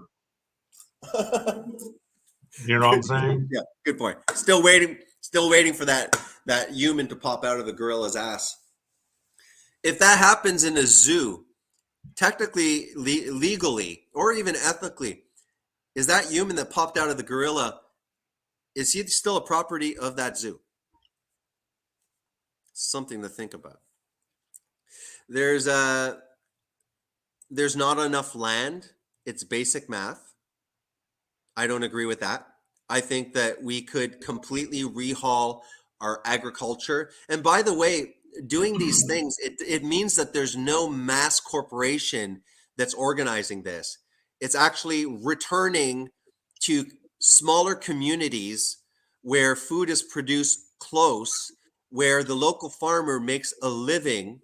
And I mean, think of the agriculture, the monocroppers that literally cannot legally use their seeds. The farmer cannot get rich by having made a profit on that annual yield, replant the seeds, make more profit, be able to become more and more efficient at their farming, and that it's a small community, so everyone benefits. People are working in these farms. See, they think that we're progressing. I think that just comes from a completely different worldview where they think, oh, you keep on saying natural. And it's like, yeah, I really do mean that the way nature set it up is optimal. The closer we mimic that, trust me, nature has so many symbiotic relationships that we are unaware of. And every time we try and fine tune it, there are major issues. So do you think that it's a pipe dream, that there's not enough land? It's basic math. And are we saying that we should eliminate all plant agriculture? What we're saying is we can optimize animal agriculture as it is, and we don't need to start producing more and more necessary meat. We need to change the quality of the meat, and we need to overhaul the lifestyle that those damn animals have. That is the only unethical aspect in my part. Everyone's going to die. Animals in the wild suffer way more by dying. Give the animal the natural diet that will replenish the soil. We will have access to animal food. We can join this together with plant agriculture. This becomes a wonderful cycle of building soil, of rotating crops. We should stop GMOing. We should try and return to more heirloom varieties, and we should give the power back to the damn farmers. Why the hell, like, who is subjecting humanity to saying, no, you know what? You're not allowed to pre-plant your seeds. Like, that's crazy. And that's where the whole thing is going off the wall. Anything else with moist? Canada, LOL. It's snow there, bro. There's lots of rocks too. Yes, we have rocks. We have all sorts of stuff. We have grass. Just recently, we no longer live in igloos, and we've become open to other sports besides hockey. We have dogs and cats now. We don't just have pet beavers. Any more stereotypes that I can add to Canadians? We transport in canoes. You're not being realistic. You're ignoring reality. We're in a omnivorous system now, and it's not working out so hot. I don't think we need to really comment on that. Prepping should be in this topic. Definitely going to have issues in the near future. Personally think these egg shortages are government, 100%. But do you know how easy it is to have everybody have eggs in their backyard? I mean, they're easy. They're easy to handle. You leave them roam around. They tend to actually not run away. They tend to hover around. It's crazy around here. Everyone has chickens, and chickens are walking during the day. The chickens go back into their hen house to watch Netflix. There's no problem. I think that we should start encouraging farmers in the community, that we have the ability to start networking and going directly to the farmers and saying, screw you to the grocery stores, and that they can start making this damn thing under the table. I mean, what do you think, JD? I mean, you're the damn farmer. Well, yeah, of course, here in Texas, there's been government bullies show up at different farmers in my area who just have a few backyard chickens, and they're coming in and calling people's birds. So yeah, they're certainly they're at war with the people, and I'm not shy about telling people that I think that they're trying to engineer a global famine here. Famine. Yep. So, but yes, the answer is for us to do everything we can to produce our own foods at home, so that it's too easy for them just to turn the faucet off. And for you to go to the supermarket, if you're 100% reliant on the supermarket, they can turn your food off very easily. But if you've got chickens, ducks, rabbits at home, then they've got to painstakingly go door to door, euthanizing these animals, and that just makes it a lot more difficult. So if we're gonna have to face a famine, then at least let's make it hard for them to do it. Yeah. What I was thinking is maybe what I could do, because it's very easy to get all of the locations of farmers that are doing animal agriculture. Literally go do the footwork, contact all in a certain amount of region to where I'm living, and start a let's say not a YouTube, a internet site where people have access, let's say through the site, to the farmers. So it's kind of like, you know, an ability for people all around here that would be interested in encouraging the farmer, in going and looking at, you know, only the ethically raised farms would, you know, there'd be a standard and stuff, an ethical standard, and that it would allow people who are not, you know, so motivated to like, I'm going to go find my local farmer and try and push this out. That could be a way of, I'm surprised farmers haven't done that. Kind of said, you know what, we're legitimately getting strangled here. Let's all band together and start making the PR to encourage people to come. I don't know if it's even legal. I don't even know if they would say you're not allowed to sell it directly to the population. That's how corrupt. That's exactly what they do. As far as now, here we can sell eggs directly to the population, but things like meat, I don't even think we're allowed here. I don't even think we're allowed. We're even worse, I think, around here. I mean, we can sell it under the table. And of course, this can only go on until we have a digital currency. Then at that point, it's like, now they're going to really see what we're doing. You won't even be able to like have your chickens and kind of sell to your neighbors and stuff like that. Racer, a well thought out comment. Laugh my A off. Human carnivores are equal to delusional pretendivores. See, this is what I really appreciated about Jeffrey. This is what I'm used to. This is the typical, just stupid, stupid answers, ignorant answers.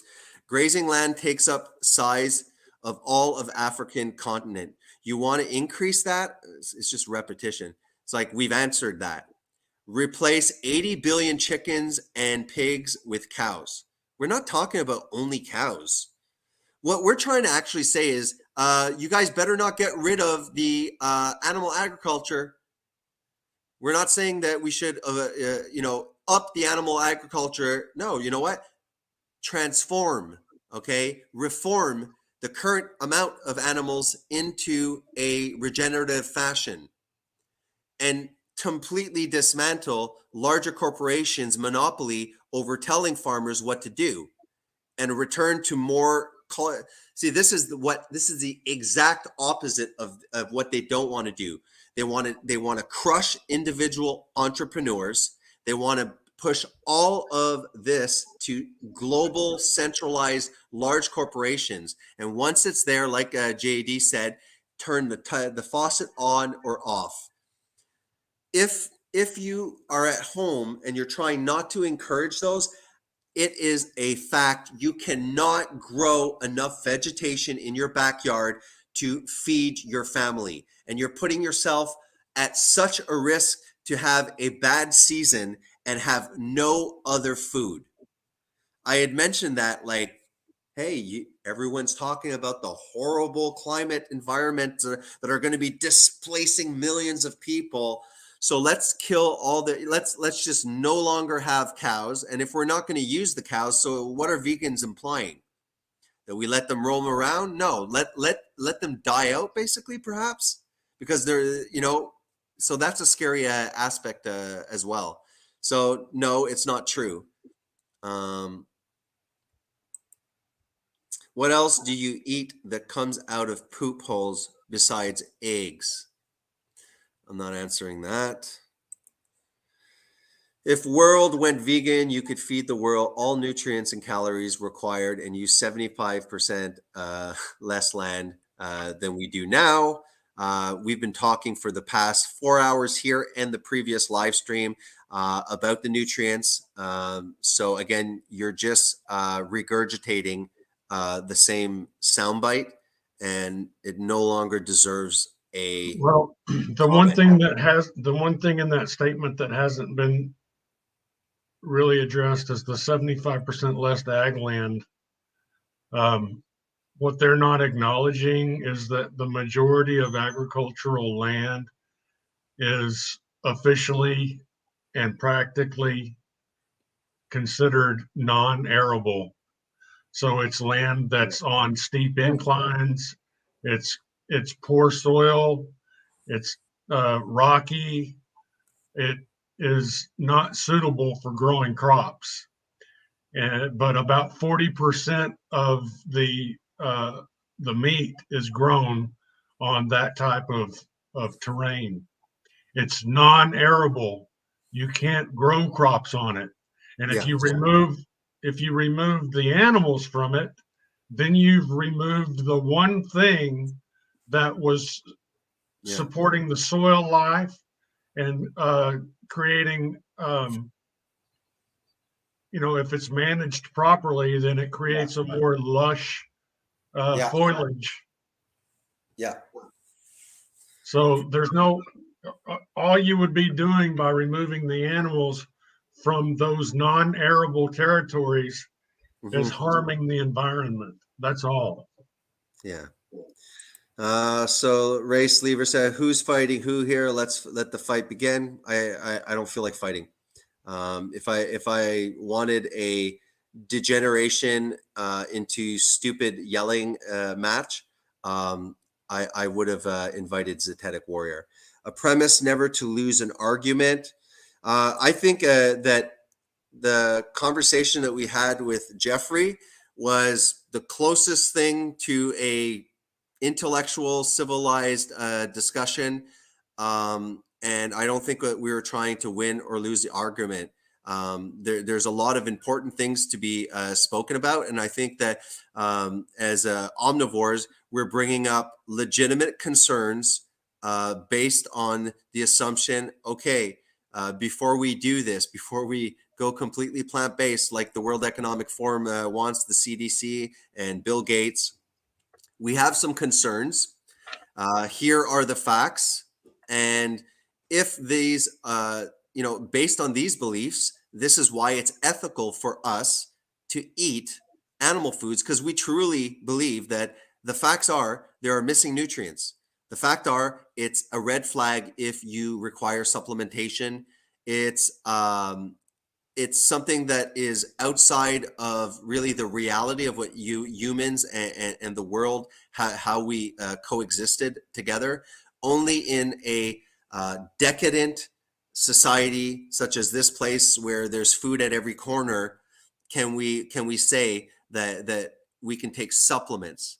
The majority of the population don't even have access even to supplementation. Do plants are sentient and can dance and write poetry? ? I don't care if there's some form of sentience to plants.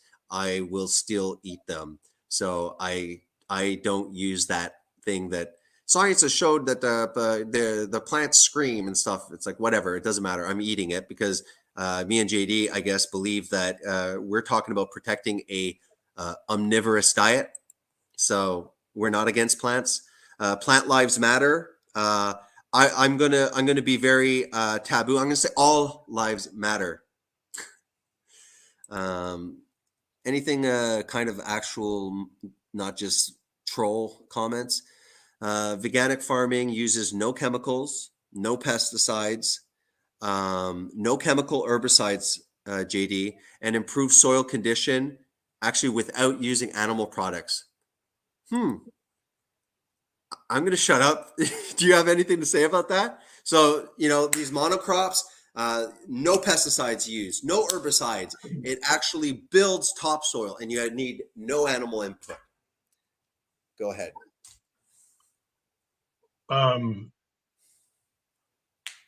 There is no evidence that they don't use pesticides.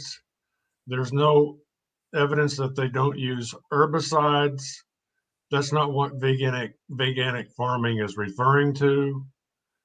They're thinking of organic, and I know that organic is supposed to be worked into that name, but primarily what veganic farming means is that they don't use animals at all, but they do use soil amendments. Let me see if I can pull up the I've got the numbers on this. Well, while you're looking, JD, yeah, like it seems to me that if you want organic vegetables and you don't want to put anything synthetic or anything like that, like wouldn't organic have to use primarily animal inputs? Because I know Joey Carbstrong, who's probably being paid off now, is literally saying, don't, to vegans, do not buy organic, because organic vegetables are they are taking advantage of the animals for the manure. So that's a way, vegans should not be using organic vegetables. And he's actually deviating them to the Roundup glyphosate. I always pronounce that wrong, glyphosate or whatever molecule. So he's encouraging that. Okay, veganic farming does require soil amendments such as mined phosphorus and massive amounts of organic material, usually wood chips. For instance, one of the most well-known veganic farms, which I will not name today, is only 19 acres, but requires 250 cubic meters of composted wood chips every year. I think that wood chips are a great idea to build soil fertility. In fact, I've signed up for a local program here in Texas, but for the last 7 years that I've been signed up, I've never received any wood chips because the demand is already too high and the supply is too low and will forever be too low. Now, we've got about 500 million acres of harmful soybean and corn farming right here in the continental United States. If we were to convert that 500 million acres to the veganic method, that would require, in addition to industrial nitrogen, potassium, and phosphorus, which are mined and produced from petroleum, that would require an ongoing supply of approximately 6.6 billion cubic feet of chipped tree waste every year. So what they're doing to replace animal manure is gargantuan amounts of wood chips. 6.6 billion cubic feet just to replace a portion of the conventional agriculture, to convert it. That would require cutting down all of the world's forests just to produce some corn and some soybeans. Is that what the vegans want? So the truth is that is veganic agriculture sustainable? That's the question. Well, I guess if we resign the human species to a very finite future because of the destructive and finite nature of, say, mined phosphorus, that is a finite resource that's running out.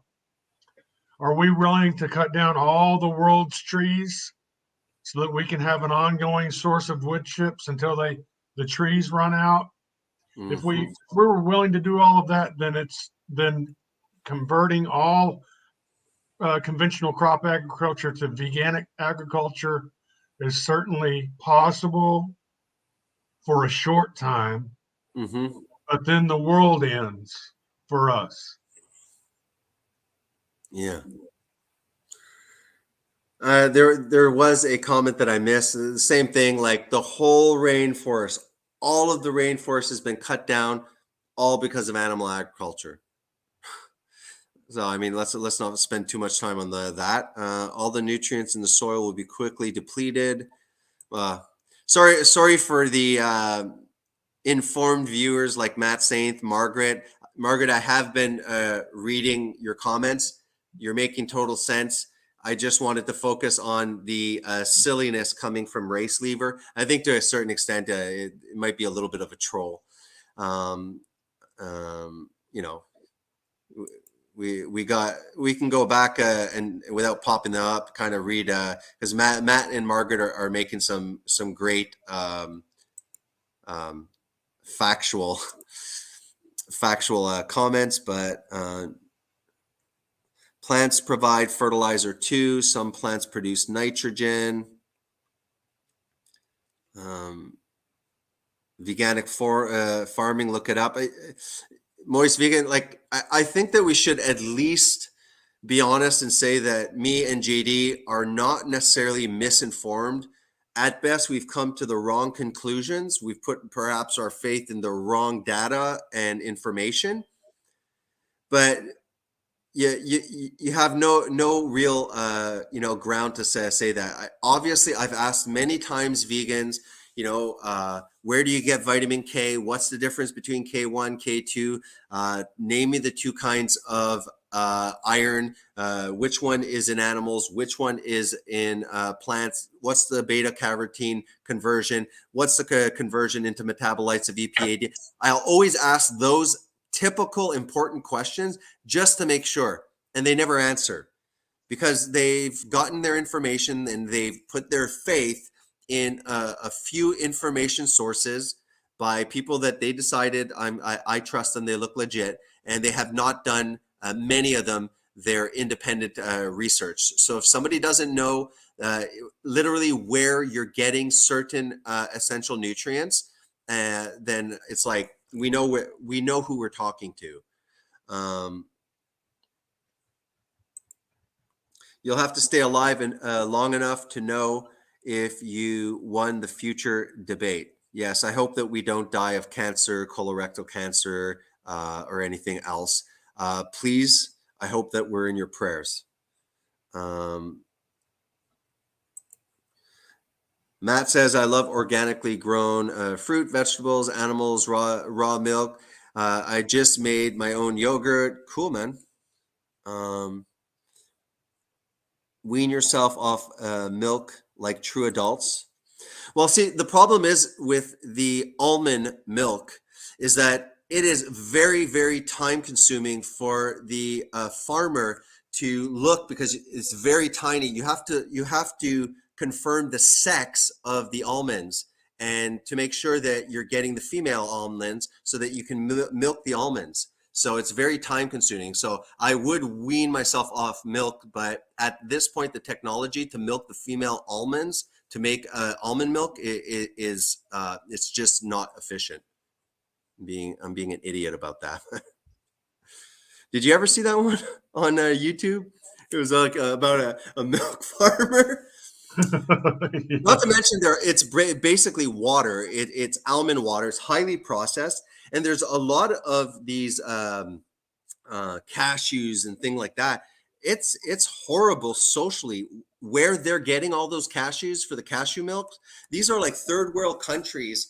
The cashews, for example, they have some kind of defense mechanism that over time, because they have to chuck these cashews by hand, and they do it with their bare skin, and they're dirt poor and they're paid per cashew, and they're going through it, and you see finger amputations, you see necrosis.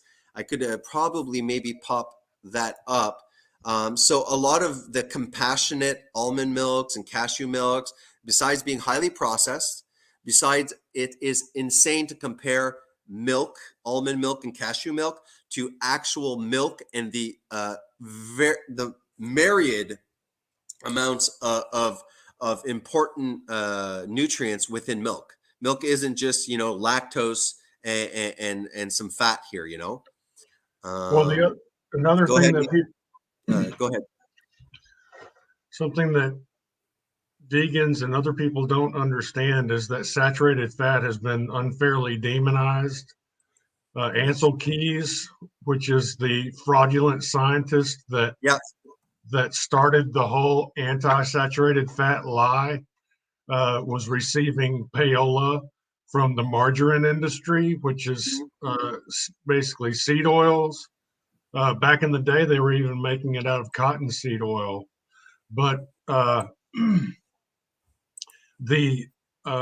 great thing about saturated fats is that they're saturated in hydrogen atoms, and those hydrogen atoms protect that fat from oxidation. Unsaturated fats oxidize really quickly. They become rancid when they oxidize.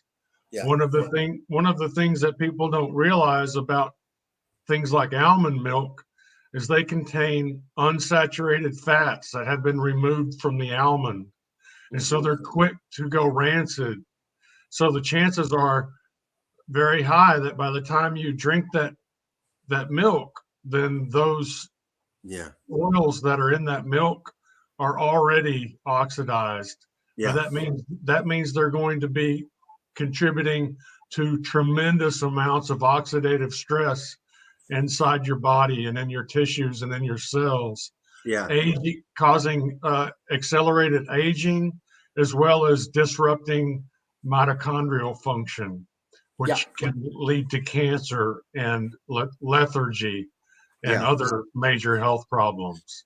Yeah, they're really focusing on like, cancer is a genetic disease. It's like, no, there's epigenetics. There are definitely genetic familial traits that can predispose somebody to specifics, where somebody's smoking ends up not getting heart disease, but ends up having chronic obstructive lung disease, emphysema.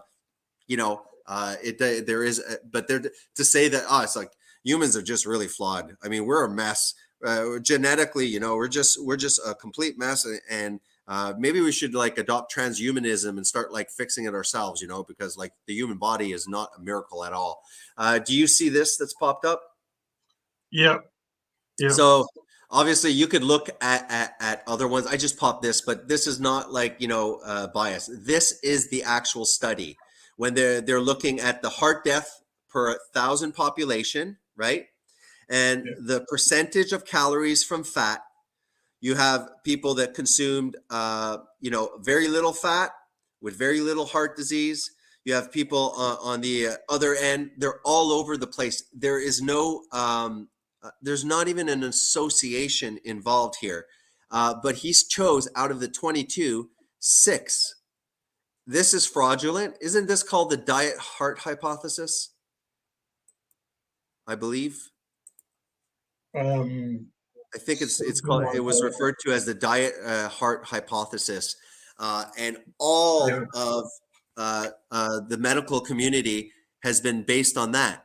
And doctors, when they graduate and off they go to be heart surgeons, stuff like that, they know crap about nutrition. Okay, they don't know anything. When I'm talking, which I did have a somewhat of interaction with. I'm slipping my, what are the hormone endocrinologists? An endocrinologist that heard me over talking about intermittent fasting, and that said, I'm an endocrinologist and I don't agree with your fasting and stuff like that. I felt like saying, you're a doctor that gives insulin resistant patients insulin. You are a freaking murderer. You are an idiot. I don't trust you. I think that if you can't figure out the root cause of diabetes is not high blood sugar, that's a symptom of insulin resistant created by high insulin environments, and you're going to treat that with insulin, you're a effing idiot. Okay. You're like somebody that's trying to save my family member by telling them you're an alcoholic. And when he comes back in 6 months, telling you that he's not getting drunk enough, you tell him then just up it to 2 bottles. You'll start feeling what you're desiring. So that's what I thought of her. Sorry. There's another triggered video, but you know what I mean? I'm in the ICU. I'm looking at all of the margarine. I never see butter. I had stopped talking about that very fat guy that is completely, atrophied because he's been trached, and I'm begging them to say, look, enough. Doesn't this make sense, guys? We got to make this guy lose weight, right down to the point where I'm begging them, well, can we at least calorie restrict? And they're like, no, we don't do that. We have to give them what their metabolic rate is. And I'm like, yeah, but this guy's going to die just because he's fat. Like he can't move all of that fat without muscle. How is he not going to get out of bed? And so, because of government recommendations that technically that nutritionist has no choice but to follow. She can't use her brain. She has to use the guidelines, which are killing people. And that's what's happening. We are not able to treat that individual person, understanding factual biochemistry, and say, yeah, we're going to have to fast this guy and get him as lean as possible to get this dude out of bed so he can somehow have a chance at regaining muscle, while we're not giving him any not enough protein, not enough of anything. They're high omega-6. There's damn seed oils and fructose in these freaking bags that they're feeding them. And I'm not criticizing the hospital. I'm criticizing the recommendations. I am criticizing, though, somebody who is passionate enough about nutrition to have no idea what we're talking about. That's kind of odd. Did you want to say a quick rundown of what they allowed your loved one that was extremely sick with sepsis, and that you had to literally kind of put a little pressure on them with common sense? Did you want to talk about that, or that's personal too? There, you don't have to talk about that, but it's really. Yeah, that was my father. He had an aortal aneurysm that burst. It had been he had a surgery on it. It was infected. After the infection burst, now he had that infection all inside of his visceral cavity, circulating through his bloodstream. He was extremely septic. They had him in ICU. His white blood cell count kept going up and up and up, meaning that the infection was getting worse and worse and worse. So they kept ramping up the antibiotics, which are very hard on the kidneys, and they damaged the hell out of his kidneys. But I finally remembered that high blood sugar suppresses the immune system. So I went over and looked at his chart, and his blood sugar was over 470. And I reached up and I grabbed this clear bag of fluid that they were dripping into him. And I turned it around so I could see the label. And the first word that I read was the word Hershey's. And it was, oh my God. And it was Hershey's brand dextrose. And they were dripping heavy amounts of dextrose into a man who was septic and had a blood sugar over 470. So I ended up having to speak to nurses and doctors, and no one knew what to do. No one could do anything until finally met with the ICU nutritionist. And I explained to her what I knew and what I was about to talk to my attorney about. And she decided to lower my dad's blood sugar along with every patient in the ICU.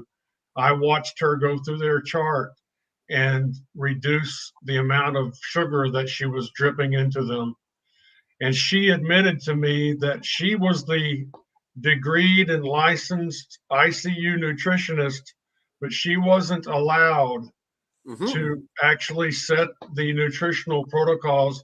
That these were being handed down to her from hospital administrators who didn't have anything except for a moneyed interest in how much patients would bring to them in profits.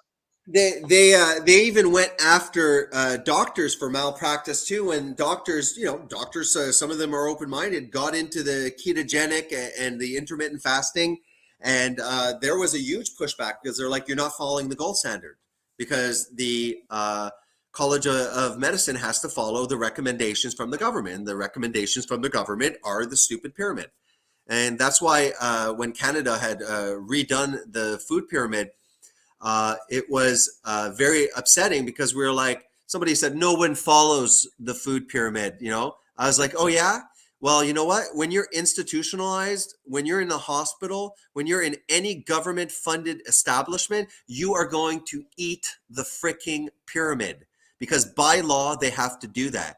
That's why I'm not criticizing my specific hospital. They just have to do that by law. But it is pushed by bad science. What else here? Let me scroll back up. Another 20 minutes, maybe, JD, and then off we go. I don't want to pull another like 1:30 a.m. Actually, I'm gonna let you go ahead and continue. Perfect. I've got some animal No, chores. we'll stop there. Anyways, I want to thank everybody for watching this long stream. I think it was super interesting, and let's go rejoin our family, JD. Okay. It was a really good live stream. I really appreciate Jeffrey. I'm looking forward to the live stream debate. Yeah, you should go and watch that debate that he had with the 19-year-old kid. Well, that's what I was planning for us to do. I mean, we can do that also Okay. eventually. All right, man. Yeah. Okay, see you guys. Have a good Good one. night. God bless. Bye-bye. All right, guys. Thanks for joining. Post comments, and I hope very much to see you guys at the next live stream. Maria, Margaret, Green Ghost, a lot of you were also posting. I was eyeing it. I was reading. I just didn't post it because you guys were making sense, to be honest. It would have taken too long. I kind of really wanted to refute Race Lever that was kind enough to really engage in this channel, this live stream. Even if I'm a little harsh, we don't agree. There's also Moist Vegan. Thank you for coming along. And you gave us a lot of talking pieces, so I thoroughly appreciate that. Star Hunter, I'll look through when I post this live stream. Again, very sorry for anybody who had some really interesting things to say. I kind of neglected my regular viewers. But I hope you enjoyed it. I hope you guys learned a lot. Please start spreading the word, committing yourself. There's no official date or time at the moment. I think that it's no longer going to be at the Zetetic Warriors site, which I think is a good thing. I don't think that gentleman has any character to be acting like a good grown-up and making sure that things are fair. I think that possibly he has some mental issues. All right, guys. God bless. See ya.